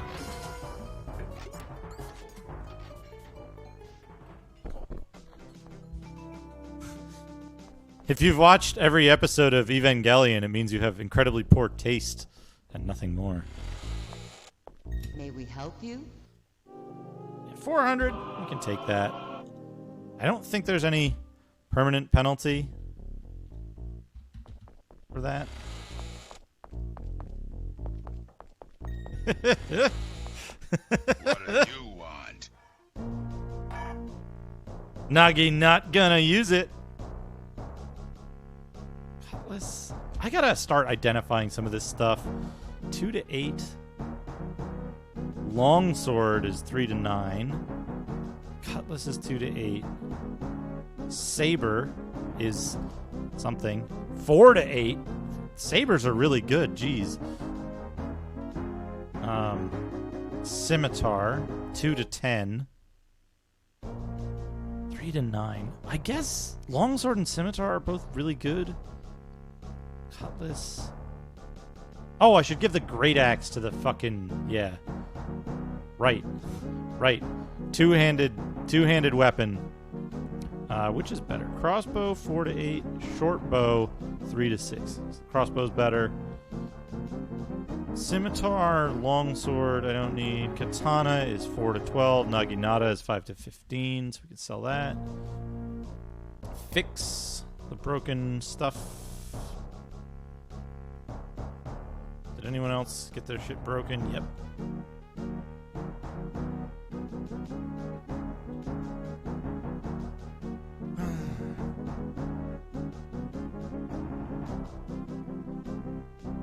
Weapon buy, no. Oh, I could get a flamberge. Flamberge. Wooden gauntlets. That sounds unusable.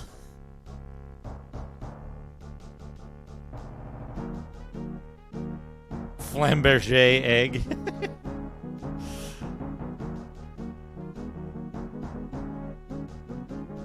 Yeah, let's see. Can you use a great axe? Yes, you can. Look at that. Look at that. You've got plate armor already.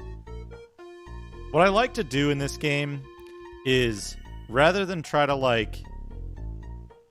Oh, Amal is one-handed, I guess.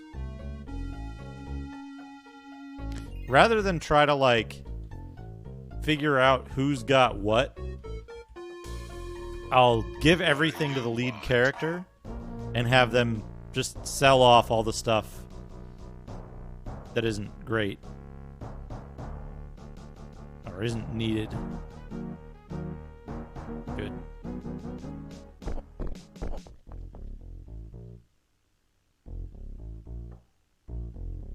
Some of the stuff, I think they fixed that in this one, but I think God, I love that teleport sound effect.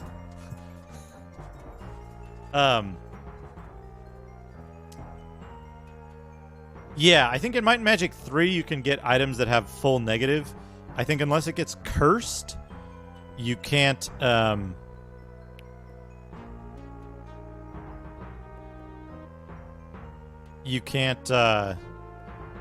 get something fully negative in this thing of value.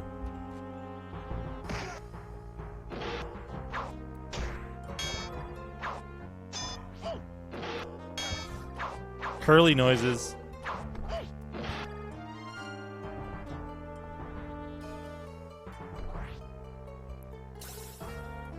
Scale armor. Scale armor. Regular scale armors. Ooh! Why I oughta?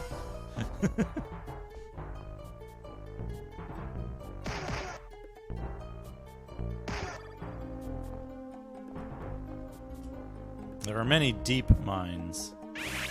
Uh-oh, spiders. Crush a spider with that axe. Red liquid, who will drink? Okay. Oh, he lost might somehow. Poisoned. Poisoned.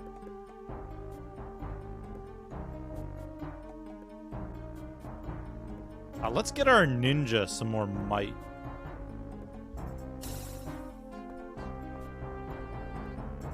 Blue liquid. Personality 22. We'll get that to our cleric. Orange liquid. It's like 23. 20. Yeah. Super, super smart brain lord. There. Oh, look at that face. Look at that face. The poisoned face for the orc. Pretty good.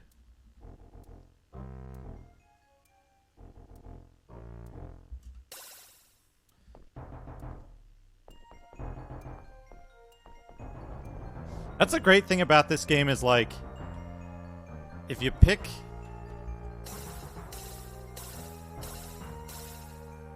If you pick new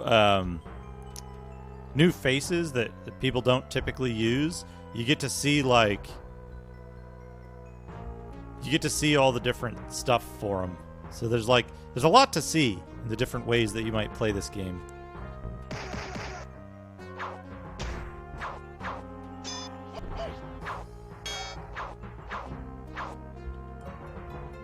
Let's cast Magic Arrow.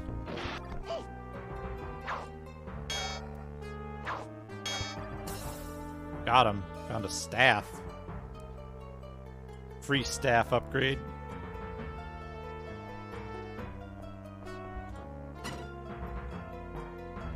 Alright, cast First Aid. Cast Cure Wounds.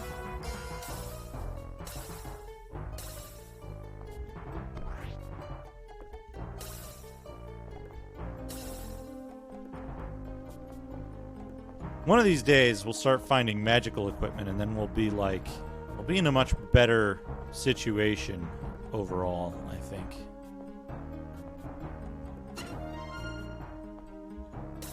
A bunch of gems. Oh, that's good. That's a good face. Are you poisoned?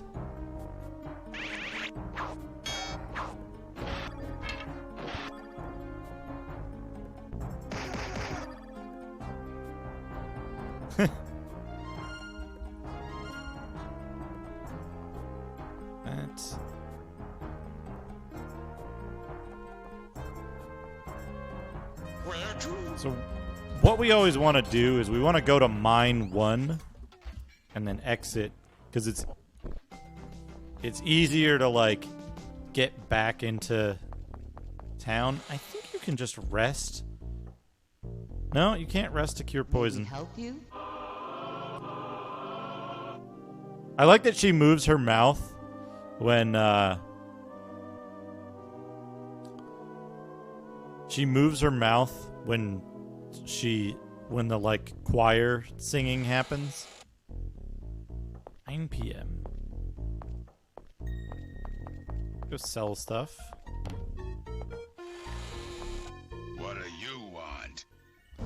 Sell. Sling dagger. Sell chainmail. Sell splint mail. No. Sell that. Sell that. Sell that. Sell that.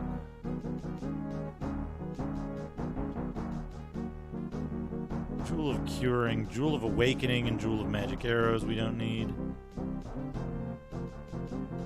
Buy. Alright. Weapon. Fiery Broadsword. think we probably want that.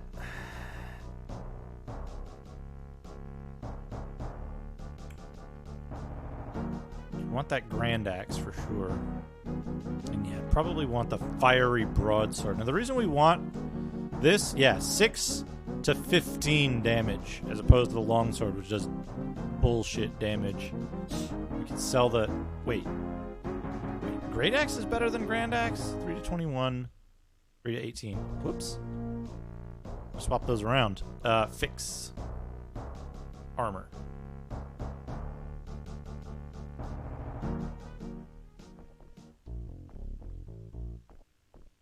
$106. That's a lot of... A hell of a lot of modules. Hello, travelers. Thank you. Goodbye. Goodbye.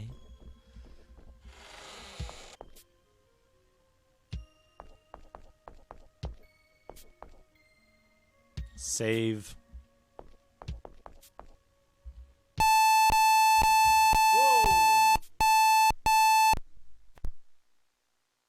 Whoa, what the hell? That's unusual. That's unusual. What on earth? I don't know.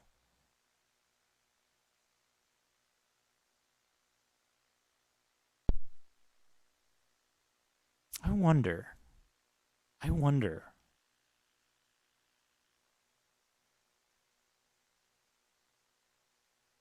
Do I? This is before I would have had like power management stuff, right? Completely disabled, off. CPU fan. The temperature is as cool as can be. It's not a temperature problem. It's not a voltage problem, right? All the voltages are within spec. I don't know why that one's on ignore. Probably fine, though.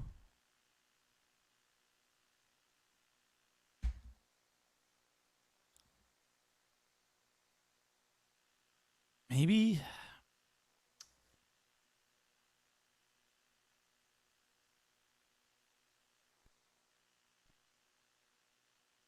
Maybe it wants to be slowed down? Maybe it wants to be slowed down. Maybe it's just like it's running a bunch of extra cycles that are doing nothing.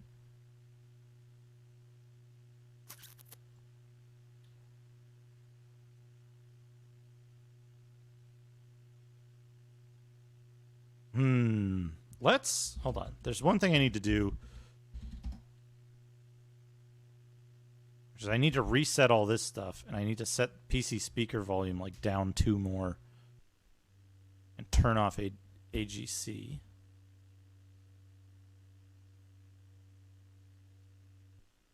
And then check this. It's going to beep, folks.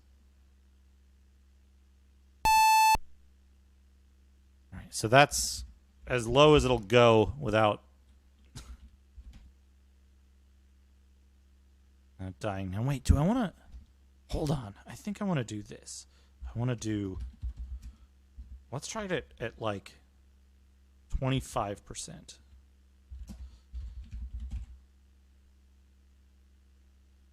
And then start MPU. Because it could be like just piling on like garbage data into the MPU.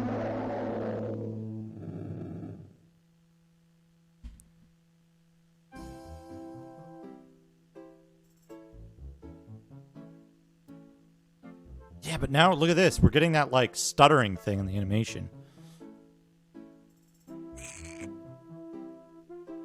Incredibly strange.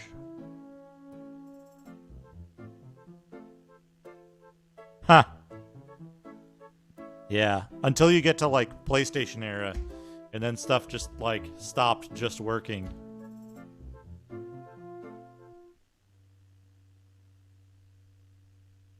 I'm curious if this affects in-game. Yeah, look at that. Look at that stutter.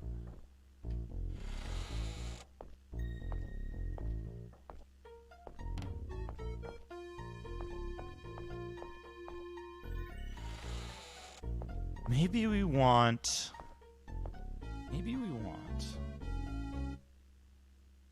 Let's see. 50. Maybe we want 50. Oh.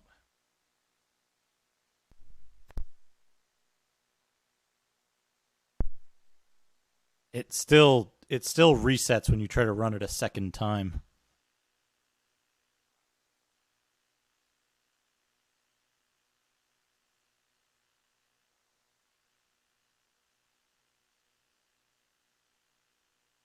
Oh, I wonder if now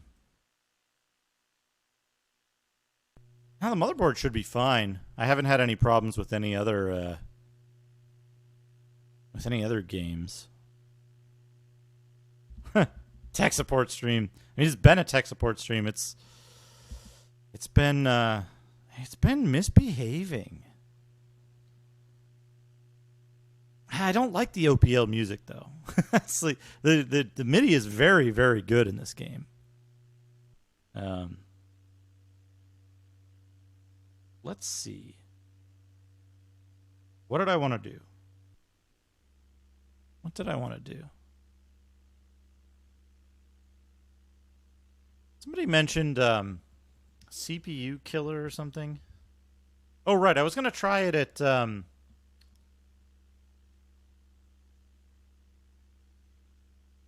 was going to try it with less of a slowdown.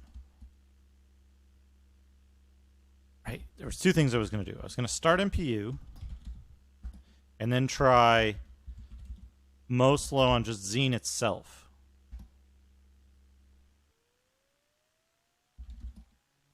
No such file or directory. Okay. Xeen.exe. Oh, and that rebooted it. What the hell? It's the CD version of the game. None of this happens with the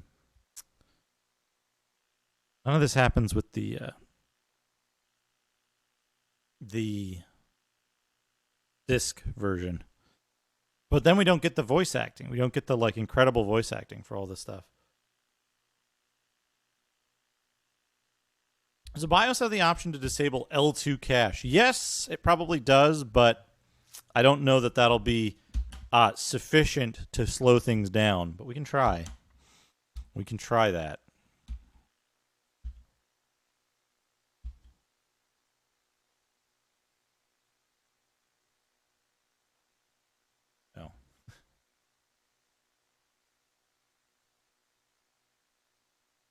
Sometimes it doesn't regrab the sync signal. So let's see. What are we doing? We're at... That's all auto. PCI is enabled. UART2. Use infrared. No. Parallel port mode. EPP. FTC swap A. No swap. That. No. PCI. No. UC 64 aperture size. Recovery time. Fast bus data ready. Snoop ahead enabled. BIOS features. Yeah, L2 and L1 we can turn off. Turbo mode is disabled.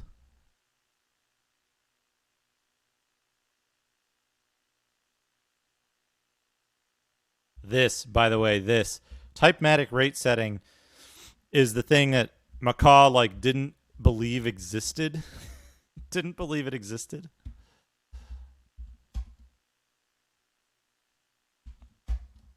Yeah, this computer, I mean, it's fine. I think Xeen is a little bit weird. Does CD not have a tech support number I can call? I could go call up old JVC, John Van Canum, downtown, and be like, hey, how do I fix this? John. Oh, this is much slower. This is certainly quite a lot slower. No, Cybergenic Ranger is still a shit game, but it does fix the It does fix the problem. The problem with movement delays, because you can set the typematic rate. Instead of it being like a huge delay, you can set it to like a teensy delay. Start MPU. Here we go. Xeen.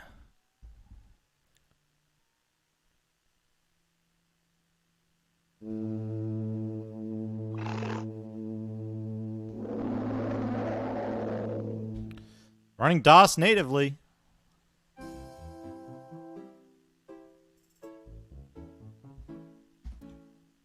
Load saved game 3. Select.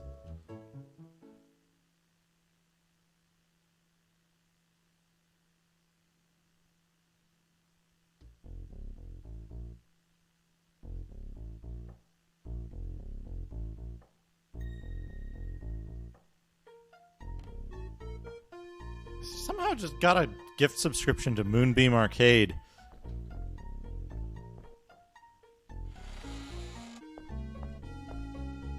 Okay, we got sound effects.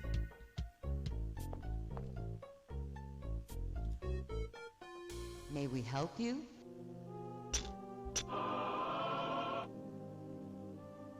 I love that she, like, moves her mouth for that. Yeah, we're running a little slow. We might want to turn the L1 cache back on, yeah.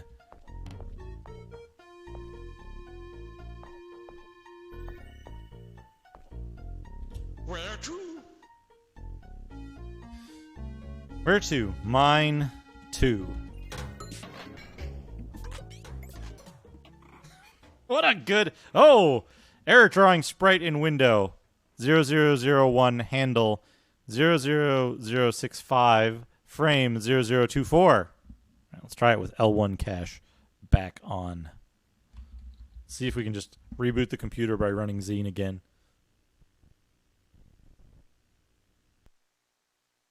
There we go. All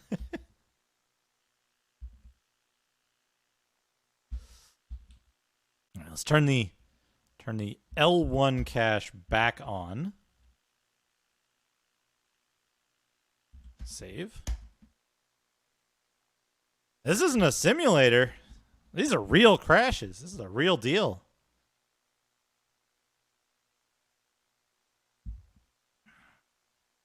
This is the authentic experience.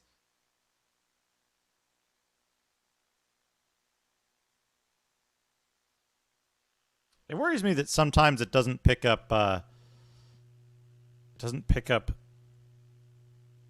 sync.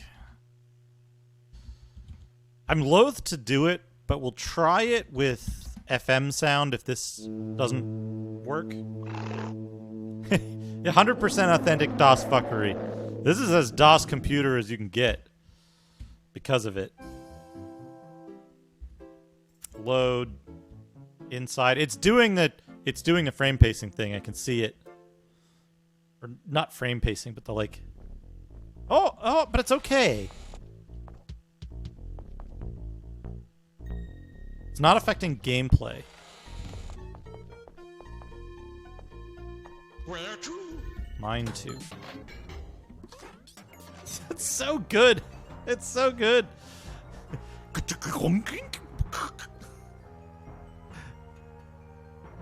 Okay, we're in mine too. It's just dark. Okay.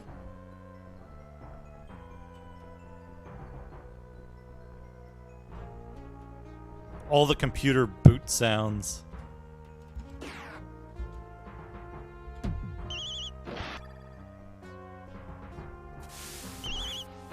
Uh-oh. Cure wounds. We gotta get our ninja some more HP.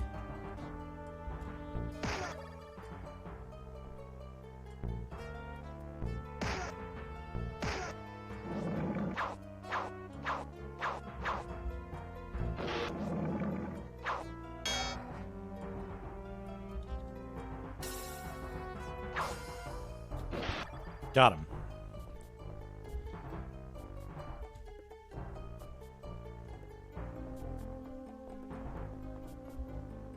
White liquid. Who needs it? Block 13, 23.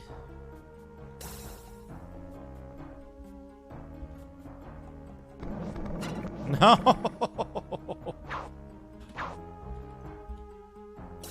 Don't kill my mage. Don't kill my mage. Magic arrow. Ugh, this might be a death. These things are fucking strong as hell.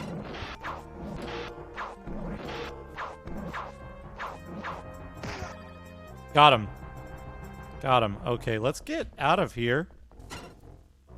Let's get out of here. Where's the mine part? Here it is. Where to? Mine 1.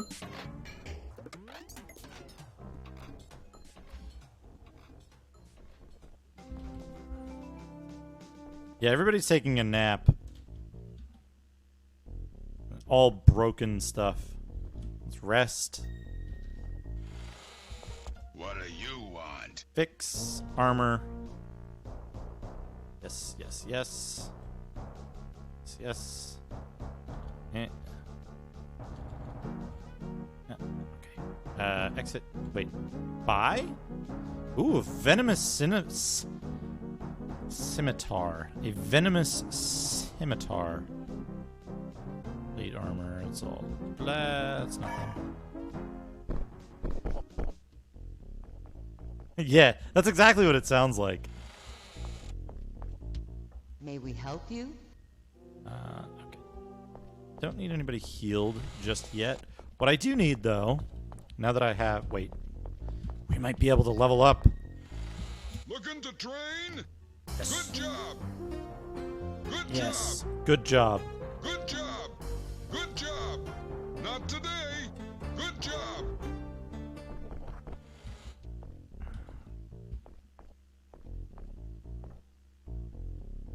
Okay, we need to go to the Magic Guild. Welcome to the guild. Welcome to the guild. Buy spells. We're going to get Energy Blast because it inflicts 2 to 6 points of damage per level.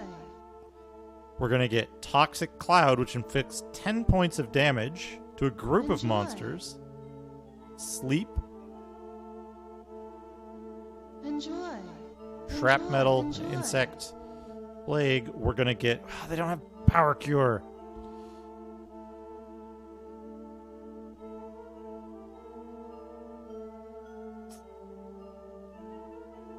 Flying Fist. I think we're fine here. 10 points of damage to a group is pretty good. But we want to get... Oh, right.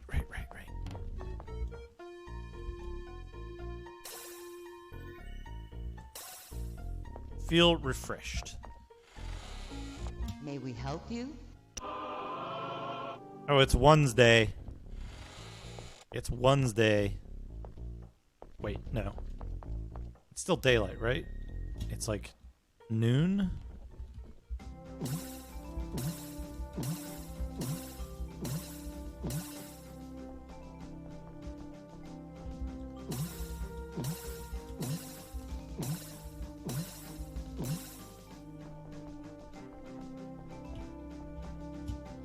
Step right up. This way to the action-packed, treasure-filled mines of the Red Dwarf Range.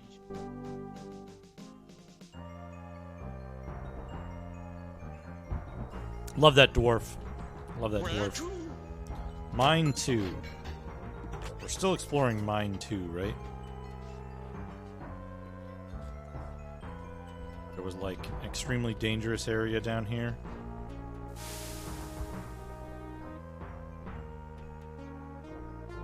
Right, yeah.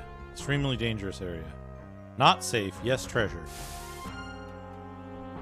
Got poison, that's okay. A cave in. Gold.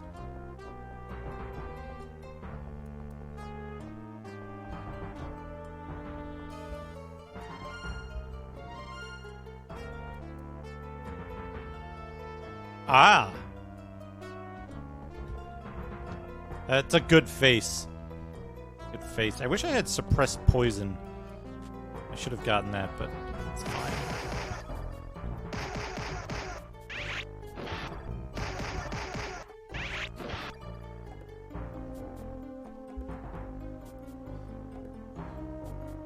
Dwarven travel code. I or L. We're not sure. I already know, though, so. It's a good face. It's a good face. A-L.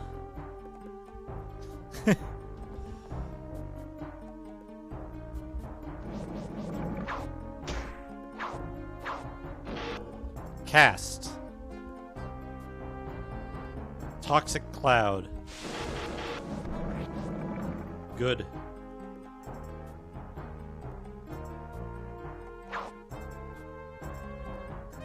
Do I have any...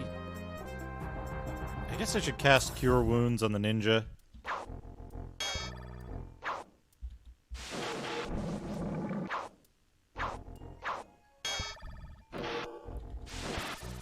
There we go. Good. Those things give a decent amount of experience, too. Dad picks the lock. 2,000 gold. 1,000 gold and a box. Box of undead turning. That'll come in handy.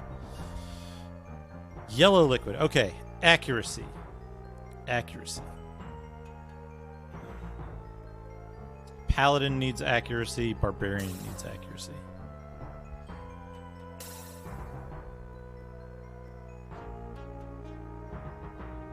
What's your base accuracy? 17. Purple liquid. Purple liquid is speed. 17.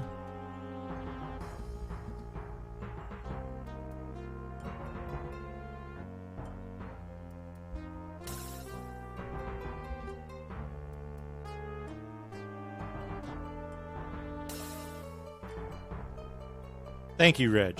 Thank you. A giant puffed cheeks and otherwise messed up face was insufficient of a reminder.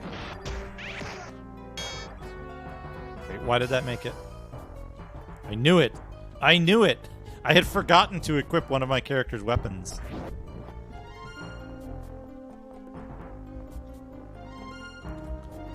I've heard, hey Super Dan, I've heard that if you play Might and Magic 9 as though it's a first-person shooter, it's better. Oh man, what a host of good faces. What a host of good faces we have now. Minecart. Mine 1.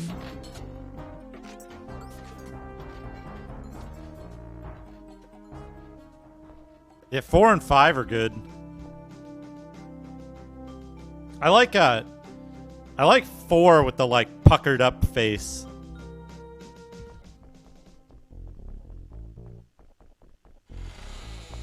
May we help We're gonna you? do something. We're gonna do something just for fun now.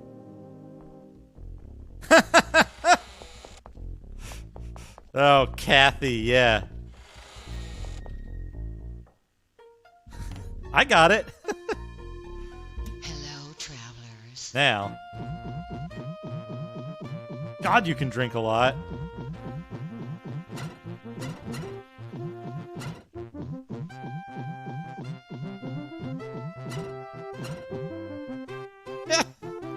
Hey, look at that. Good stuff. You're drunk. Goodbye.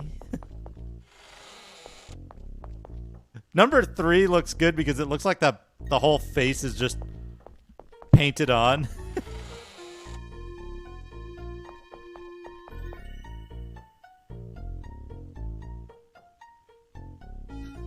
Number 6 is good. May we help you? Oh, right. Shit. I forgot about that. Hold on. Hold on. We can get, May we help you? Hey, Bud the Spud.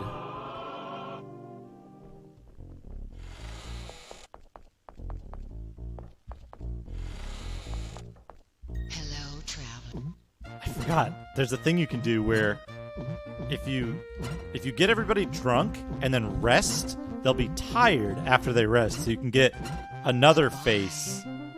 You can get another good face afterwards, right? Yeah, they're all tired. The dwarf gets a mustache. Look at that. They're weak. They have hangovers.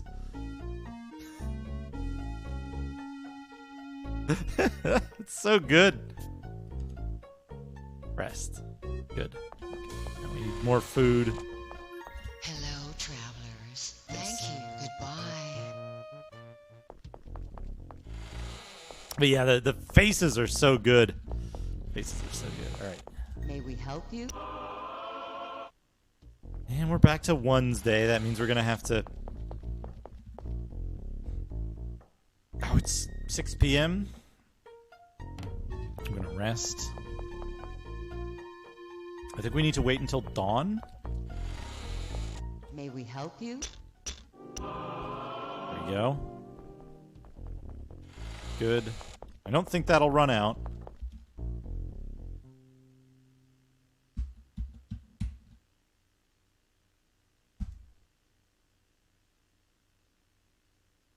It froze again. I think... You know what I think it is? I think it's the damn CD drive. I think the CD drive is what's freezing it.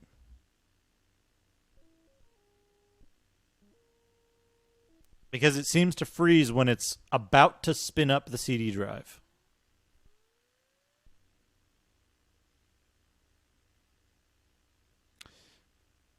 So I think what's happening is it's getting a, like, wait for I.O.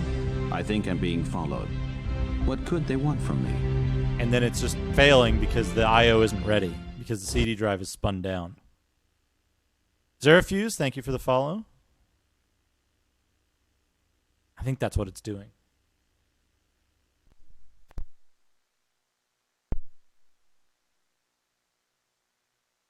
How can I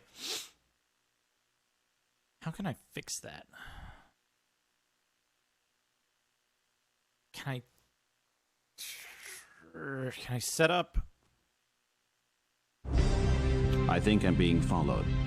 What could they want from me? Poop Deck GIF, thank you for the follow.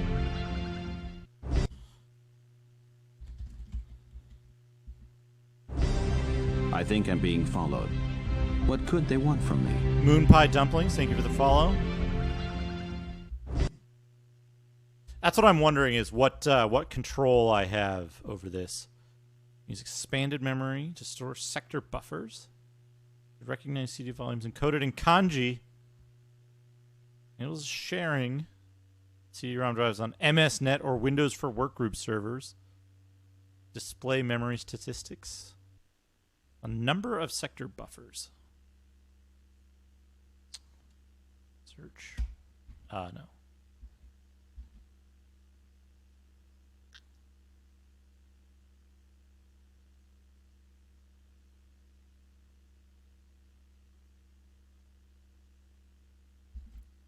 We might be able to set sector buffers.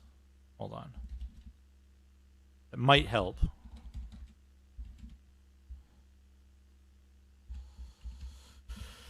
Slash... Oh, fuck, what was the...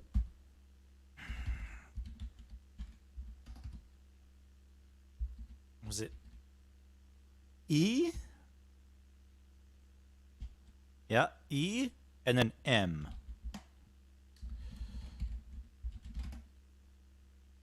We want to add slash E slash M.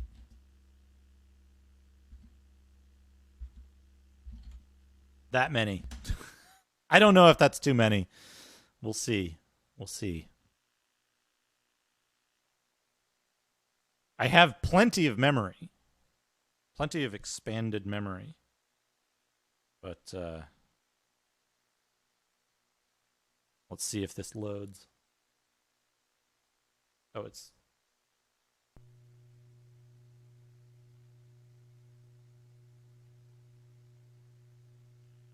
Not enough expanded memory. Reducing number of buffers.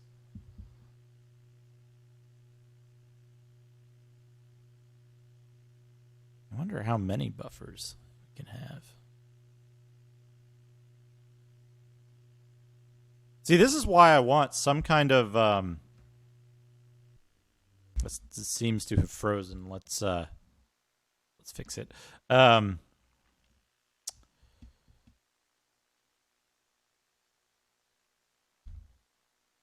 That's not the case, Reg. It works on the diskette version. It's the it is a CD-ROM related issue.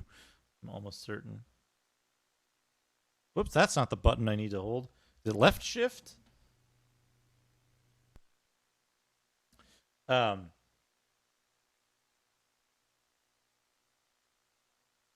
There isn't a version of... Here we go. Edit, autoexec.bat. So that's way too many. How many buffers? How many sector buffers can it take? 2048? Let's try that. I wish there was a optical drive emulator of any kind for DOS.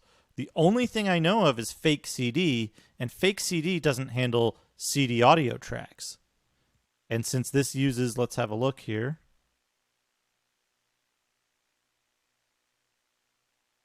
Yeah, since this uses audio tracks for the voice acting, it can't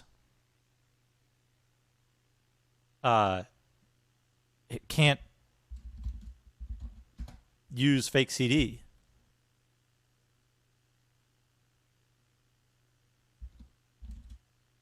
Xeen, start MPU.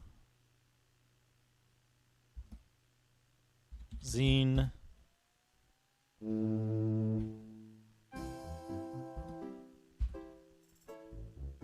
Like, I have enough memory to store almost the entire disk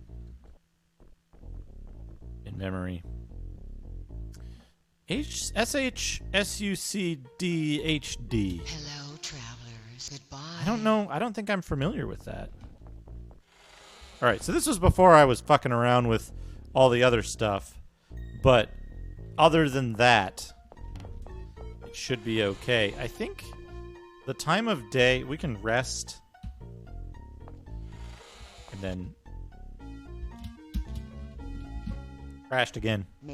Oh, no, it didn't. It didn't. It just had a long delay. Okay. Okay, maybe this will help. Maybe this will help.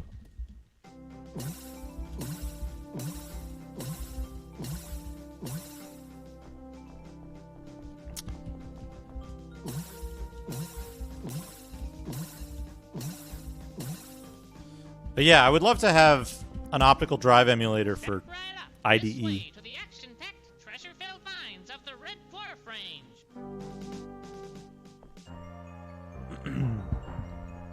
Where to? Mine 2. No, mine 3. All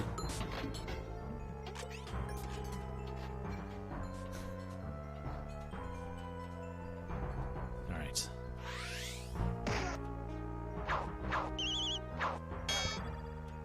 There we go. He's got a weapon now. Berserker. Berserker. Didn't have a...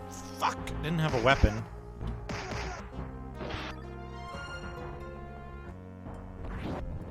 Cave in.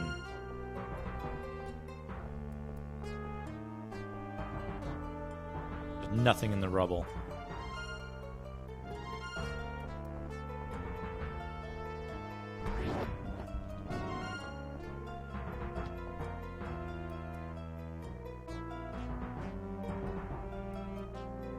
So the problem is that it's only in Windows. There is no there's no equivalent thing for there's no equivalent thing for DOS. Okay, rest, cast, light, mine things. Hey, Chubo, welcome.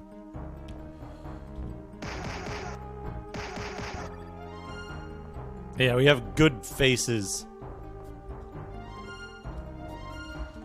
We got 255 gold. from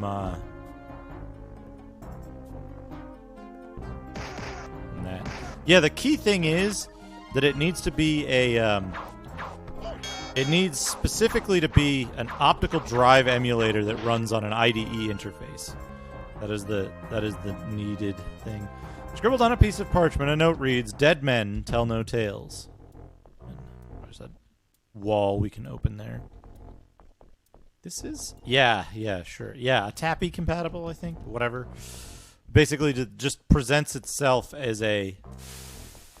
That's where that is. It's right after that second doorway. We gotta fix this poison. But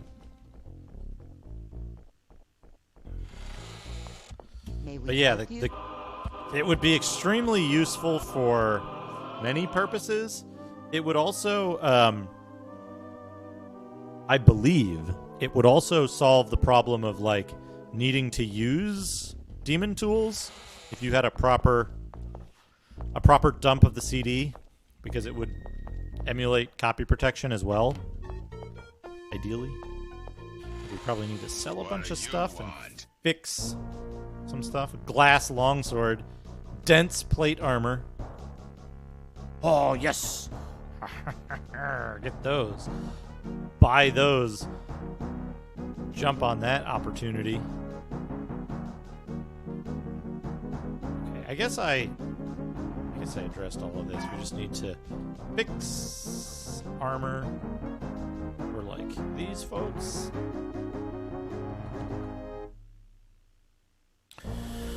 Right, buy weapons, nothing good.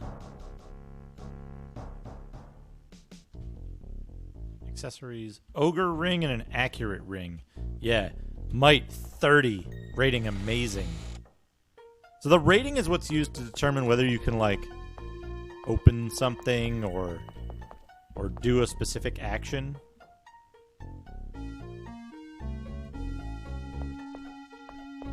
Alright. What time is it? 3:15 a.m. May we help you? Yeah, bud. This is running on MIDI. So what we're hearing is like the music is very similar. I mean, it's all the same compositions. And what it does is it actually some of the things are like the FM sound effects or digital sound effects being played over MIDI, so they're very similar but slightly different. Like the that like I don't know what to call it. Sparkle sound effect. This way to the action-packed, treasure-filled mines of the Red Dwarf Range. Yeah, the New World Computing logo is the fountains. I think that was pretty good. Mine 3.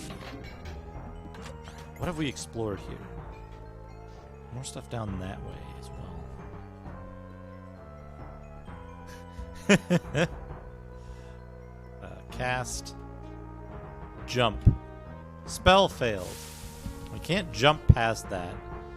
We can at least avoid getting poisoned. Here's an interesting thing you might not know.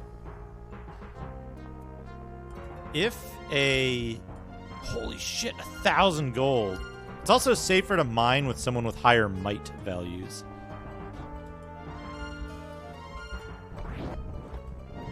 Less chance of a cave-in.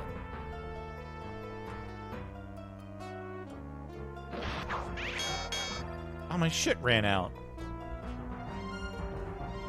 Already.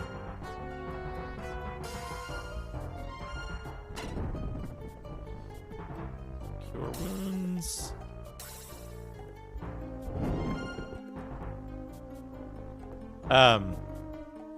But yeah, the poisoned again.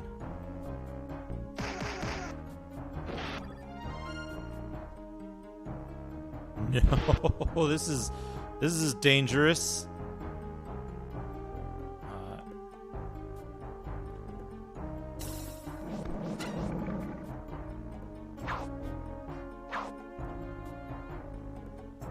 Toxic Cloud? Toxic Cloud costs a gem. Shrapnel does not cost a gem.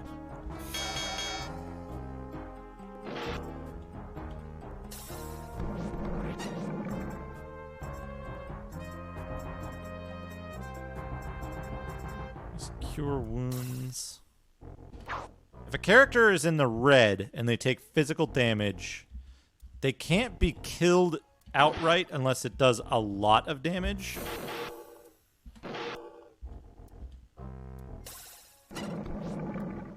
So it's like, if you can keep healing your characters, it's like relatively safe. So if there's only one enemy and he only does physical attacks and only attacks one person at a time, one time, you can like, you can kind of get away with not dying. Ugh. Rough. Where to? Back to town.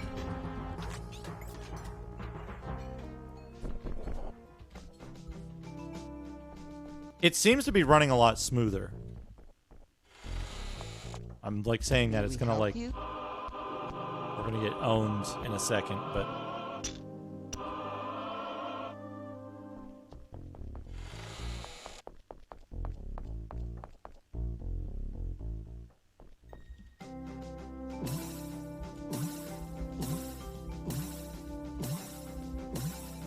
+5 armor class is a huge benefit this early in the game. Yeah, I should save. Hey, D. Step right up. This way to the action-packed, treasure-filled mines of the Red Dwarf Range.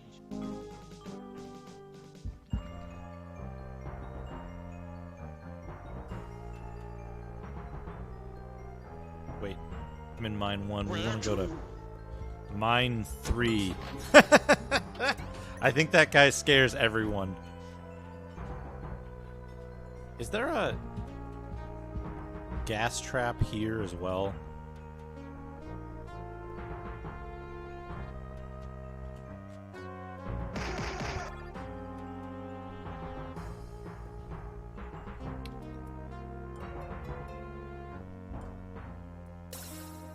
Dad found a wand. Nothing else. Ooh, some barrels. Alright. Who gets the mite? Who gets the mite now? I think I'll give it to the archer. And the ninja. More to the ninja. Alright, good. More to the... okay, speed. 17. 17. 19. 20. 19.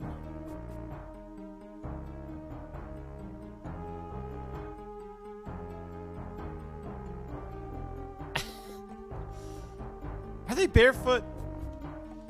They barefoot. Deep Mine P. So far we have...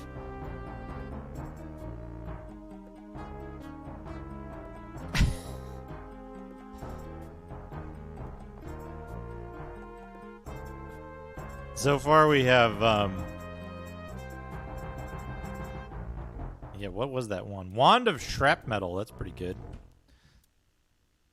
So far we have Deep Mine Alp. Deep Mine Alp.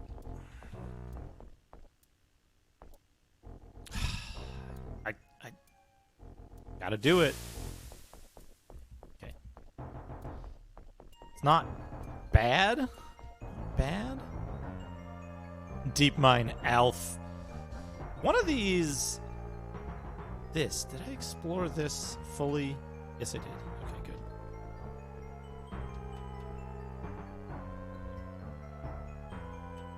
Nothing here but bones.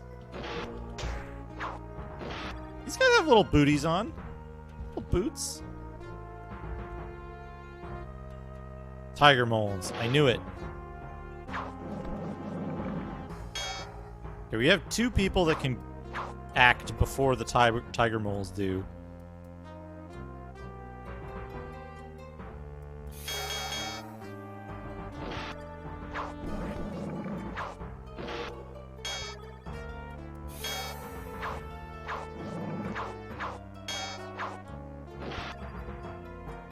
Got him. Good. 100 gold.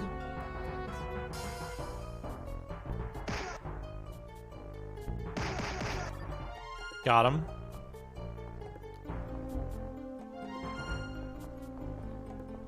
Gold. There's nothing but rubble. Oh! And we've looped around to somewhere we've been before.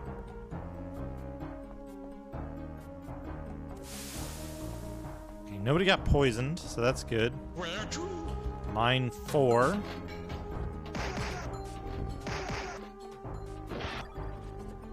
Got him. Oh. Water.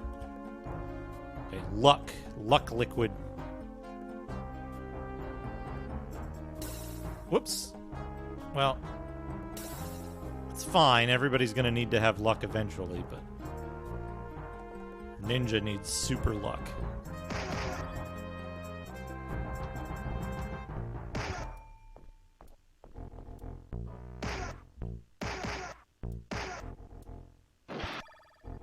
Good.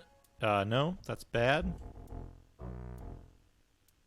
There's nothing in here, right? Hey, Iron Zoltan. How are you?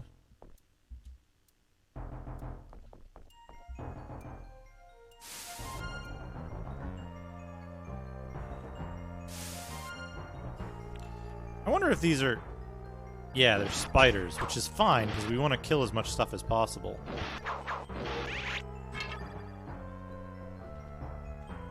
Oops.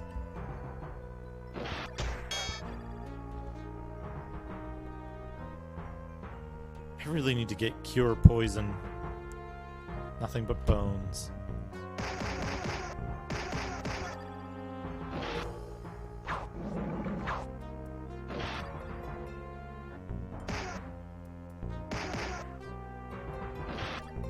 You can't do the trick in this.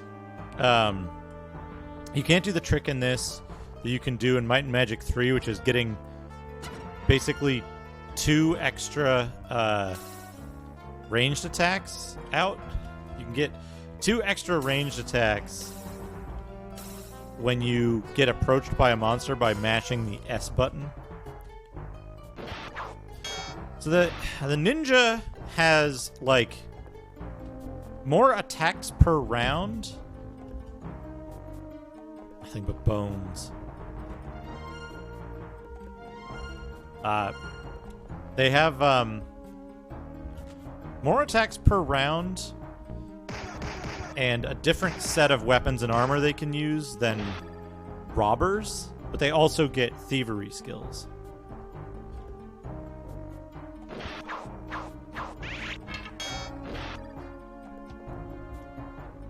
They're kind of like a fighter thief type of class, but that because they get a different set, not just a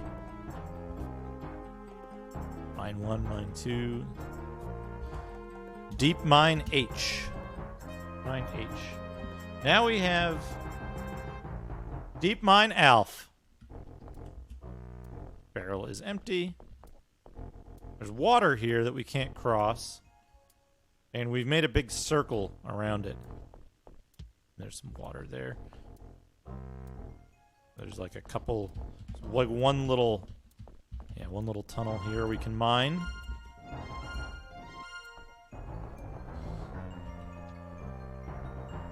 Where to? Vertigo. The minecart doesn't move. You can only go to other mines from here, but you can teleport to any mine from within the city, so pretty useful. May we help you?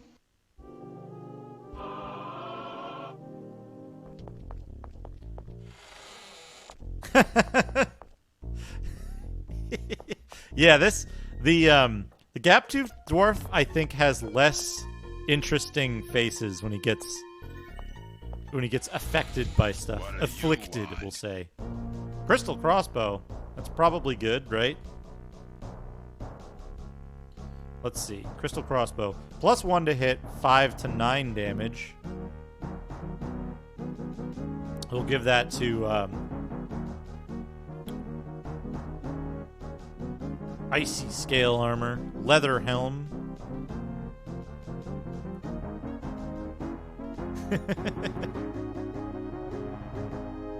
Sell armor. Did we get any weird stuff we need to sell? Any weird miscellaneous items that we need to sell? Accessories. Any weird accessories? No. Armor. Nobody lost their shit. Sell this short bow. Crystal crossbow. Oh, maybe we can train. Maybe we've gained enough experience. Looking to try. Good, not today. Good, not today. Good, not today. It's interesting that the ninja is like outpacing everyone else for levels, at least. It's the second highest HP in the party, which is good. Good, not today. Also, for anyone who wasn't here earlier and missed it, I think I'm being followed. What could they want from me? Some Stooky fool said that money is now growing on trees. Ha. Stooky67, thank you for the follow. Some fool said that money is now growing on trees. Ha. I love that. Ha. Some fool said that money is now growing on trees. Ha. I recorded that earlier, so I can use it as a. I can use it as an alert, a bits alert. Food, yes. Thank you. One entrance to the dwarf mines can be found in the hills. We saw that one. Thank you. Only robbers and ninjas can steal successfully. Oh, he's drunk. Thank you. An old woman in Toad Meadow holds the key to Witch's Tower. Thank you. Be sure to cast a levitate spell before you venture onto a cloud. Thank you.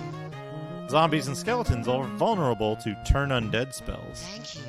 2 characters must have the Pathfinder skill before you can walk in the forest. Thank you. 2 characters must have the Mountaineer skill before you can walk in the mountains.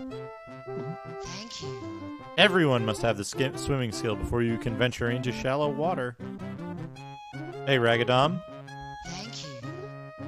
He who runs away lives to fight another day.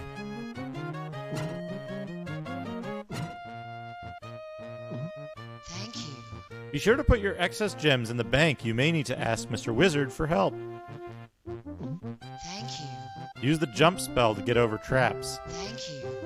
Merchant skill can be bought in the woods you will see after you cross the second bridge on the road heading west out of town. Goodbye. That's an important tip. That is an important tip.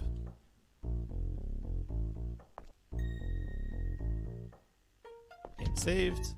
Leave Vertigo. Vertigo that way. The second bridge. Who's this? I can teach you how to spot secret doors for 500 gold.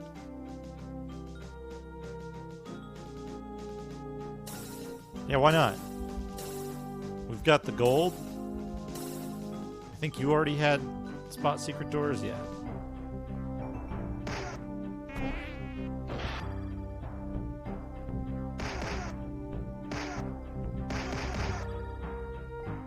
Shooting insects out of the air. Oh man. All around resistances.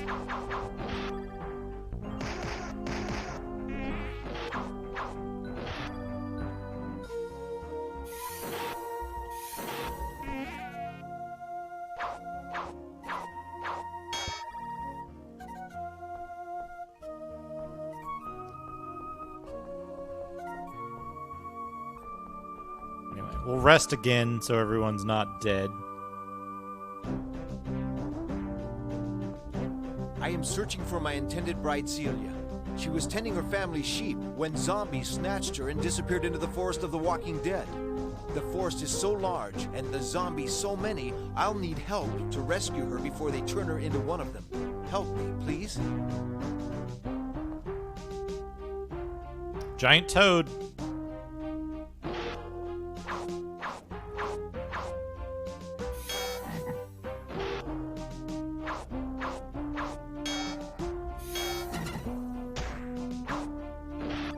They put you to sleep? Yeah, put you to sleep.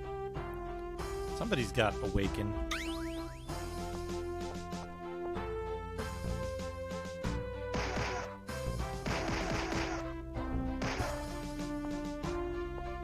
Skeletons in this look really goofy.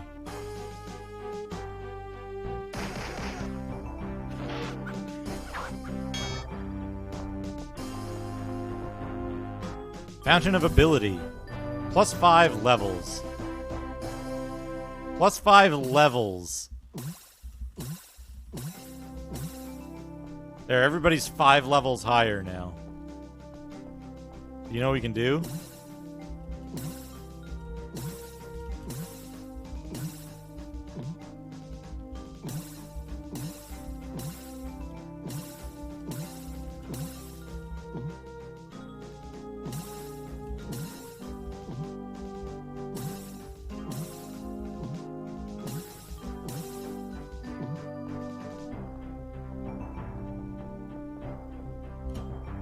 Step right up this way to the action-packed, treasure-filled mines of the Red Dwarf Range. The red door frames. Where to? Mine 5. Step right up.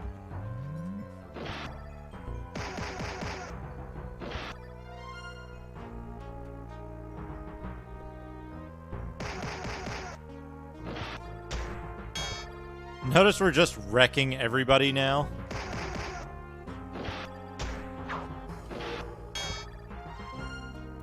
Because we gained 5 levels, so now we get like 3 attacks per round, 2 attacks, 3 attacks, 2 attacks. Okay, that's the exit. Where does this exit to? Yeah. Yeah. Yeah.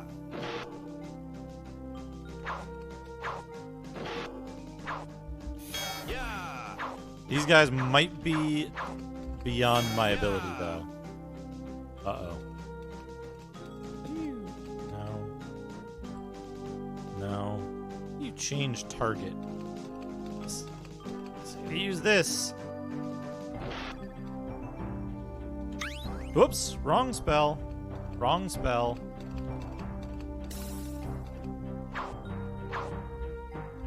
Yeah.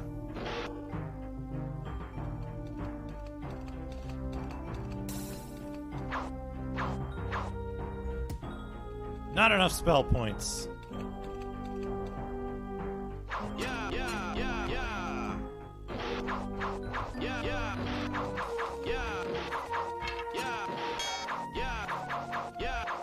Look at that horse's mouth when it attacks. Dagger and a mace. Yes! Coral Mace Golem Smasher. That is worth it. Step right up this way to the action-packed, treasure-filled mines of the Red Dwarf Range. Where to?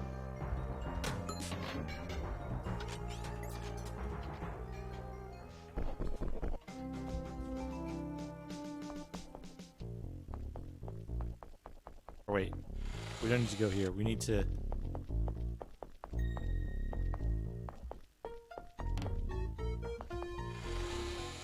Need to rest here. What do you want? We need to fix any yeah, these guys broken stuff.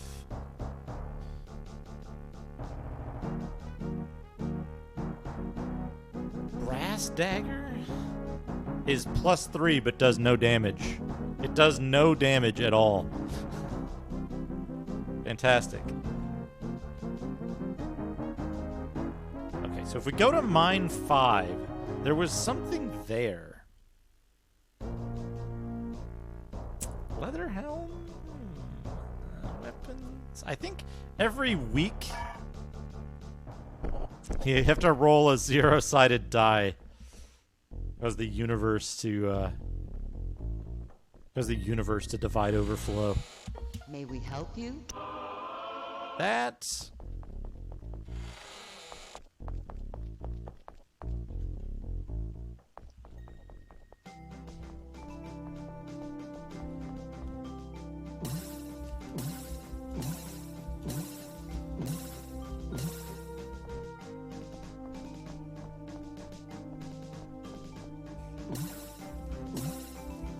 it's a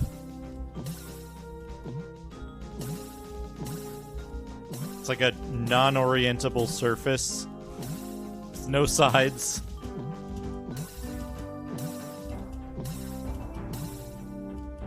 Okay.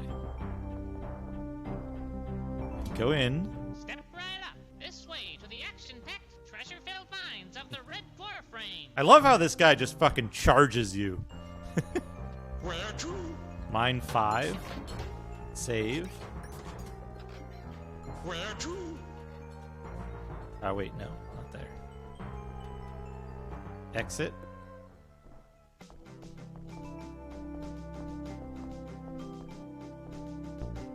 Yeah. Oh.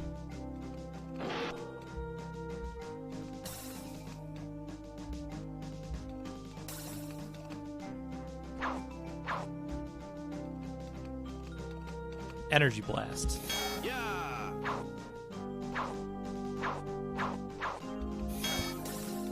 Got him. Tobor found a mace. A steel mace. Steel mace is better than a coral mace golem smasher, unless we're fighting golems. Incredible. Step right up. This way to the action-packed, treasure-filled mines of the Red Dwarf Range. Alright. Cast Cure Wounds. Energy Blast is a spell that, like, it's always good. Like, it's never a bad spell. Oh. Most hated NPC so far. Okay, accuracy. Accuracy. 22, 15. Okay, you need accuracy. More accuracy. Who needs accuracy now? Let's give accuracy to the archer, I guess, just because it's thematically appropriate. There's the regular things. A strange feeling comes over you. You are now very aware of which direction you face.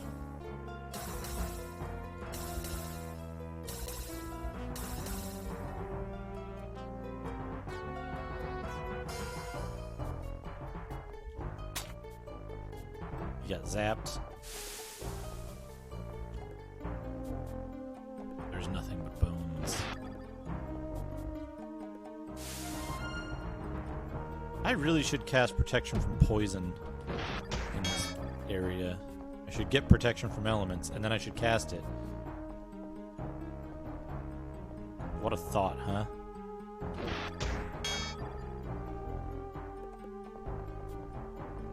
There's nothing but rubble. Nothing but bones. Nothing but fucking tiger moles. 1,000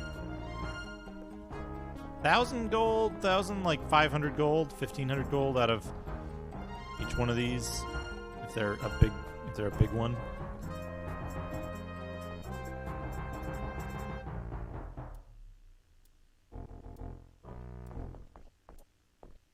Yeah, shrapnel hits a group.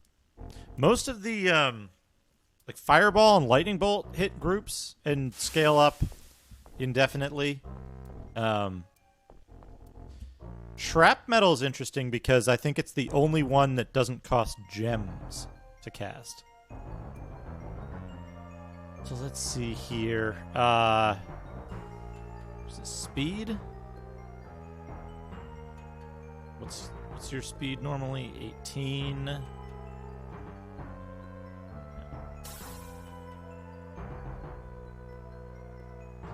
20. The cleric gets the next. Dad found short bow. Dad is unconscious and poisoned.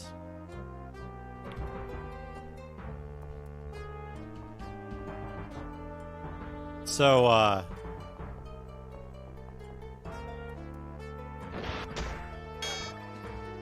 show this off when I go back to town the next time.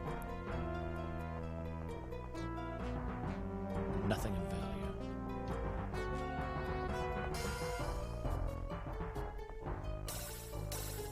Spear, battle axe. Oh, a bunch of armor as well. A deep mine alpha. So that is the code. We got poisoned from searching rubble. Searching dangerous rubble. Save. May we help you? Heal. Okay. Oh, was it from a bed? I thought I got poisoned from the rubble and then just took damage from the bed. What do you want? So, crystal saber?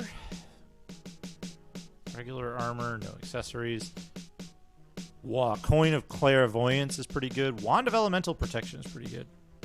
So, identify. This is what I wanted to point out is, so we got this steel mace, which is +3 to hit and does 8 to 14 damage. So now, my cleric... Oh, music.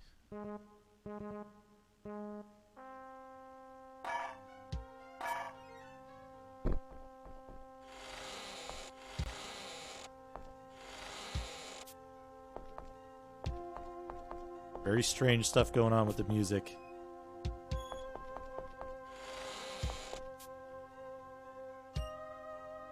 Safe and secure.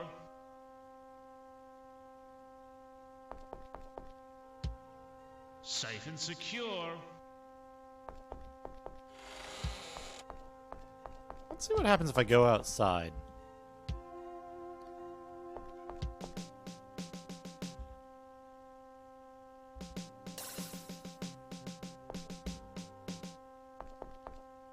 It's just doing its own thing. What do you want?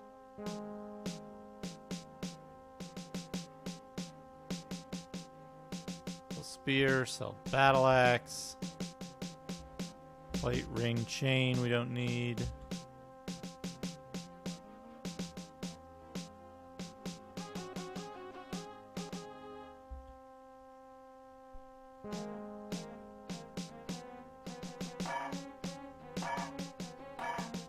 I'm gonna leave this messed up music on for a minute. And I'm gonna take a quick break. I'll be right back.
All right.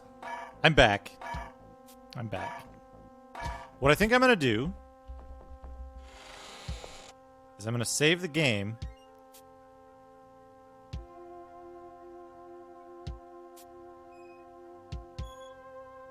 I'm going to quit.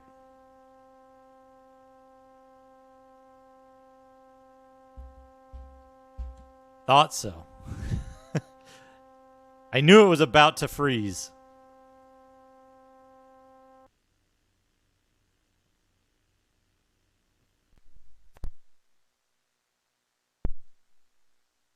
We save the game. Reboot. Get back in. And I think what I'll do, because I've been streaming for what? Almost 6 hours now. Pretty good mega stream here. But I think what I'm going to do is I'm going to finish the regular mines. Oh, I don't know, though. This game is so fun. This game is so fun. Should I finish the whole? I think I'll finish the whole red dwarf thing. Okay, rest. Good. Quick. We have 3 days of food. That should be fine. What time is it? 10 a.m.?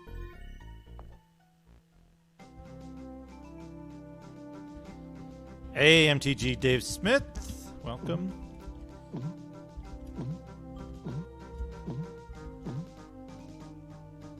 We're missing some of the sound effects again. Inexplicably.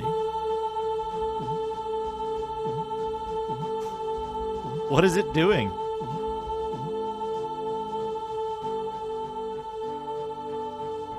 Why do you think it's sending that sound to the MIDI device? Footsteps are gone.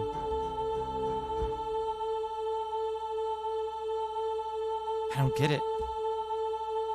Hold on. Let's do this. Just for stability's sake. No. Sound Blaster 16.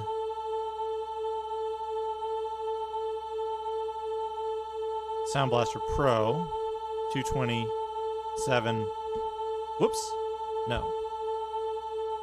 9 5 2 4 2. Yes. No.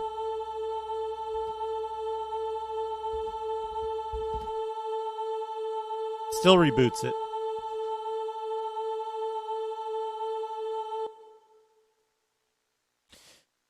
We're going to try it with FM sound and see if it's still as unstable. I'm starting to wonder if there's like something going on, like messing up the messing up the CPU or something.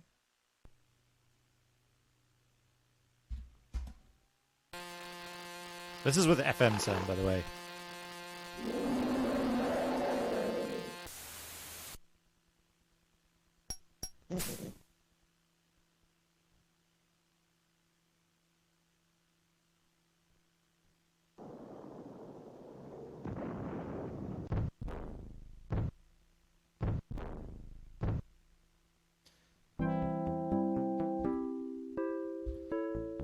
Load inside.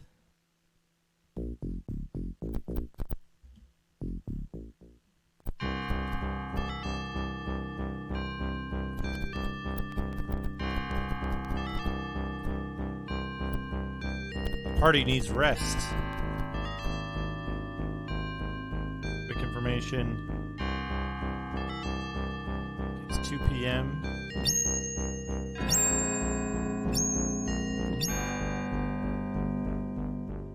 We need to turn that down a little bit.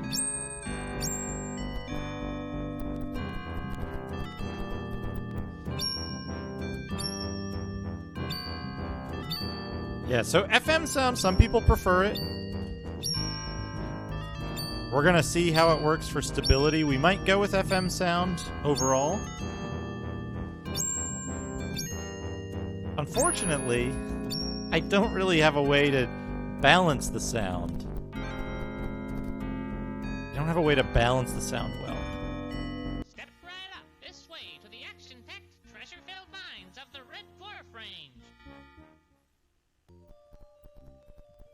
Where to? Mine 5. Cast. Light.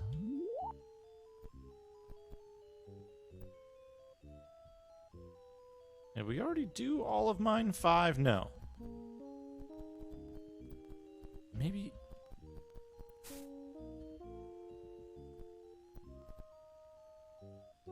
Right, we didn't go down here.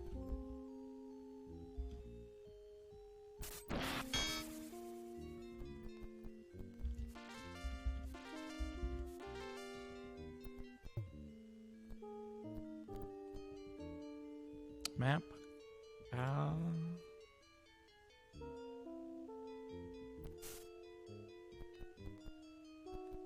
Nobody's poisoned, right? Where to? Deep Mine Alpha. There we go.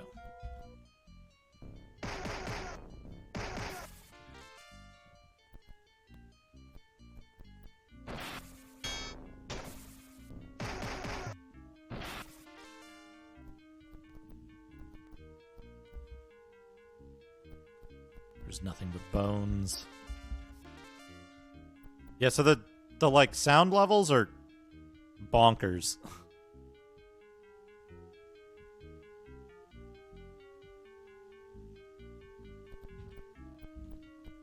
All right, here we go. Exploring Deep Mine Alpha.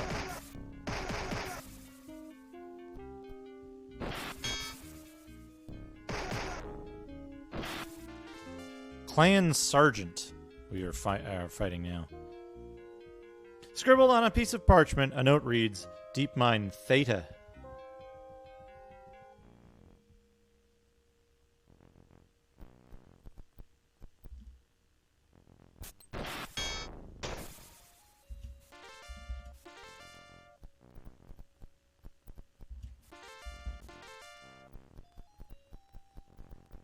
There we go.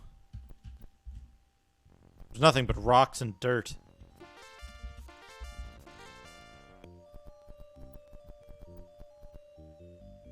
Map.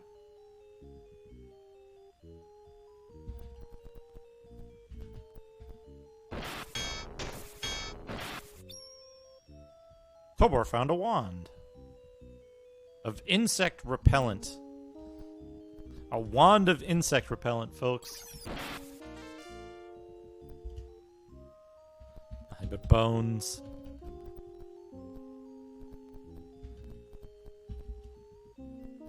Rocks and dirt.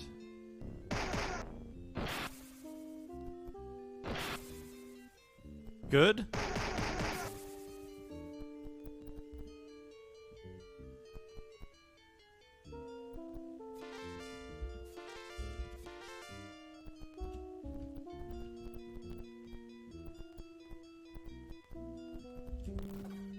A cave-in. It's been a while since we've had a cave-in.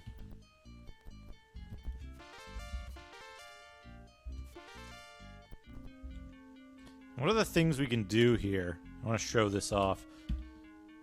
Cast Wizard Eye. So Wizard Eye will show us areas we have not yet been to.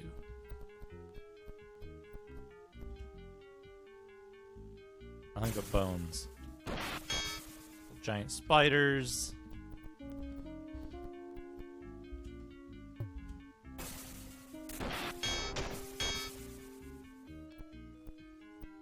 Bunch of stuff we can kill. We haven't been anywhere in this zone yet. Tiger moles. Now that our cleric has a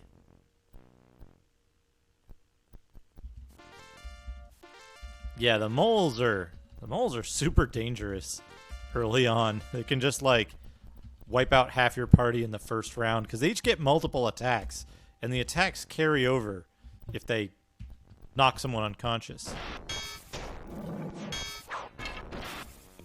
They're not too much of a problem now with this, with these 5 fake levels that we've got. Cave in.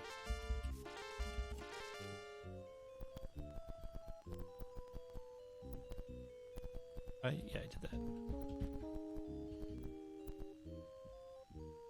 So we haven't been down here. Oh. Yet. We haven't been down here yet.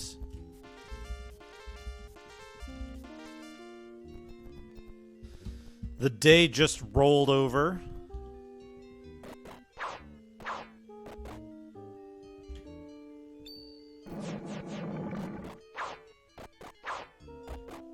Notice we're having a much harder time hitting and damaging the enemies now.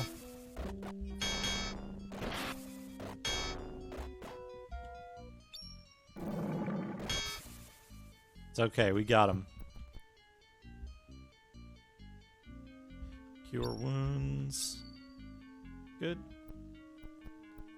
Yeah, tiger-sized moles.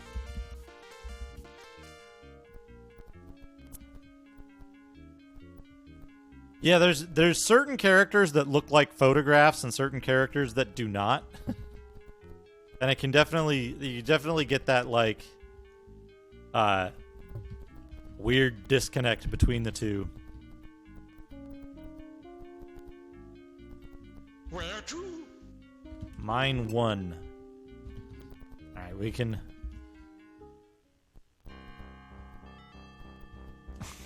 Hey, Dr. Cliche. Is any hardware real? Is all hardware real? What do you want? Hardware real? Okay, sell. We get anything weird that we need to sell? Short bow. Okay. Do we need to fix anybody's armor? Yes, we do.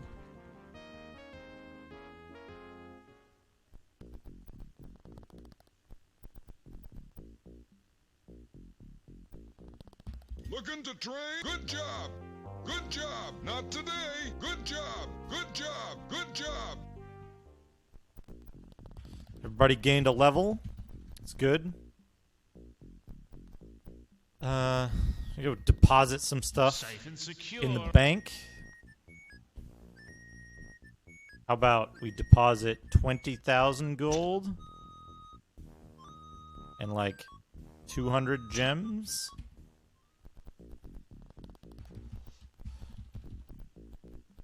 We need to go get more food. This is absolutely more stable without MIDI. Thank you. Goodbye.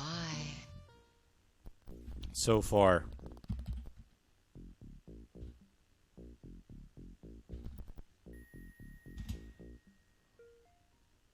What time is it?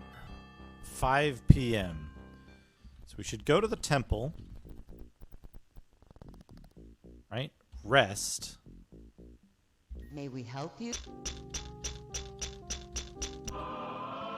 Oh, that's good. Plus 10 is good. Plus 10 is good. And it's like 3 a.m. So we can go get this thing. Oh, no! Damn it. It's 4 a.m. that it rolls over. 4 a.m. is when it rolls over. Nice.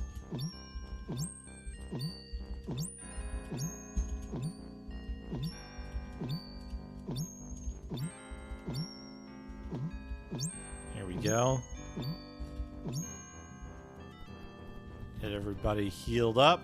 Step right up this way to the action-packed, treasure-filled mines of the Red Dwarf Range. Cast light.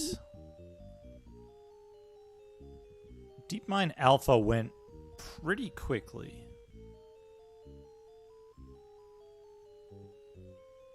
Let's see here.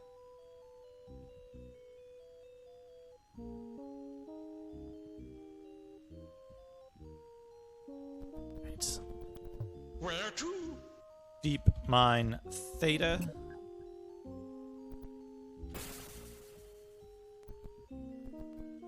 I think that's kind of safer. Hold on a second. Item miscellaneous. thought I had an item of clairvoyance. I don't have the spell clairvoyance, right? Yeah. It's fine. We'll just not search that stuff. We're gonna do a quick clear of this mine.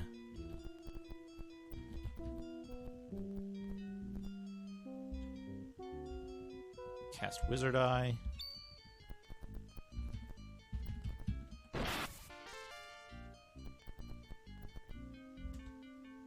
Nothing but bones. We need to find the bones that have the next code for us.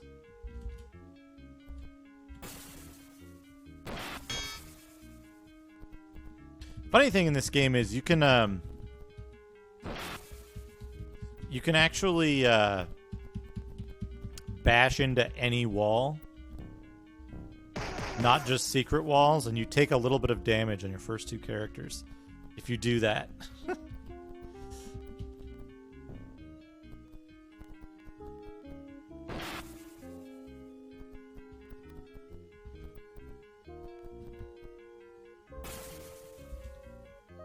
Nothing but bones. How was Ultima Underworld 2? It seems to be pretty good. I've never gotten very far in it myself.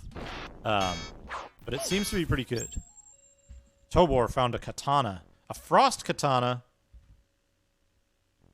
That's better than the Naginata.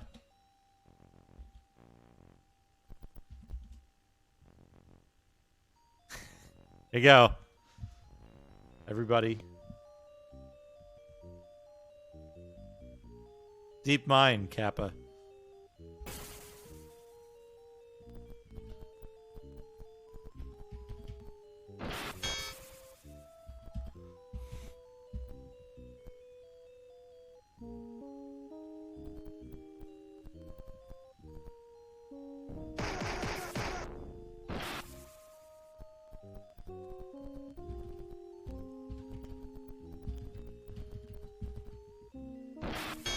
Spiders. We're doing frost damage now. That's good.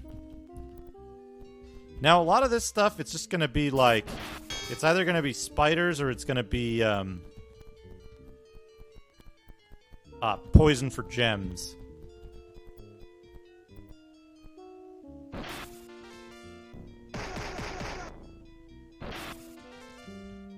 Now, there was an interesting... when I played this, a floppy version of this... There was an interesting thing, which was that you could... Where to? You could do this thing where if you saved the game right after fighting the boss of this area, the leader of the dwarves, Jewel of Fists. That's a good item. So right after fighting the boss of this area, if you saved the game and you reloaded the game after quitting or whatever, you'd load back in and the boss would have respawned. Nothing but bones.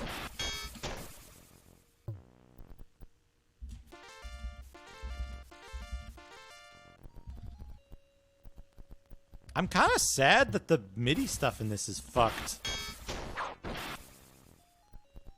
I want to use MIDI because it sounds... There's certain things on MIDI that sound way better. Like the little stingers and stuff that... Whoops. 30 gems. Our barbarian got poisoned.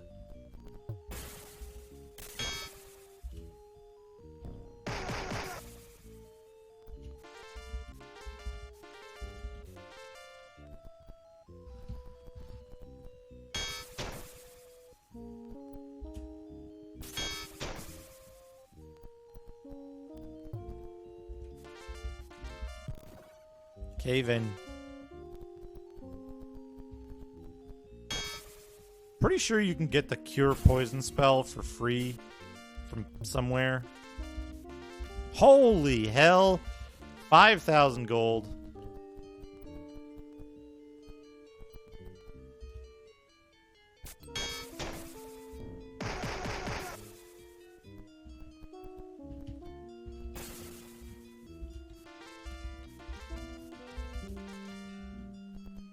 Getting thousands of gold. We should have enough to get Pathfinder for several characters.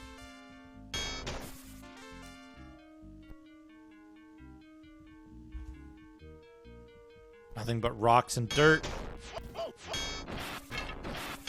Lion Sergeant. Berserker found a longsword. A wooden longsword. Good. Good. Deep Mine Omega.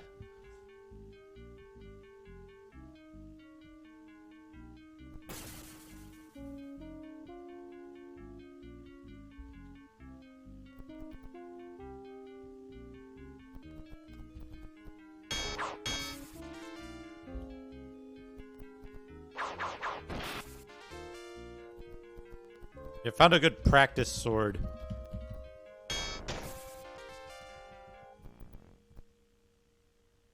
Okay.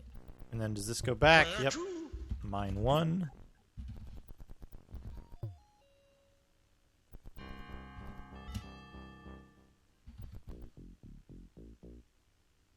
I gotta think of how to make this not, like, occasionally crash. May we help you? Faux CRT blur. Nice. It's interesting that, like, on my CRT here, because it's on, like... Oh, nobody can level up. Very close, though. Pretty close.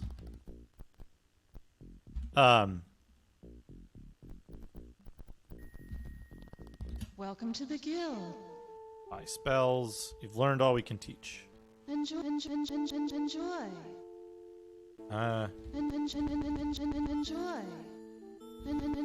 Enjoy.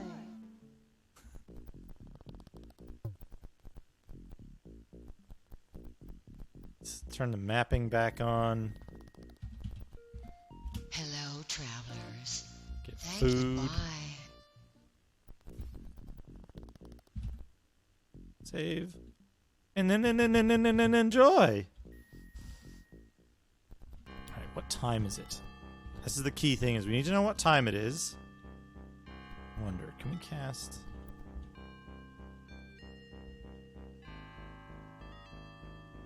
Where... Wrong character, here we go.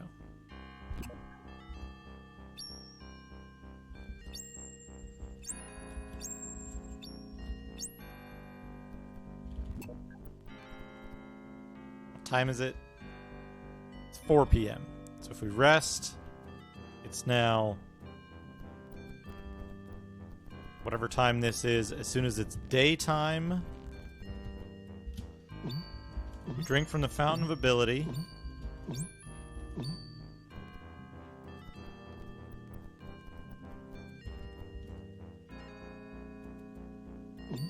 get our hit points back. Wait, no. Yes. We want 25 extra hit points.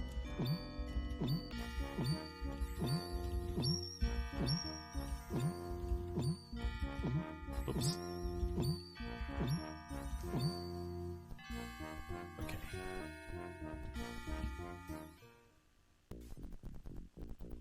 Go up here.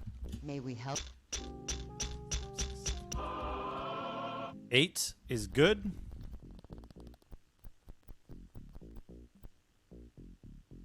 Where to? Deep Mine Omega. Cast Wizard Eye. That's like 2 p.m.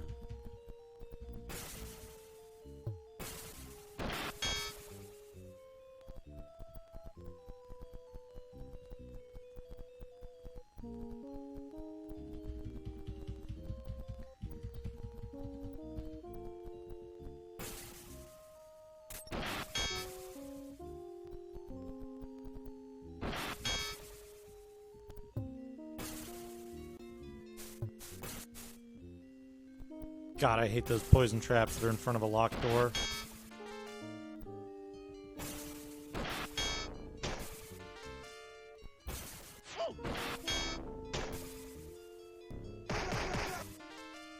Save.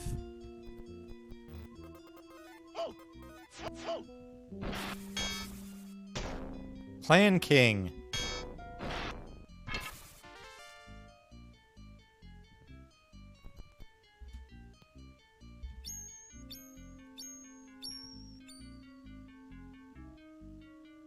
Silver Mace Dragon Slayer.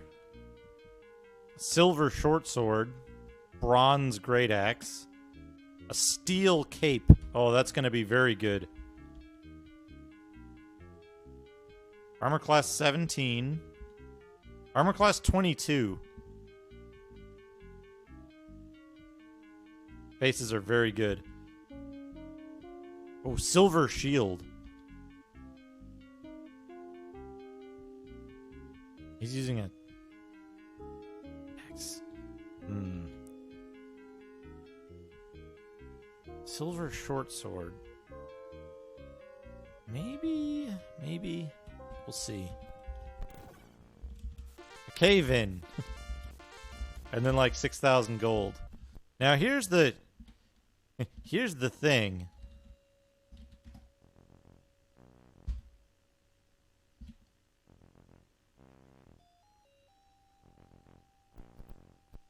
Okay, they fixed that bug. When I first played this game on the floppy version, the like earliest version of the floppy version, if you saved there and reloaded, you would fight the Dwarf King again.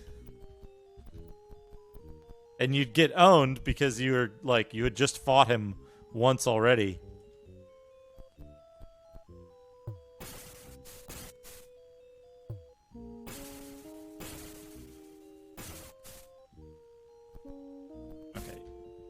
Killed the Dwarf King. Now, we just need to get back. The rest of this level, I think, is just kind of crappy.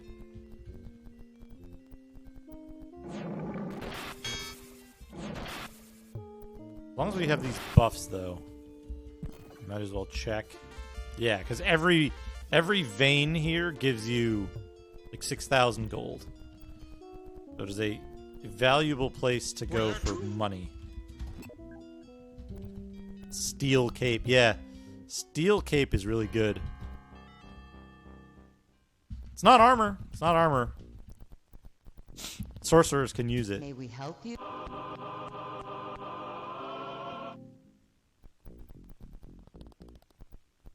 Okay. Now we can go talk to this guy.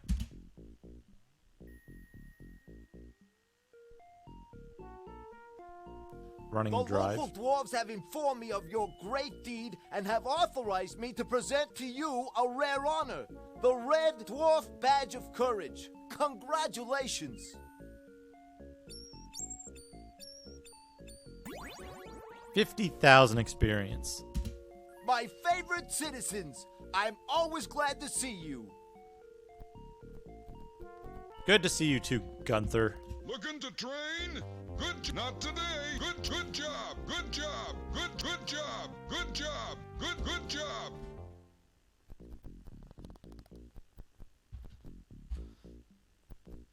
So that's the first 2 quests done. Good job. Good job. Good job. Now, before we wrap up, let's do a little bit of maintenance, but I am going to wrap up soon. I will teach anyone pathfinding for 2,500 gold. So Rialdo the Ranger, 2,500 gold for pathfinding. What we're going to do is we're going to give our 3 most robust party members pathfinding. In case somebody gets knocked unconscious, we won't get stuck in the woods as easily. Safe and secure. Gold. Let's put in 10,000 gold and 200 gems. You don't earn insane interest on all of your deposited items in this one. Whoops. Save as. Stream. Save over. Stream. We got it saved. I'm going to wrap up because I want to eat dinner. I'm hungry.